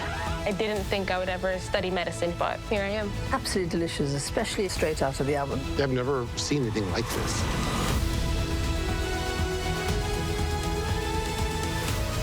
I think we have sufficient cause for celebration. This broadcast is underwritten, in part by Everett Buick GMC provides vehicles to Arkansas families and supports local organizations. Community involvement has been part of our story for generations. Proud to support the Arkansas Activities Association and Arkansas PBS Sports. More at everettbgmc.com.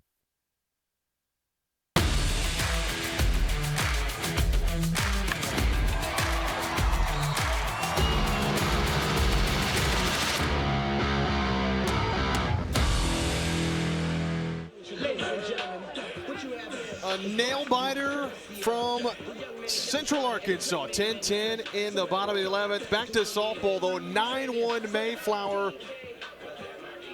They're headed to the top of the 4th.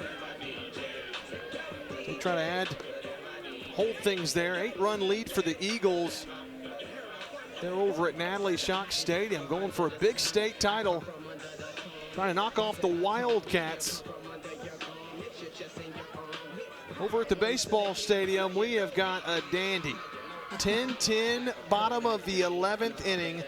This game's coming up on 4 hours old. Yeah, we're 6 minutes shy of the 4-hour mark. They just keep going in this one.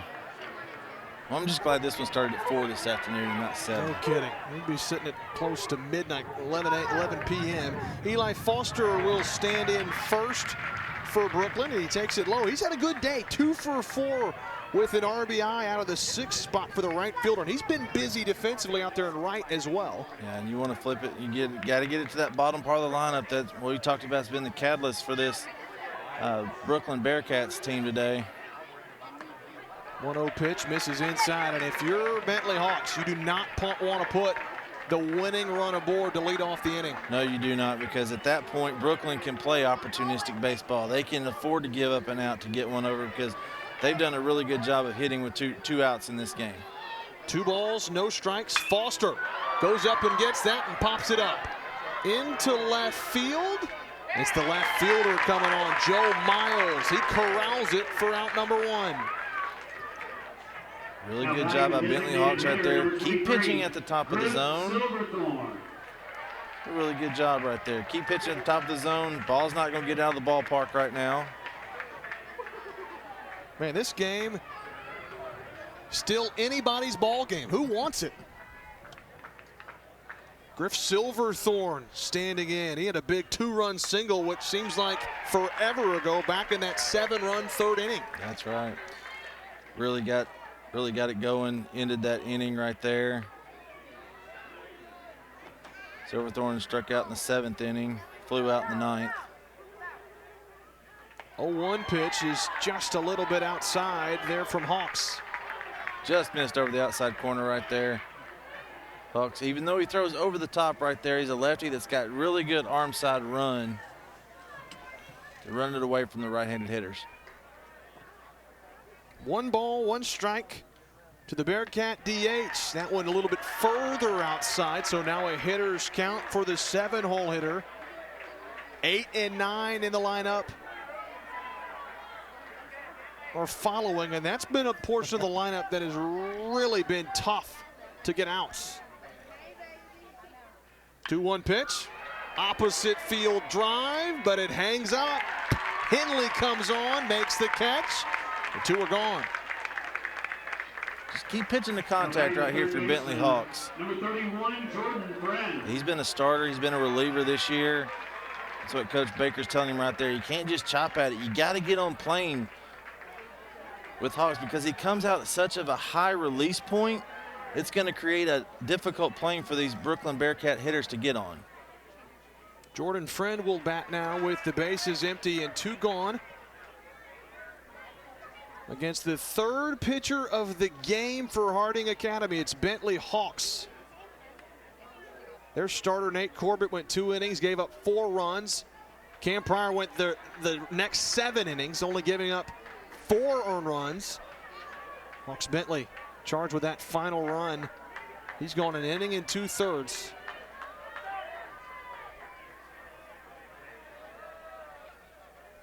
The 1-0 to Jordan Friend. Popped him up on the infield. Who wants it? It's the pitcher.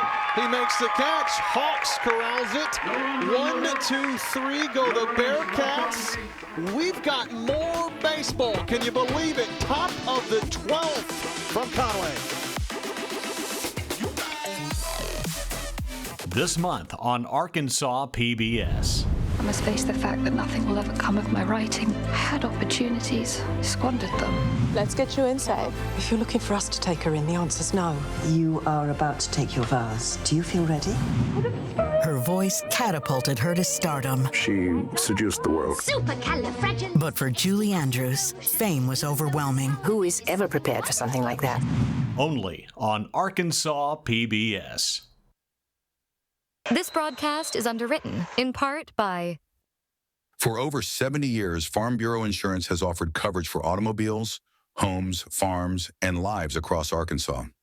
Proud to support the Arkansas Activities Association. More at afbic.com.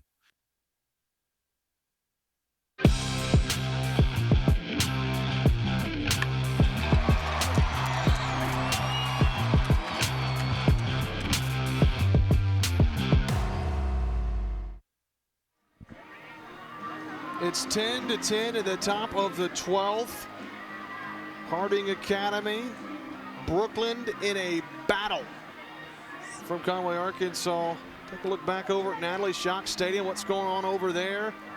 Mayflower and Harding Academy. It's the Eagles leading the Wildcats 9-1. You know, that's a 10-run run rule after 5. That's exactly right. They tack on a couple more. Hold them. You'll be in good shape if you're Mayflower. We apologize. Unable to bring you the coverage of the softball championships.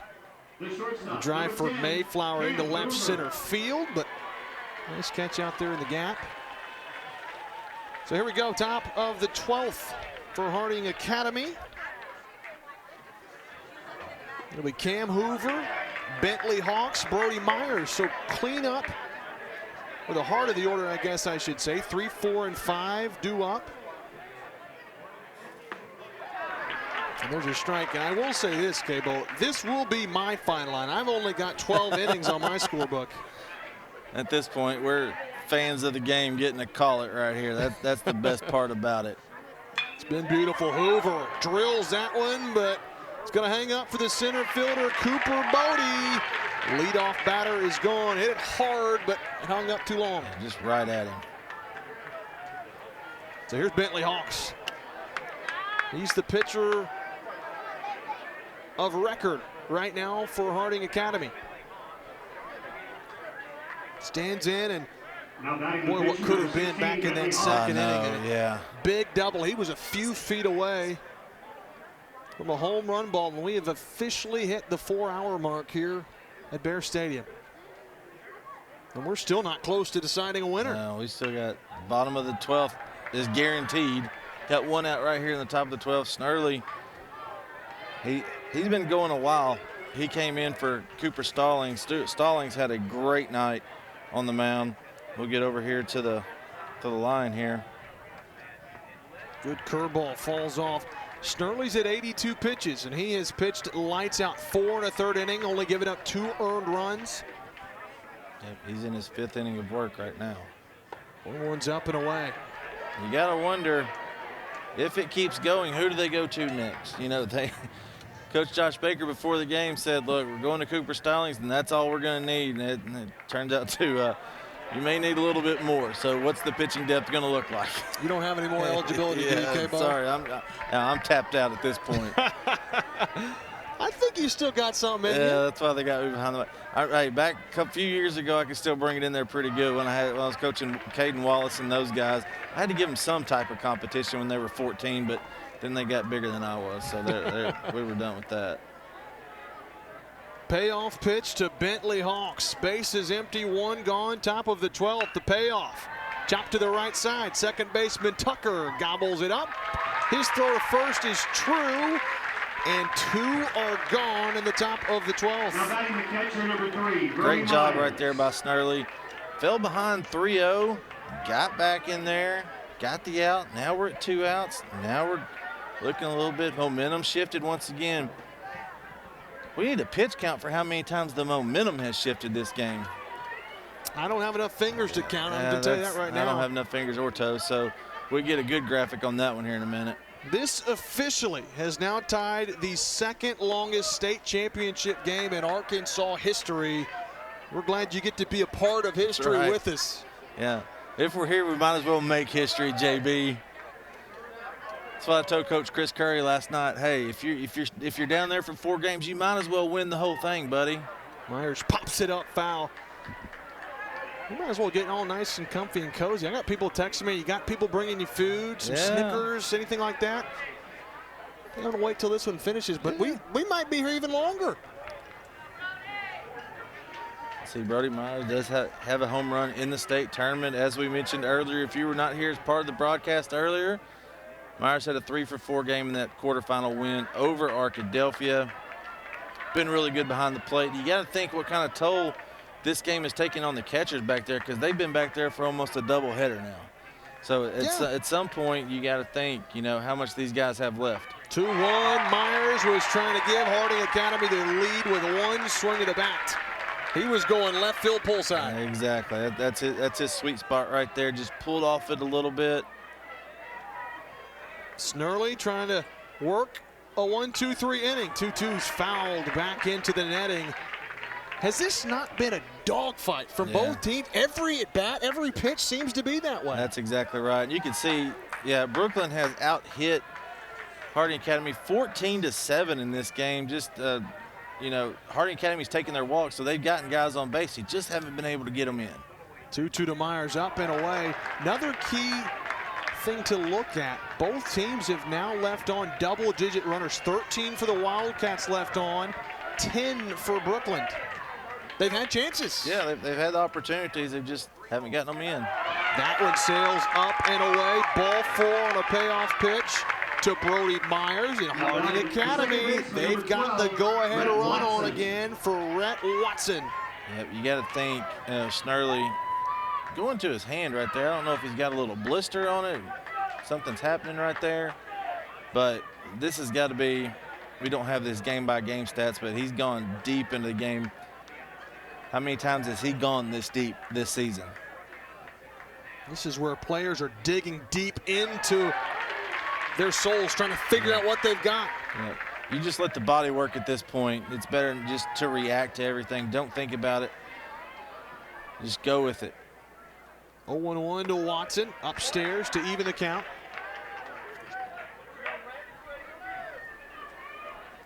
Nate Corbett, who was had the big swing in the 10th inning to give Harding Academy a 10-7 lead. He's on deck.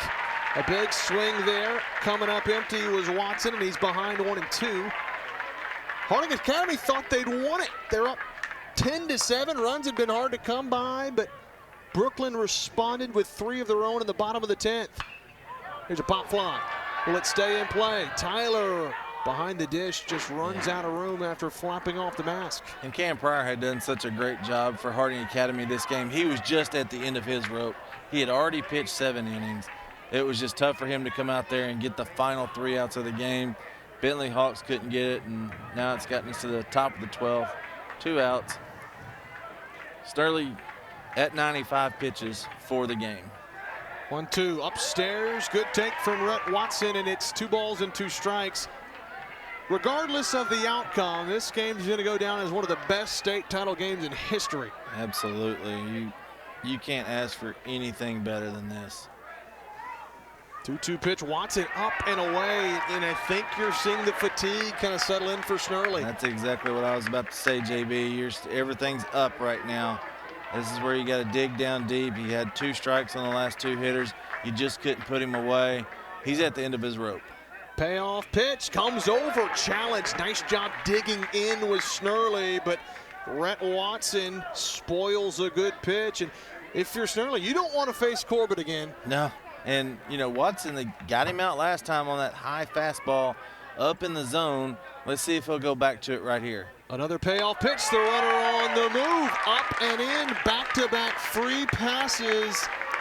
And Nate Corbett's about to step into the box. You got to think that's going to be it for Snurley right there. They're going to go out and have a conversation, and I'm with you, K-Bo. I would not be shocked if that's the end of the line for Snurley, and he's pitched his tail off. Yeah, he's pitched his heart out right now, and that's all you can ask from that young man. What a great outing right there. The junior came in, gave his team every opportunity to win the ball game, and now they're going to turn it over. I think we're going to go over to the softball game real quick as we make the pitching change. We'll come back to the baseball, to Bear Stadium. We go to Shock Stadium. We'll tell you about the new pitcher here in just a moment. But man, Mayflower in a 9-1 lead over Harding Academy. That ball's touched into deep left center field, but a nice job tracking that ball into left field for Mayflower. It's 9-1, the top of the 5th inning. That was Ace Ellis for Harding Academy putting a drive into left field. You see the score line right there. Mayflower's got 9 runs on 9 hits, no errors. Harding Academy 1 run on 5 hits, 2 errors. We're going to the bottom of the 5th. This has been a crazy game. Looks like Jake Reese is getting on the mound. Senior action. I don't think that's what Coach Baker thought was going to happen today. Yeah, you got somebody who is battle tested. He was a starting pitcher for the Brookland Bearcats as a freshman, pitching behind Weston Spear, Griffin Duvall, as we mentioned earlier. He's been in this program for 4 years. He's going to play college baseball at the next level. Probably the hardest thrower we've seen this weekend. I mean, we'll see some low 90s guys on, in the 6A championship game. But Reese is going to be high to mid 80s, or mid to high 80s, excuse me, and have a really good slider. Reese has thrown 21 innings this year. He's got a 2.33 ERA, 36 strikeouts, 11 walks. Teams are hitting only a $190 against the hard flame-throwing righty. This is a big situation. 2 on, 2 out, top of the 12th. The go-ahead run in scoring position with Nate Corbett, who was the big hitter in the 10th inning, due up. Yeah, I like this matchup for Reese right here. Corbett he's a pull ball hitter. That's where he lived. He had that big, 2-run double where he ended up coming around to score on the air at third base. Reese is going to live away from him right here. The go-ahead run is at second base right there. They're leaving Brody Myers in to run for himself right now. So Corbett with a base hit to the outfield could give the Wildcats the lead. He had a 2-run triple back in the 10th inning. He scored on an error in that same play. First pitch, right down the pipe. A fastball from Jake Reese, the senior. What you want from Jake Reese, get ahead. They're playing Corbett to pull there on the infield. Second baseman playing well, swung around towards the 4-hole. 0-1 from Reese, good pitch, just a little bit low. Yeah, if you're catcher right there, you got to squeeze that one. That was borderline. You catch that, you may get it, may not. 50-50 ball. But when you drop it, just about guarantees it. Get it right there. Rogan Tyler, you got to think fatigue coming in for him too, right? I mean, you've been down there all game. Yeah. 1 ball, 1 strike from Jake Reese. We've seen 2 straight fastballs. What's next to Nate Corbett? He does go off speed. A little different angle almost. Yeah, he's going to have a slider. He's not going to have a curveball like you've seen from everybody else today. He's a hard thrower. So what do you want to come off that? You want to come off with the slider because you tunnel it out of the same arm slot and you just run it horizontally. So you're going to run it in on lefties. Throw it to their back foot. Hitters count for Corbett. Trying to get a big hit again. 2-1, sails on him. 3 balls, 1 strike for Nate Corbett. Reese, got to be careful. Yep. Got to be careful because, the last time Corbett was up, he got that hit. Guess what the count was? 3-1. 3 balls and a strike. 2 on, 2 out, top of the 12th. Nate Corbett. 3 runs driven in today. Waits on a 3-1 from Reese, takes a deep breath. Fastball just a little bit outside, maybe low. Bases are full of Wildcats. Yep, little low, little out. So we appreciate all of our fans and everybody staying with us in this marathon 4A state championship game. We're in the 12th inning. If you tuned in to watch the 3A state title game between Mayflower and Harding Academy, Mayflower is up in that game right now, 9-1 it looks like, in the bottom of the 5th inning. Got 1 out, and we're still going. We got top of the 12th over here at Bear Stadium. First pitch, it hit him! Up and in to Riley Smith! And Harding Academy's got the lead! Wow. And you cannot believe, I mean, now it's 11-10. Harding Academy's up. You're going to live and die with your senior on the mound right now. But Brookland is the home team, so they're going to get the last at bat. We just see what Harding Academy can make happen right here. They'll have their 9-hole hitter Joe Miles due up. And if we're counting right, that's the 16th or 17th free base in the game. 17th. There's a strike to start Miles, outer half.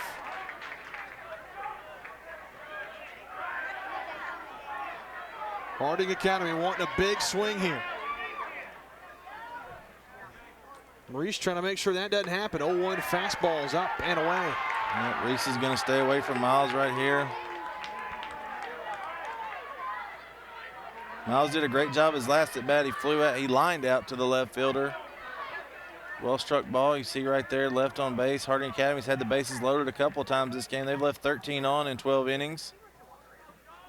1-1 pitch, fastball off the hands, foul, and Reese a strike away from sending it to the bottom of the 12th with only needing 1 run. Yeah, and Miles has to be kicking himself right there. He could have been, there was between 2-1 and 1-2 right there.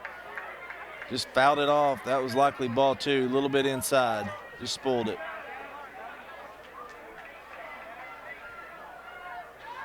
One ball, 2 strikes to Joe Miles. Reese trying to keep him loaded. Swing and a miss. He does it. But Harding Academy, they get around on a hit by pitch.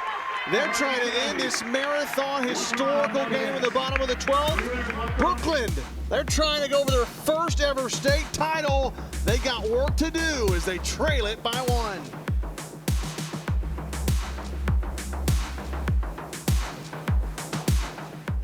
This month in Passport on the PBS app.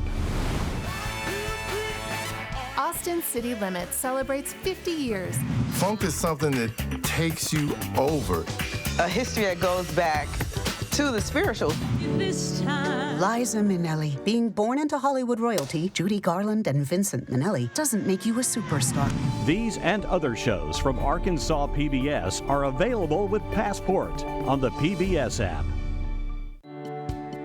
Since 1937, the electric cooperatives of Arkansas have been providing power to homes, farms, and businesses across our state.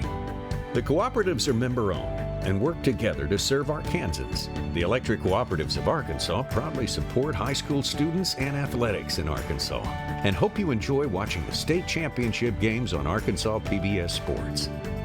Better connected together. The electric cooperatives of Arkansas.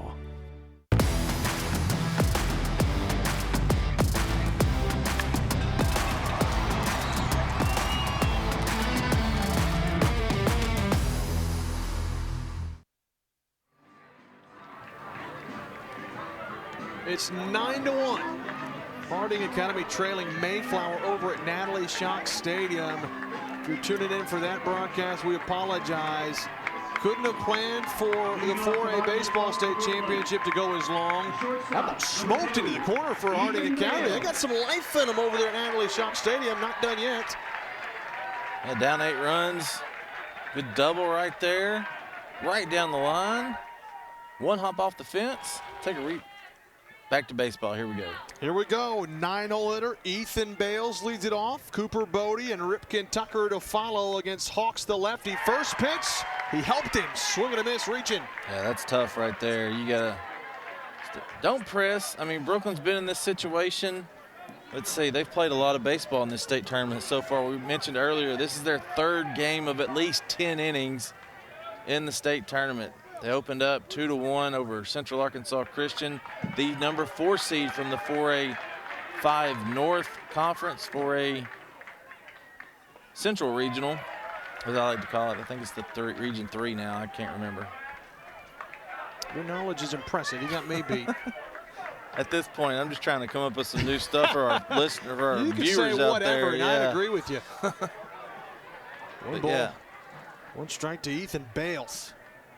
He's been clutch today. Swings and misses at the high cheddar, though, and that's strike 2.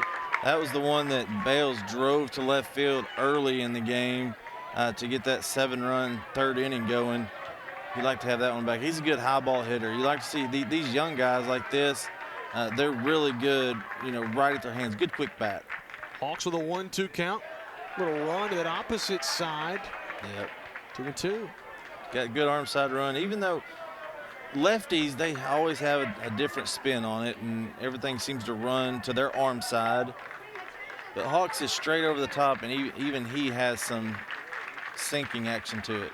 2-2 to Bales. Fouls it off down the right field line. Trying to make a bid for extra bases, too. Yep. I think we got Nate Corbett's back over there at first base. Yeah, Corbett's at first, you're right. Good big target over there to throw to. Pryor went back to center field. Miles shifted over to left once Hawks came in. Another 2-ball, 2-strike count. Up and away, and it's full. Wow. There's a big pitch upcoming. How many times have we said that? Yeah, I mean, it's so big for both teams, right? Getting the leadoff hitter out. That's what Shane Fullerton is telling Bentley Hawks right here. It's so critical right here. And then for Brookland, get the leadoff guy on. You're playing for 1 run. Payoff pitch. He missed it. Out and away. And the tying runs aboard for Brookland. The walk 1 and at bat, and that's actually Brody Davis. Well, they say it on the score sheet. That's not correct. It was Corbett at first base. So the tying runs on. The winning run will come to the plate. The lineup flips over for Brookland. That's exactly what you want. You got me and Cooper Bodie coming up. Looks like we're going to have a coaching visit right here. And this might be also situational, too, if you're Brookland. Yep. Do you try to, Bodie's already been unsuccessful in a bunt attempt already, but you also run the risk if you swing away to hit into a double play. Yeah, and the only good thing in that situation is you got to rely on Bodie's speed. So I'm with you. He's hit it hard. Yeah, he's hit it hard both times. He's pulled it hard to first base a couple of times. He's got both of them to get through. You see Coach Caleb Campbell, I believe that's who it is, assistant coach for Harding Academy. Campbell will actually be the head coach at DeWitt next year. It'll be his first head coaching job. Shane Fullerton's got 2 assistants that played for him. Of course, Caleb Campbell, that was part of that 17-18, both of those championship teams, and then J.R. Miller, a part of that 2013 team. So a lot of history over there at the Harding Academy coaching staff. Been a lot of history, you're right. Cooper Bodie standing in now. Will they take the bat out of his hands? Will they let him swing away? He's swinging. First pitch, it hit him! Hawks comes inside, and for the first time all weekend, it seems, visit to the mound does not end up as a strike. That's right. There's where the 15% comes into play, JB. That's why we say it's not 100% accurate.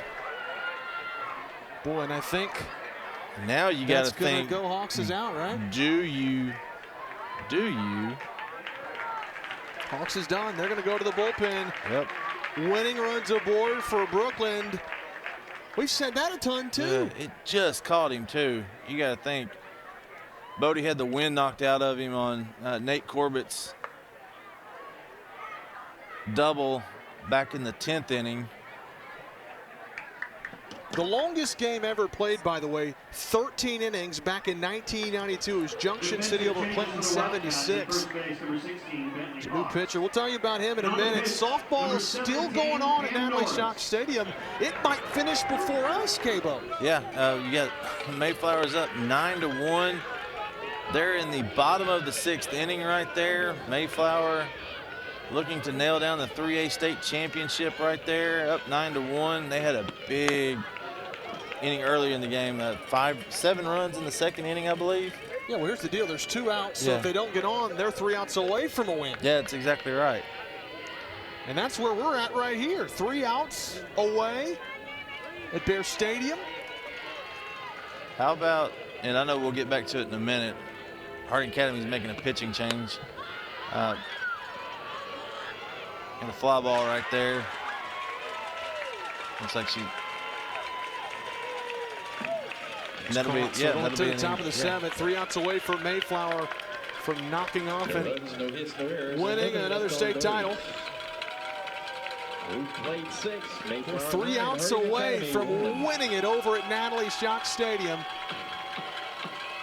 And the new pitcher for Harding Academy, Cam Norris, freshman. A freshman. That is a huge situation. Yeah. Really like Norris. I've gotten to see him pitch a few times, you know, over the past couple of years, whether it be in showcase ball or, you know, this season. Really good fastball. He's going to be the next great arm for this Harding Academy program. The future of the Wildcat pitching staff. You're getting a look at him. Cam Norris in a very tight situation. Winning runs aboard, tying runs at second. He needs 3 outs, and they're going to be 3 tough ones. Ripken Tucker due up. Rogan Tyler would bat, barring a triple play. And you got to think that Brookland's going to look to move the runners over right here.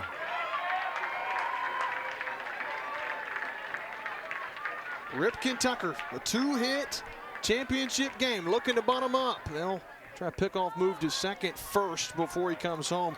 Tucker, an RBI single, a double. He struck out, grounded out, and flown. He's done just about everything. He's also walked. Yeah, and your 2-hole hitter is usually the guy that can do just about anything for you right here. So, yeah, while we talked about them laying down the bunt, moving the runners up, don't be surprised if you see a slash right here. You get the defense moving, poke it through the left side, get something going here. He's squaring early. They got the wheel going on, tries to bunt at it, but he bunts it foul. Yep, he stabbed at it right there. That's not what you want to do. It's also dangerous to pop it up, yeah, too. And one thing, a good drill to do for all the youth baseball players at home, make you a contraption that's got a stick with a net on it and just learn to catch that thing. You want to be able to put it where you want to put it. Just work on catching it. Yep, catch that almost thing. Giving with it, right? Almost giving, especially when you get up to the higher velocities. You're going to get a lot of give in that bat, so you got to learn to be very forceful with the bat head. Tucker going to try to execute another bunt attempt. Norris leaves it up. 1 ball, 1 strike. And here's something you don't want to do if you're Harding Academy and Norris. You don't want to hit him, and you don't want to throw a wild pitch. Right. And Harding Academy changed up their bunt defense on that one right there. They crashed the first baseman. They crashed Corbett on that one. Left the third baseman at home to try to get the force out right there. We'll see what they do right here. 1 ball, 1 strike. Pulls it back, and he takes a strike on the outer portion. That was tough. Good pitch by Norris right there. So now Tucker will have to swing with 1 ball and 2 strikes. Cam Norris trying to get a tough out. Tying runs at second base for the Brookland Bearcats. And you know you're going 2 strikes right here. Do you leave the bunt on? They do not. He's swinging away, and he struck him out looking. What a pitch from Cam Norris. Yeah. Intestinal fortitude at its highest level with freshman Cam Norris getting the huge strikeout right over the black on the corner. Tough pitch to take right there. Ripken knows it. That's a well-placed fastball from Cam Norris. Harding Academy a double play away from their 8th state title. Rogan Tyler stands in. First pitch misses.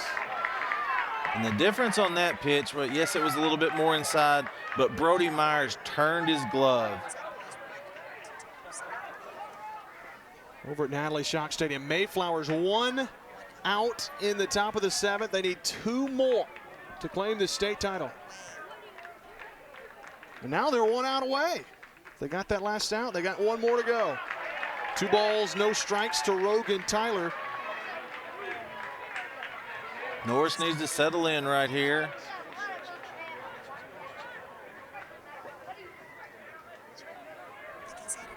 Two balls, no strikes.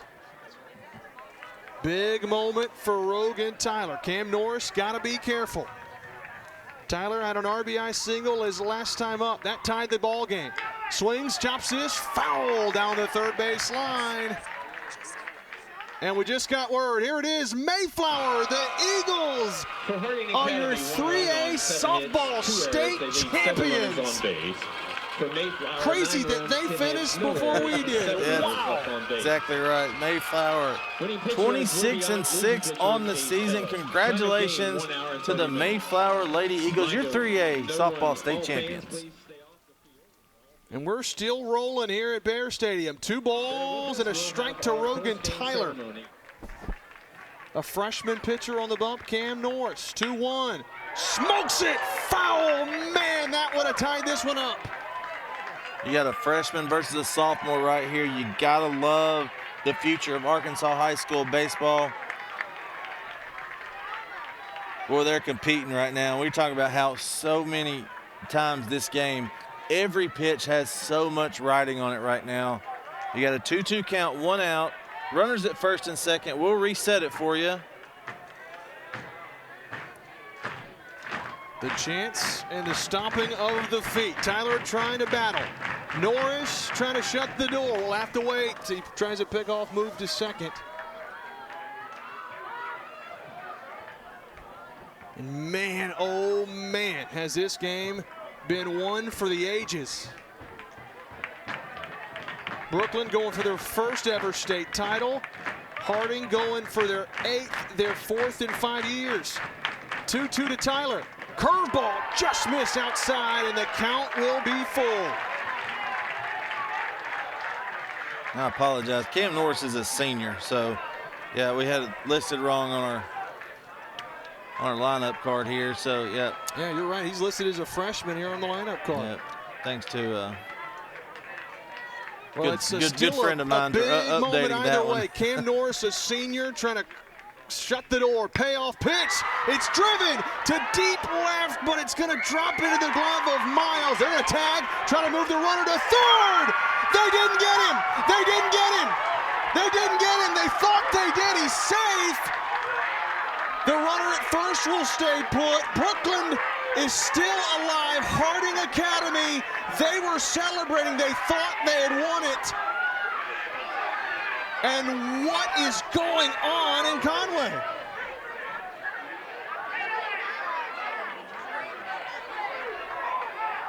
He threw the ball up, my goodness. Yeah. If he'd been paying attention, I think he could have taken home. He missed the tag. He missed the tag. The previous play is under. We have our third review of the night. Why not? Yeah, we've had everything else this ball game, so I don't know if we're going to get anything to see to clear this. And third baseman right there, Smith thought he got him, but I don't know from that angle. Can you tell? Yeah, you can't tell from that angle. It's going to stick. That would put runners at first and third with 2 outs. Tying run 90 feet away. If that call stands, if it's overturned, Harding Academy will be your 4A state champs. I can't believe he ran. Oh, I can't either. I mean, it was shallow left field. It jumped off the bat. Maybe he thought like I did that it was going to travel. It did not. From this view, the only tag, it looks like he got him on the arm right there. That's the only way I could see them calling this out. But man, do you see the webbing move at all? I mean, it's got to be inconclusive, right? Yeah. You got to know without a doubt. Yeah. That's where I just don't know. That was a risky move, to say the least. He's behind him at that point. Did he get him on the arm, or is his glove behind him? It's hard to tell from that angle. So we're going to wait. I think they've got an answer. Here's the biggest call of the game yet. He's safe. It stands. And Brookland's still alive. Got 2 outs. Runners are going to be at first and third, with senior Jake Reese coming to bat. This is so poetic. Jake Reese, with the bases loaded, hit a runner on the bump that gave Harding Academy the lead. And he's got a chance to tie things up in the bottom of the 12th. Wow. Jake Reese, he's had a good day. 2 for 5 with 2 runs driven in, a double and a single. And by far the biggest at bat of his life. Now batting number 25, Jake Reese. It's senior on senior. Cam Norris, Jake Reese. A base hit ties it. An extra base hit could win it for Brookland, but an out will do it for Harding Academy. The first pitch is outside for ball 1. And if you're Harding Academy, you're going to have catcher's indifference if Brookland takes off towards second base right here, because that doesn't mean anything. That runner at third, you got to make sure he doesn't get home. No kidding. You've got 2 outs. Many fans on their feet at Bear Stadium. But that is the winning run also. You're right. 1-0 Reese. Popped it up. That could do it. Right field, second baseman going out. Right fielder. He bumped it. He dropped the ball. We're tied. They're going to send the winning run home. And he's out. You have got to be kidding me.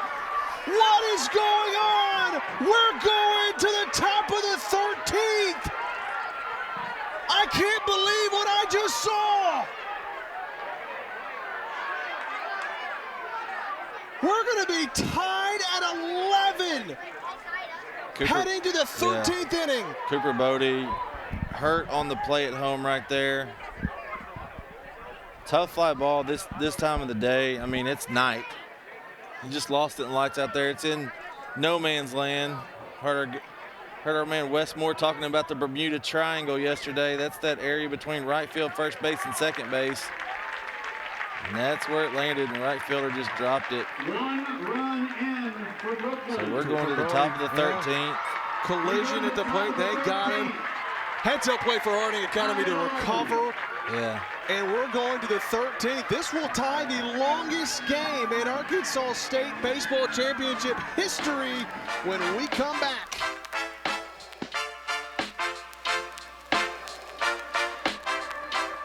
This month on Arkansas PBS. Hi, I'm Steve Weldon, inviting you to join me for a fun-filled 3-day hike in one of the most scenic national parks in America.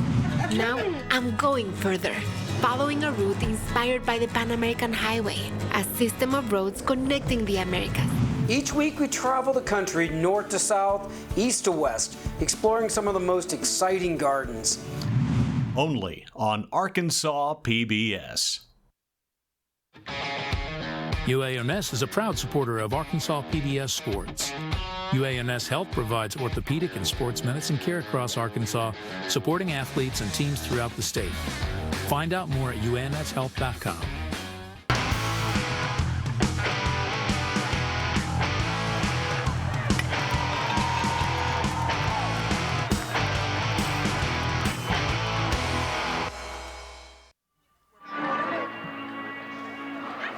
Top of the 13th, it's 11-11, and we've still got at least 6 more outs of baseball. Yeah, and I think I'm going to be we're going to get a look at the last player right here. Jake Reese, senior, pops it up to right field. He's depressed at this moment. The right fielder drops it. Reese realizes, I can touch first right here. At this point, the tying run is scored. Cooper Bodie comes around. See Coach Baker waving him around, and Bodie at that moment was just out of gas, trying to score from first base, JB. Well, I like the call. Send him. Yeah. Why not? It's a game like this. Yeah. Boy, Reese thought the game was over. He popped it up. He thought the season was coming to an end. Wow. The second time in 2 batters, Harding Academy thought they had won the 4A state championship game. The first time was on the fly ball to left field. Ripken Tucker, of course, caught it in left field, or hit it to left field. Miles made the throw to third base. Ruled safe upon review. Our 3rd review of the game. The first year of replay in high school baseball nationwide. Arkansas gets to use it as the testing ground, and they've done a great job so far. They've upheld the calls, done a great job. It'll be top of the lineup, due up for Harding Academy. Cam Pryor, Titus Henley, and Cam Hoover, 1, 2, and 3. Due up against Jake Reese in his first full inning of work. There's a pop-up on the infield, foul ground. First baseman going out, up against the railing, makes a great catch for the first out of the 13th inning. Great job by Eli Foster right there, shifting over to first base. He'd been playing outfield the whole game, shifted over to first base, up against the netting, the wall right there. Great catch. We've got one out in the top of the 13th. And K-Bo, this has just been wild. First pitch to Titus Henley, fouled away. You go all the way back the beginning of this game. Harding Academy jumped out 4-0 in the first, went up 5-0. Looked like they were going to run away with things. We were tied at 7 after Brookland responded, and no one scored. That was the 4th inning, 7-7. 6 innings. Took 6 innings before we saw a run again. And then when the runs did come, each team, Brookland would always capitalize. 4th title in 5 seasons for Harding Academy if they win. It would be their 8th overall. And for Brookland, you can tell they want this badly. They're seeking their first ever state championship. Harding Academy, they've got no quit in them either. That one's crushed deep down the left field line. That's a fair ball for Titus Henley. He stumbles heading to second. They got a chance to get him. They throw to first, and he's back. Wow, that could have been disastrous for Harding Academy. Yeah, that sniper out in the right field bullpen kind of got him going around first right there. Hope Henley's all right. Yeah, he kind of pulled up after rounding first base. Yeah. Had that. These guys are wearing plastic molded cleats, and they stick in that turf sometimes. You couldn't see it right there. You could see it on the first shot right here, rounding first base, and he just lost it. Hustled back. I love the effort to get back, because his run is super important. Immediately slammed the helmet down on the turf in a lot of pain. Gosh, you hate to see that. But gosh, I mean, fatigue's coming in too for some of these guys. I mean, this is coming up on almost 5 hours long.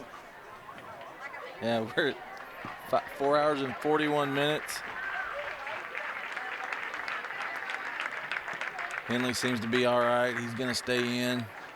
Now remember, in high school baseball, you can use the re-entry rule. So if Coach Fullerton needs to pull him out for a little bit and he's got a pinch runner over there, he can pull him out and put him back in if he needs to.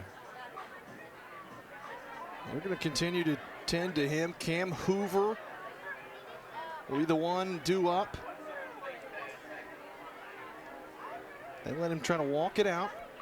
But, man, that ball from Henley was touched. He crushed it down that left field line. That's one of the hardest hit balls we've had all weekend. And, you know, for Reese, senior pitcher, Cam Hoover's due. You got a lot of these guys that have had subpar offensive games that have looked great defensively. Hoover's got to be thinking he's due right now. So this will be a really good battle between two seniors. Hoover's 1 for 6 in the game today. Fullerton's telling Henley right now, look, I can bring you out if I need to. So just making sure he's all right.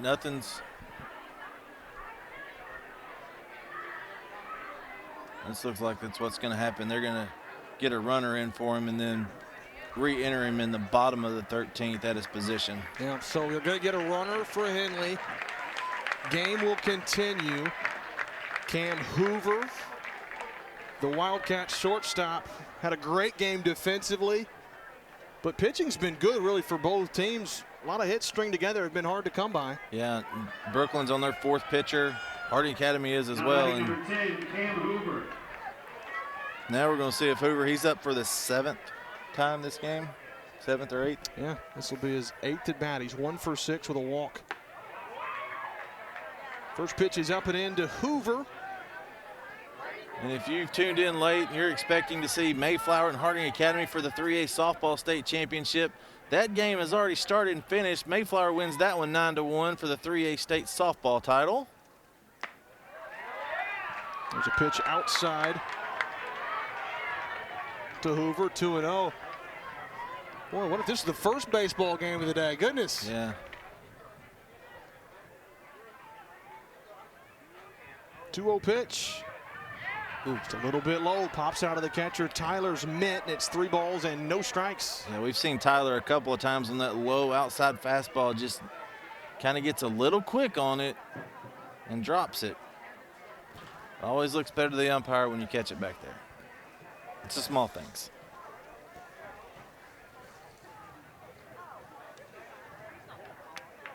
Three balls, no strikes.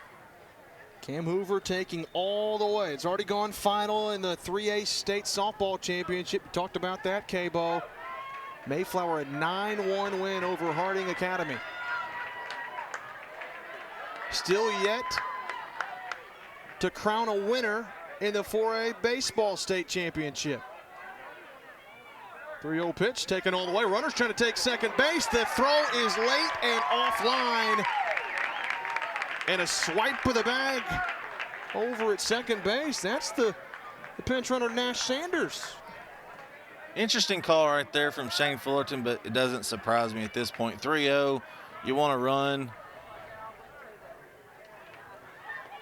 Trying to apply pressure. Yeah. Why not? Good pressure.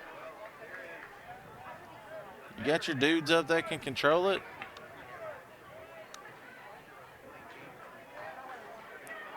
Hoover did a great Hoover did a great job kind of distracting the catcher right there. You know, give him something else to work with. A little chess match. Trying to do a job with a 3-1 count. Reese delivers a strike on the outer corner. That's where Reese is deadly right there on that outside third, outside black. Now you've got Hoover. He has to battle back. Great job by senior Jake Reese. Fell behind 3-0. Now it's back to full. Payoff pitch upcoming with Nash Sanders, the go-ahead run at second base. Payoff. Strike 3 called. Jake Reese with a punch out. Perfect execution. Fastball on the black. Jake Reese, great look at it right here. Good spot up job by the catcher.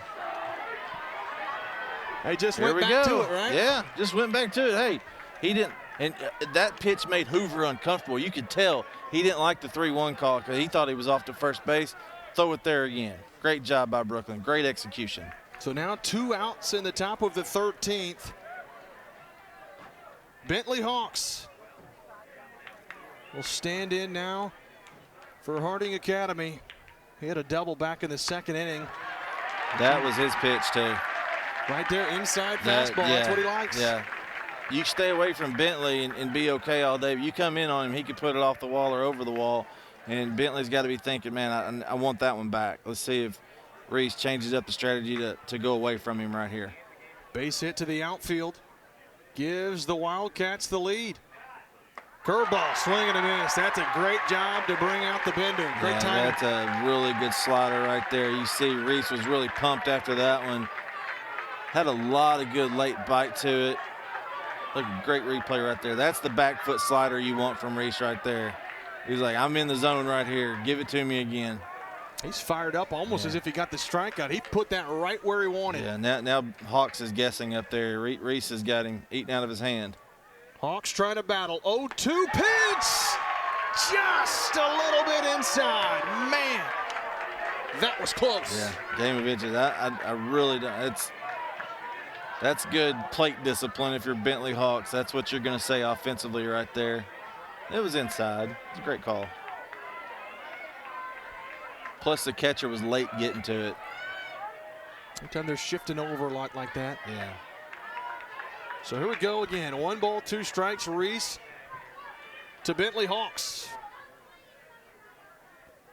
1-2. Curveball. Got him. A swing and a miss. Reese. The emotion coming out. And Brookland, for what seems like now the 6th time tonight, will have a chance to walk it off for their first ever state title. No runs for the Wildcats at the top of the 13th.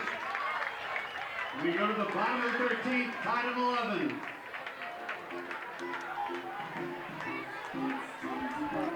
This month in Passport on the PBS app. Austin City Limits celebrates 50 years. Funk is something that takes you over. A history that goes back to the spiritual. Liza Minnelli. Being born into Hollywood royalty, Judy Garland and Vincent Minnelli, doesn't make you a superstar. These and other shows from Arkansas PBS are available with Passport on the PBS app. Since 1937, the electric cooperatives of Arkansas have been providing power to homes, farms, and businesses across our state. The cooperatives are member-owned and work together to serve Arkansans. The electric cooperatives of Arkansas proudly support high school students and athletics in Arkansas and hope you enjoy watching the state championship games on Arkansas PBS Sports. Better connected together. The electric cooperatives of Arkansas.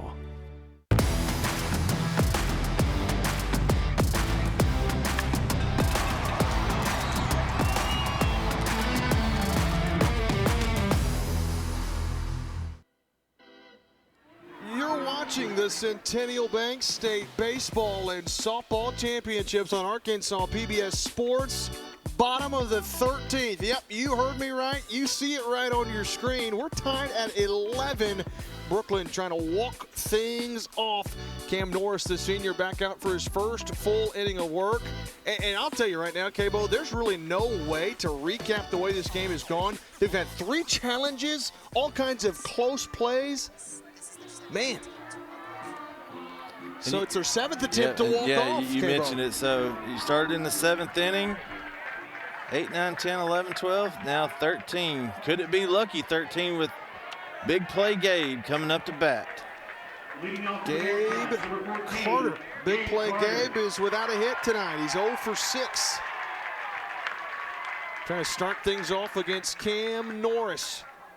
The hard-throwing right-hander, and the first pitch misses up and in. The story of the game is, there's been so many missed opportunities. It's been a great game. We've had so many things happen in this game. Like you mentioned, the 3 challenges, double plays, awkward double plays. Gabe Carter, first pitch, gives it a ride towards left center field, but the center fielder's back there. And Pryor makes the catch for the first out of the inning. Yeah, believe it or not, Pryor pitched 7 innings in this game already and has now been moved to center field. I mean, if this is just not fitting of how equally matched up these two teams are. Yeah, they've been 2 of the top teams in Class 4A all season. Just shows you the depth of that classification. You talk about Robinson and Morrilton, Shiloh Christian, even Central Arkansas Christian. It's been a great season in Class 4A. It all comes to an end tonight. At least we think it will. Might go into the wee hours of the morning. Already has tied the longest game in Arkansas High School Baseball State Championship history. This is outside 2 balls, no strikes now to Eli Foster. He's had a 2-hit day, an RBI as well. It's 2 for 5. Yeah, that sacrifice. Has had a sacrifice and a hit, or a walk, excuse me. Wait till the 2-0 pitch. Takes high, 3-0. Just upstairs. Good eye, good approach right there. Look, it's been a consistent zone all night for our home plate umpire, Ben Fox. His first state championship game. Man, he's been in for a good one, hasn't he? Yeah, he got double his money tonight because he's called almost two full games. 3-0 pitch taking all the way, and it is right down the middle. If Brookland's unable to score, then this will go down as the longest game in Arkansas Baseball State Championship history. 3-1. Ball 4, down and in. The winning run for the 7th time tonight is on for the Brookland Bearcats. Yeah, Cam Norris, you can see he's wondering where that missed. Brody Myers behind the plate is getting tired. You can kind of see right there, with the glove work back there. He just kind of went to that ball a little late. If he can get around that ball and make it look good, make it look like a strike. And I know in the bottom of the 13th inning, that's the toughest thing for a catcher to do, but help your pitcher out a little bit, make it look like a strike, and go from there. Griff Silverthorne will be the man due up. A 1-for-6 day for the designated hitter, but he does have a 2-run single that tied things up at 5 apiece. The third inning. Actually gave him a 7-5 lead, excuse me. That's misses right, low. yeah. Gave him a 7-5 lead, and Harding Academy battled back, tie the game up. That was forever ago, That was wasn't it? forever ago. That was in the 4th inning at about 5:30 this afternoon. Little did we know we were going to come into a historic matchup. 1 ball, no strikes. Just low, 2-0. And I'm going to tell you right now, if I'm Brookland, that's 6 he's missed with here. I'm probably taking. Yeah, he struggled a little bit. He got that 3-0 count to Foster in that last pitch. He got it for a strike. Then he missed with the next one with the ball. So he's just been around it. He hadn't been too wild. Just hasn't been in the zone. 2-0 pitch, down and away, 3-0. He's frustrated. Punches the glove. Yeah.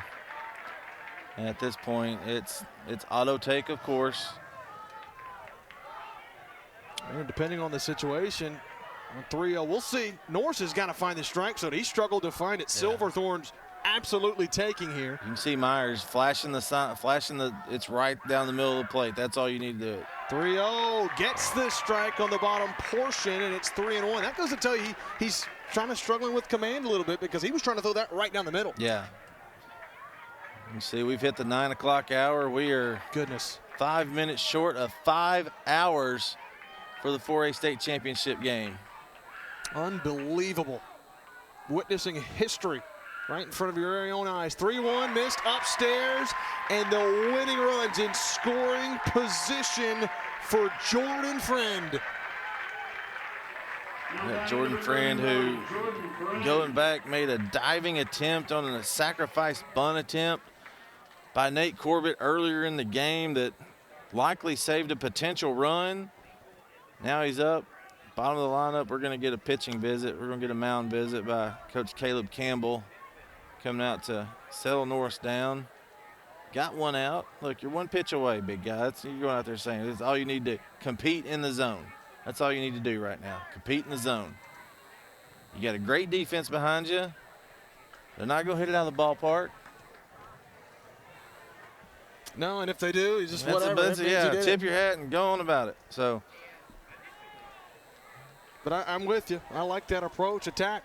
Yeah, you got to give it to these young men have competed. It's just how much is left in the tank at the end of the end of the game. That's what you got to think about.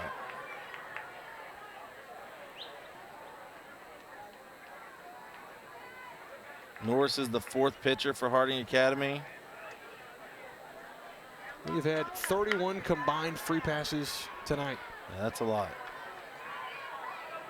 Jordan Friend, the senior, trying to knock in the winning run in what would be his final high school at bat. He'd remember it for a long time. The infield fly rule is in effect, so anything with reasonable effort that can be caught on the infield or the shallow outfield will be called an infield fly. First pitch to Friend, I like that. Norris goes off speed, locates, there's strike 1. We've had chaos and craziness on the base paths already in this game, so I just want to point that out real quick. Runners at first and second, less than 2 outs. We've had all kinds of chaos on the base paths today. 0-1 to Jordan Friend. Cam Norris pitching into a jam, trying to squirm his way out of it. This is up and away to even the count, and a ball and a strike. We're glad you're with us. I'm JB Brazil, Kevin Bohannon, Arkansas PBS sports crew. Supposed to be Alyssa Orange and Wes Moore for softball. We took their job tonight, Yeah. K-Bo. Yeah, we got to call a little bit of the softball game too. Alyssa's hanging out with us for moral support. We appreciate it. 1 ball, 1 strike to Friend. Curveball up the middle to second. It's bobbled. They get the tag. They throw to first. Is it a double play? Oh my goodness! And that will end the inning. What a play right there. You got it. Come up, make the tag. That's exactly where you wanted to field the ball. He came up. He could have waited back on that. And looks like we're going to the top of the 14th inning. Will they go and challenge it? I don't think so. History in the making. The longest game in Arkansas High School Baseball State Championship history. Top of the 14th coming up. This month on Arkansas PBS. Hi, I'm Steve Weldon, inviting you to join me for a fun-filled 3-day hike in one of the most scenic national parks in America. Now I'm going further, following a route inspired by the Pan American Highway, a system of roads connecting the Americas.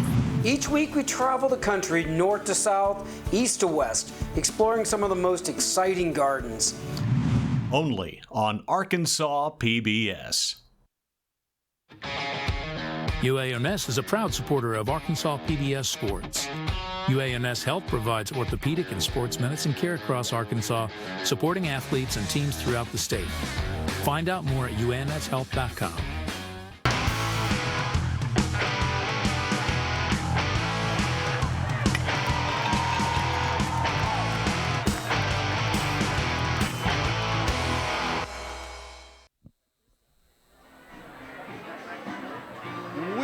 Still playing baseball. Top of the 14th. We've hit the 5-hour mark.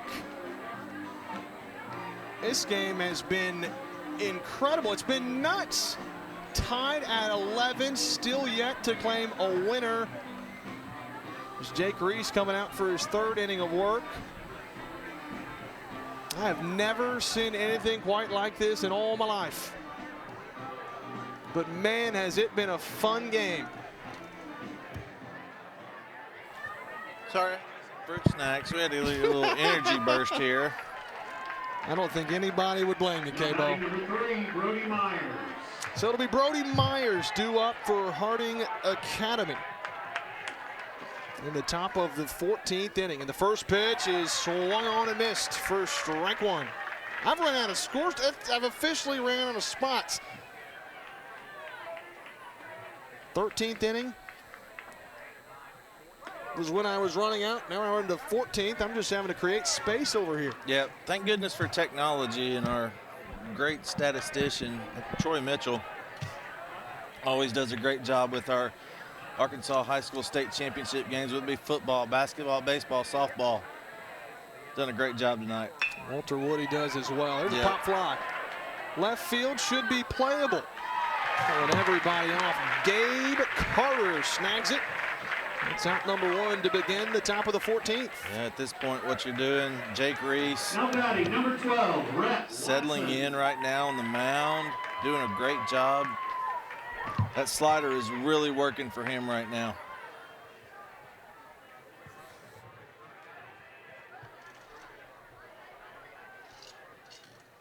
First pitch coming home to Rhett Watson. Watson's had a very good state title game. He's walked 4 times. He's had a single and a double, and he swings and misses at the fastball to even the count.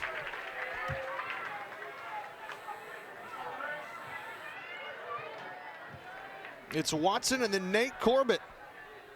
2 up in the inning. 1-1's a nice take. Up and in. Nate Corbett back in the 10th inning had that 3-run, it was actually a 2-run triple, ended up scoring on an errant throw. They went up 10-7. Harding Academy thought they'd all but won it. It's a nice curveball strike from Reese, evens the count. Really good slider right there. I've had the privilege of being friends with very good men in this profession. I'll finish that thought in just a sec. 2-2, up and in, and it hit him. Hit by pitch. Rhett Watson's aboard again. The go-ahead run. Rhett Watson has just he's been so good at the plate tonight. I was going to finish my thought. You get it right there, plunked him, and Jake Reese was like, yeah, I got him. That's my fault. Now batting number 17, Reese was dialed in Norris. before that pitch right there. But some good friends of mine that are still umpires, and one of them being Justin Yates is in there, and then Ian Hewitt, who was on the 5A game last night, Dylan Parham, John Hannon, Steve Powell, Greg Hendricks, those guys. We talk about going to Waffle House late at night when the game gets done. This may be a Waffle House night, boys. No kidding. So Watson is over at first base.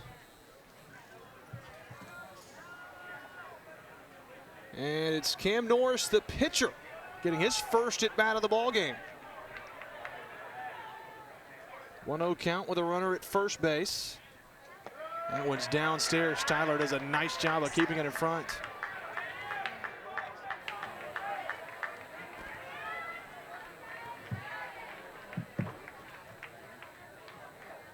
Reese kind of settling down right now, going to the rosin bag, getting a little sweat right there. Make sure he's drying up.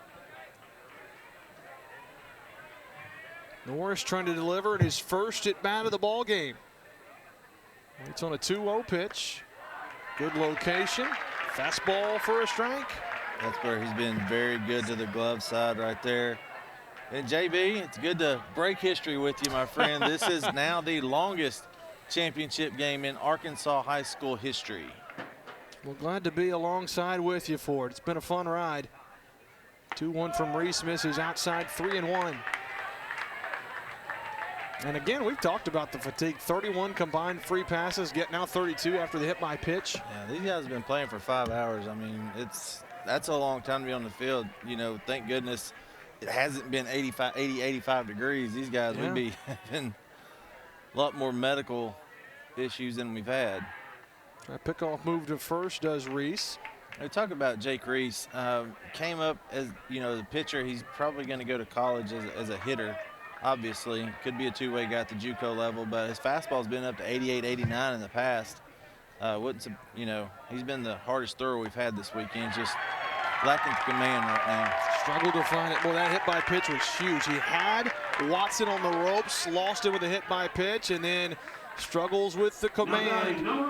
He waves off his coach, says, I'm good, but that is 2 free passes, 33rd of the game combined.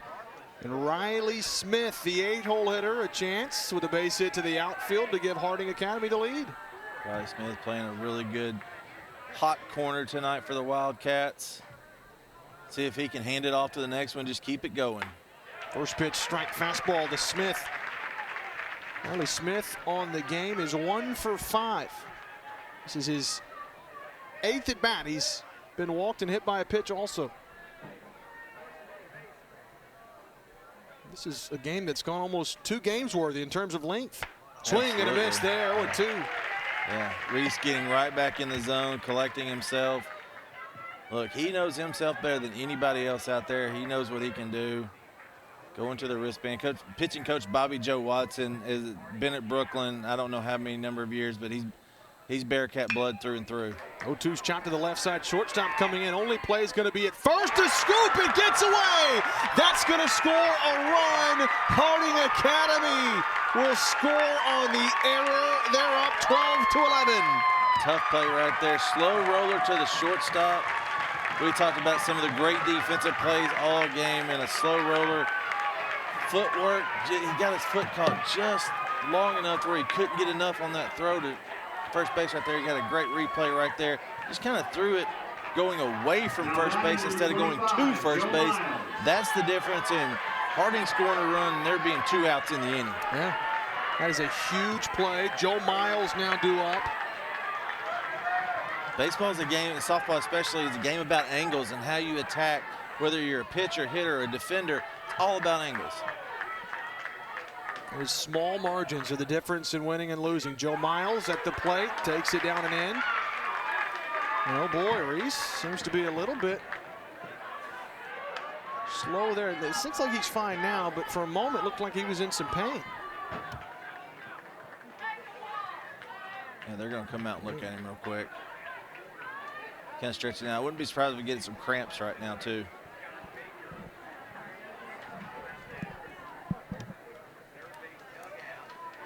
After that pitch, he really came up limp a little bit. And honestly, they're going to have to drag him off the field knowing what kind of competitor Jake Reese is. I don't know what pitching is left. Tell you what, we'll step aside. 12-11, Harding Academy's got the lead. They took it here at the top of the 14th, and they're threatening for more. We'll step aside. 1, 2, 3. A change is happening. Let the groove take over. It is perfect. The age of discovery is now. When you hear it, you know what it is.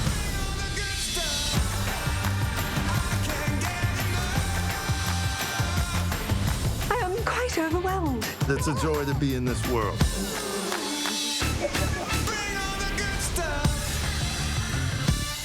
This month on Arkansas PBS. When 3 actors vie for a role, The next Agent Jonas Best. one of them dies. This was cold-blooded murder. Ah, the peaceful villages of midsummer. Host to lovely parties, friendly neighbors, and She's been murdered. Arnie Langston is your ex-husband? Yes. I'm afraid he's been found dead at the rugby grounds. Only on Arkansas PBS.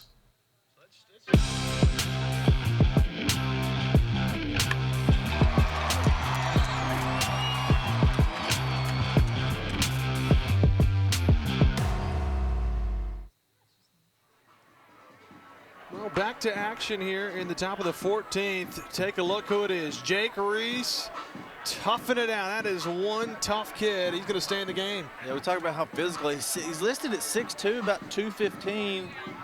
And see, going over to the trainer right now. Yeah, get a little rehydrate. Tell you what, this reminds me the state championship game 2 years ago with Little Rock Christian and Valley View. There was so much adrenaline and so much, and it was warmer that night. It was a 7 o'clock start. And the starting pitcher for Little Rock Christian, who's now at Louisiana Tech, had so much adrenaline when he came off the field, he almost went into shock with how dehydrated and everything he was. And that's just kind of what these athletes are going through right now. As they said on the Waterboy, finally 2 athletic machines. There's your first Bobby Boucher reference of the night. I like it, K-Bo. Here's the deal. They've never played a game this long. Yeah. I mean, 10 innings is one thing, 14's another. Yeah. And in a game of this magnitude with the emotions, the adrenaline pumping, Joe Miles was at the plate, took a ball before we had to stop play. Reese is back and ready, and the first pitch after the timeout's a good one. It looked good on that one. I'll tell you, kind of got back in it. Maybe just pulled something right there. Reese uses kind of violent in his wind-up. Everything's pretty smooth, though, but there's a little bit of herky-jerkiness. And one from Joe Miles, misses down and in, and it's 2-1. Just missed right there on the inside. That's where he's really been kind of living. It's the right-handed batter, it's on the outside on the black and to the glove side of Reese, the best way to describe it. But you want to stay away from Miles right here. Fastball, opposite field. That's a fair ball into the left field corner. It'll score 1 run. They're going to wave home another. Into the corner it goes. Joe Miles, a big triple. And the Wildcats are up by 3. Yep, the Wildcats have added a field goal on the top of the 14th right here. Big 2-out triple by outfielder Joe Miles. We talked about how earlier in the game he stroked one to left field. That one was right in his wheelhouse. Brookland had set up on the outside right there. They thought they could get the fastball by him. Miles said, not tonight. That's a great, excellent piece of hitting from Joe Miles out of the 9-hole. Go with the pitch, and that's just shows you the plate approach that Coach Fullerton and Coach Miller, they drive into these guys. All of them are short to the ball, just hit the ball where it's pitched. Now Coach Shane Fullerton's talking to, looks like that's Justin Allen over there at third base, or third base umpire. Don't know if they find out what's going on there, but we've got 1 out. They're just telling the Harding Academy dugout a little bit of chirping going on, not too bad. Curveball to the top of the lineup now. Cam Pryor fouls it off. But we've seen something similar already tonight. Yeah, we saw a 3-run lead going into the extra inning, bottom of the.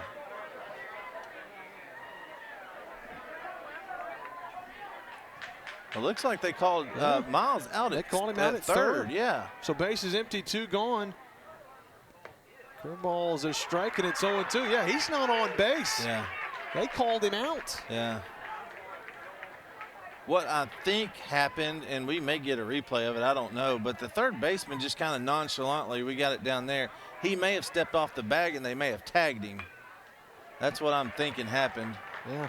Yep. Right there, 0-2. He's got the ball right there. We're looking on a different screen, and he stepped off and they tagged him. That's exactly what. That's why Joe Miles is not on third base. Kind of the nonchalant. Tag him, get him out. Swing and a miss, got him foul tipped.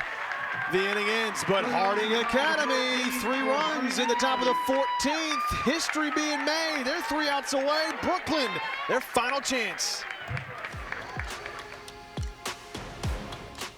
This month in Passport on the PBS app. We'll see how the Romans created beauty in both intimate and monumental ways. The biggest lesson I've learned is that every destination, from a big city to a small village, has a soul.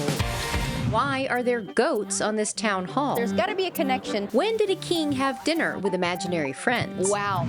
These and other shows from Arkansas PBS are available with Passport on the PBS app. This broadcast is underwritten in part by Centennial Bank supports communities across Arkansas and is a proud supporter of the Arkansas Activities Association and Arkansas PBS Sports, providing financial services since 1999. Member FDIC. More at my100bank.com.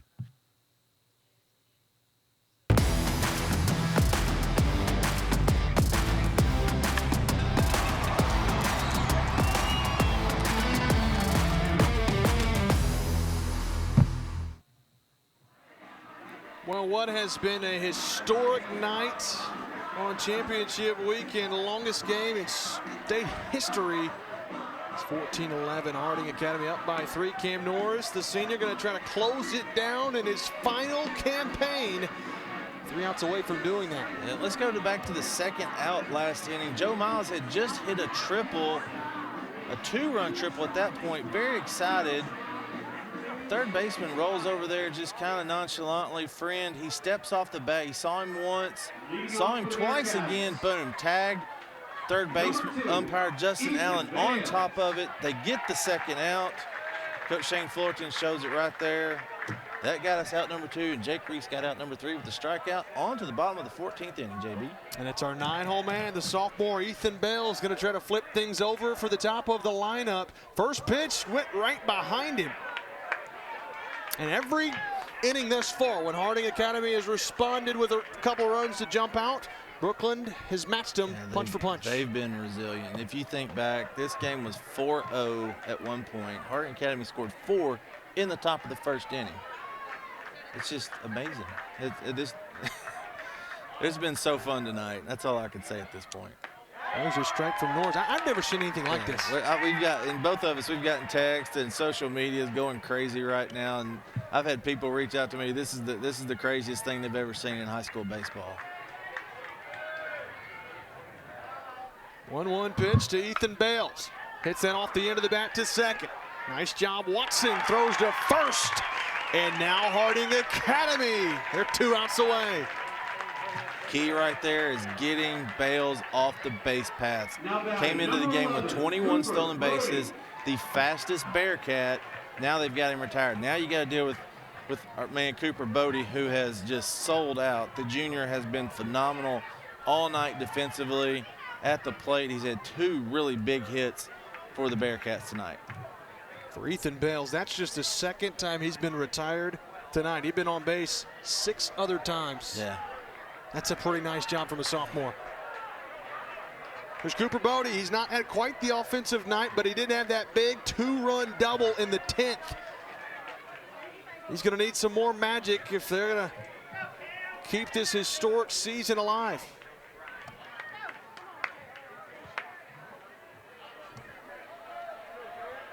Cam Norris, the senior, he's been so good. Gets a swing and a miss from Bodie. Bodie's like that high stuff. Yeah, that's where you really want to kind of stay with Bodie right there. Kind of outer third of the plate, kind of belt high. Don't come in on him. I mean, he has shown he can take the ball down the right field line tonight. So 1 ball, 1 strike. Cam Norris to Cooper Bodie. Ripken Tucker waits on deck. 1-1's low. And a hitter's count now for the Bearcats' leadoff hitter. They'll need 2 base runners to bring the tying run to the plate. Gosh, this game's coming up on 5.5 hours. Yeah. 2-1. Misses upstairs. 3 balls and a strike. Norris pats himself. He knows it. A little self-talk right there. It's like, you got this. Come on, buddy. That's when you got to find your inner child and just go play a game, boys. You think Cam Norris is hard on himself? Oh, yeah. Any competitor is at this point. Any competitor is. He wants to get this thing done with, get back to Cersei, and get on with it. The title. 3-1's upstairs. He walks him. 2 outs with which to work for Brookland. Ripken Tucker now due up with a 2-hole hitter. He's reached base safely 3 times, but he struck out a couple of times also and grounded out and flown out. Gosh, most of these hitters tonight have done just about everything. Yeah, I'm surprised we haven't had a cycle yet, but you know. Got speed in the 2-hole, so it's going to be harder to turn a double play. You're going to have a hard hit ball.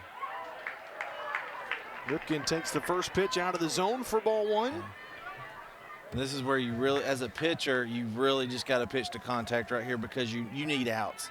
You don't need extra base runners. We've had, what, 33, 34 this game. Free passes between walks and hit batters. Just pitch to contact at this point. 1-0 pitch. Tucker was taken all the way. Yeah. I don't blame him.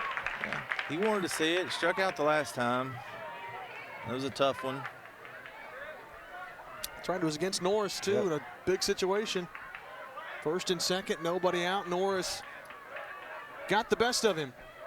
1-1 this time. Chopped to that right side. First baseman steps on the bag.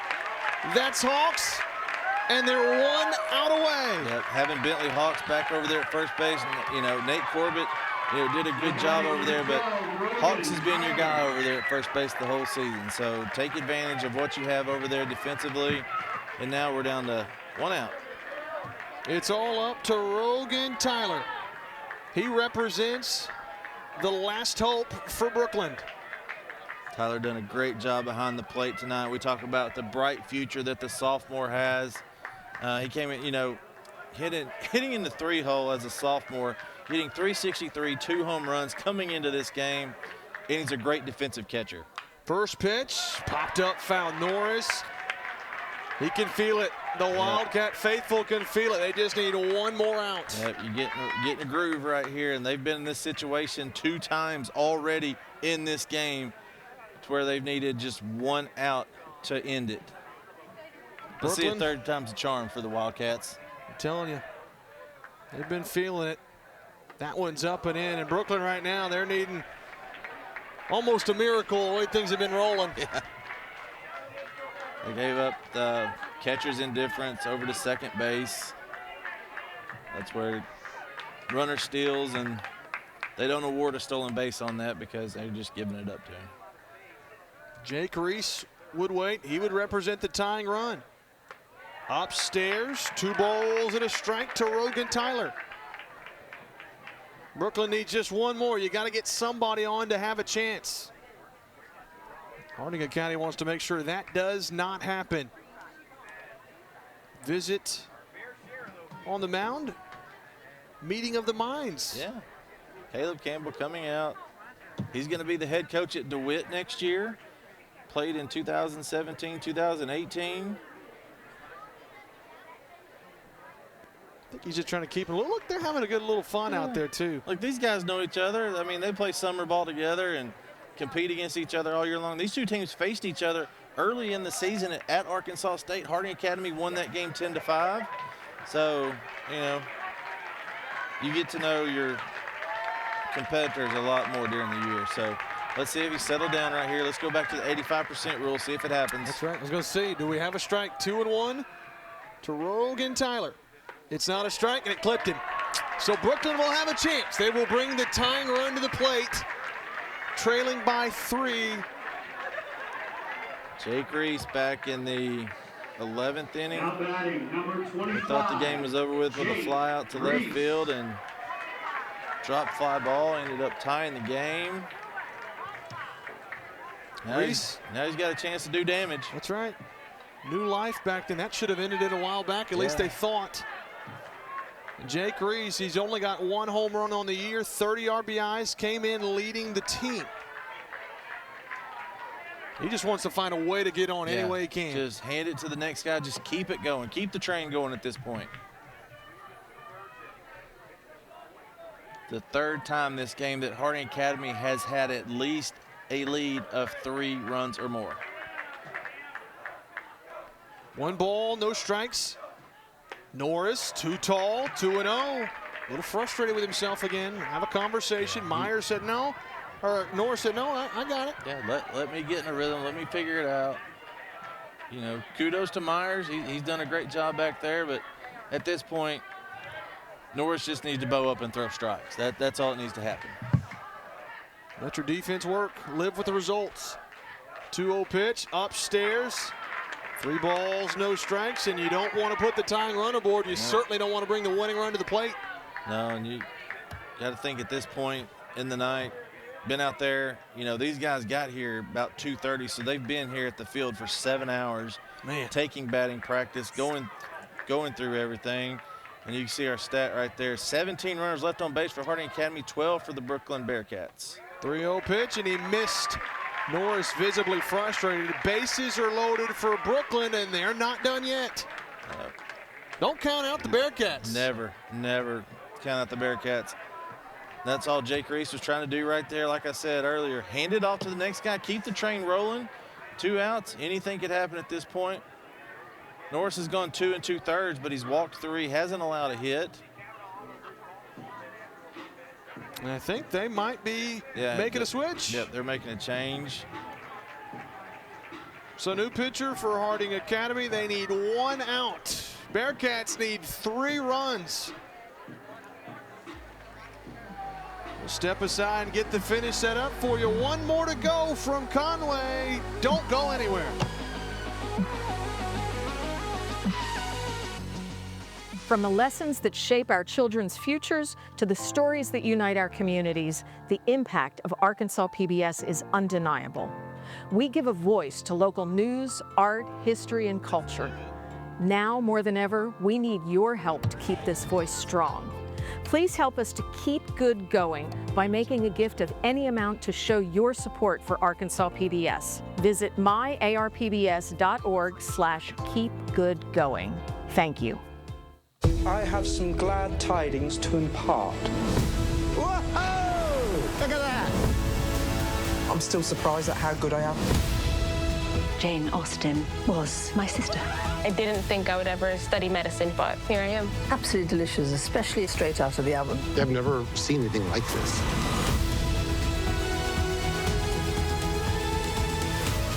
I think we have sufficient cause for celebration.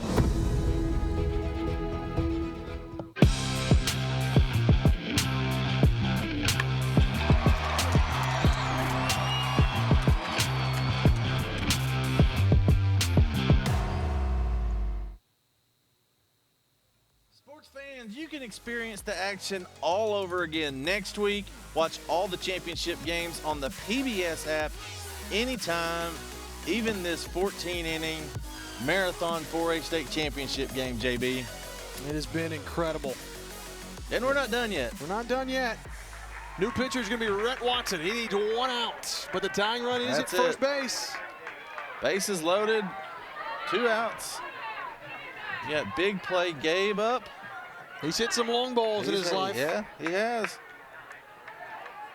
Junior Gabe Carter hitting .321 on the year. To the first pitch, taken off speed. It's a strike. Yep, Cam Pryor shifted over to the left side. And you can see playing second base the entire night, Watson's just he's got a short, quick delivery to first base. So he's going to throw like a middle infielder. It's not going to have much velocity, but he's going to be repetitive, and he's going to fill the zone up. He gets ahead 0-1 to big play Gabe. Swinging a foul at Harding Academy. They're a strike away. Yeah. Now, just to set the picture right here, it's an 0-2 count with 2 strikes with the bases loaded. If a ball is in the dirt, all Myers has to do is step on home plate, and it'll be ball game. He doesn't have to make the long throw to first base. Just step on home plate. Gabe Carter's hoping that there will not be a strike 3. Yeah. Rhett Watson trying to close it out for the Wildcats. 0-2. Swing and a miss! And Harding Academy has done it for the 8th time in school history in a record game of 14 innings. How sweet it is. 8-0 for Harding Academy in the state championship game. That is Shane Fullerton's 6th state championship as a head coach. The 4th title in 5 seasons for the Harding Academy Wildcats. They've done it in 2A, they've done it in 3A, and now they have done it in Class 4A. Congratulations to the Harding Academy Wildcats, 4th title in the last 5 years. Absolutely. What a finish for Harding Academy. We'd be amiss if we didn't say a heartbreak for Brookland. Yes. There had to be a loser. Only one team can win it. 14-11, Harding Academy. We'll have the trophy presentation when we come back. Want to see even more Arkansas stories? Subscribe to Arkansas PBS on YouTube for original productions, extras from your favorite local programs, behind-the-scenes videos, and our exclusive coverage of high school sports. All available on demand and all Arkansas made. Don't miss out on more great Arkansas stories. Subscribe now. This broadcast is underwritten, in part by... Summerwood Sports Complex in Bryant features 4 courts across 2 gyms, located off Interstate 30. Offering space for tournaments, practices, and training. Proud to support the Arkansas Activities Association and Arkansas PBS. More at summerwoodsports.com. Sustaining membership is an easy, convenient, and affordable way for you to support the programs you love on Arkansas PBS. Sustaining members make an ongoing monthly contribution from either their checking account or credit card. Simply choose the monthly amount that fits your budget, and then call or go online and we'll set it up for you. Your donation will happen automatically each month, so your support will always be current. Need to make a change to your monthly gift? Just call or email us. You're always in control. Knowing we can count on a certain amount of revenue each month helps Arkansas PBS better plan for the future. Call or go online to start your sustaining membership right now. This broadcast is underwritten, in part by... Everett Buick GMC provides vehicles to Arkansas families and supports local organizations. Community involvement has been part of our story for generations. Proud to support the Arkansas Activities Association and Arkansas PBS Sports. More at everettbgmc.com. From the lessons that shape our children's futures to the stories that unite our communities, the impact of Arkansas PBS is undeniable. We give a voice to local news, art, history, and culture. Now more than ever, we need your help to keep this voice strong. Please help us to keep good going by making a gift of any amount to show your support for Arkansas PBS. Visit myarpbs.org/keepgoodgoing. Thank you. This broadcast is underwritten, in part by... For over 70 years, Farm Bureau Insurance has offered coverage for automobiles, homes, farms, and lives across Arkansas. Proud to support the Arkansas Activities Association. More at afbic.com.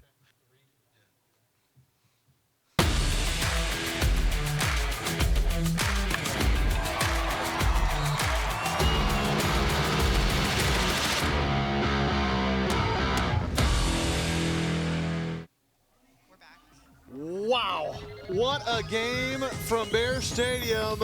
Someone had to lose, someone had to win, and it was Harding Academy, 14-11 in a historic game, making history. 14 innings, the longest in Arkansas State Championship history. My goodness, it's the 8th title for Harding Academy. This one's going to be real special. They're going to remember this one for a long, long time. Yeah, Coach Shane Fullerton told his guys, look, you can be remembered as the great as one of the greats in Harding Academy history, and now they have cemented themselves as the 8th state champion. Harding Academy perfect 8-0 in state title games. Well, we don't have enough time to give you the whole recap, but it started in the 8th inning. Defense, clutch play after clutch play. We were tied at 7 in extras.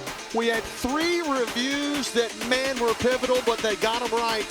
How about this big swing? Nate Corbett at the time, it was tied at 7. What an effort from Bodie, but it got away. And then the throw to third, the triple for Corbett. He came home and scored. That made it 10-7. Harding Academy, they thought 2 hours ago they had it won. Not the case. Good job from Brookland to capitalize and come back to tie things up. This one here would have ended the game. It was tied up. They tried to tag him. He was safe, and we played on. It led us to the 14th inning. We're in the top of the 14th. It was this play, Joe Miles, a 2-run triple that extended the lead 14-11, and Harding Academy hung on to win. Watson is the MVP of the state championship tournament. And sports fans, listen, official championship apparel and memorabilia for the season are available at arkansashighschoolsports.com. Congratulations. There's your Harding Academy champion gear right there, arkansashighschoolsports.com. Well, if you thought that this game was fun, day 2's concluded, but we got one more full day of championships, and tomorrow it starts with a 2A softball finals. Hackett and Riverside duking it out for the 2A crown.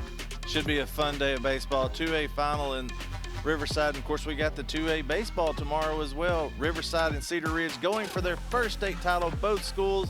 And then we'll wrap it up tomorrow night with the 6A state baseball championship. 2 6A West schools. Rogers will take on the Fayetteville Bulldogs. If you watch this game from the very beginning to the end, you're a trooper.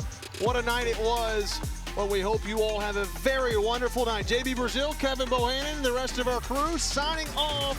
Have a wonderful night, and we'll see you tomorrow.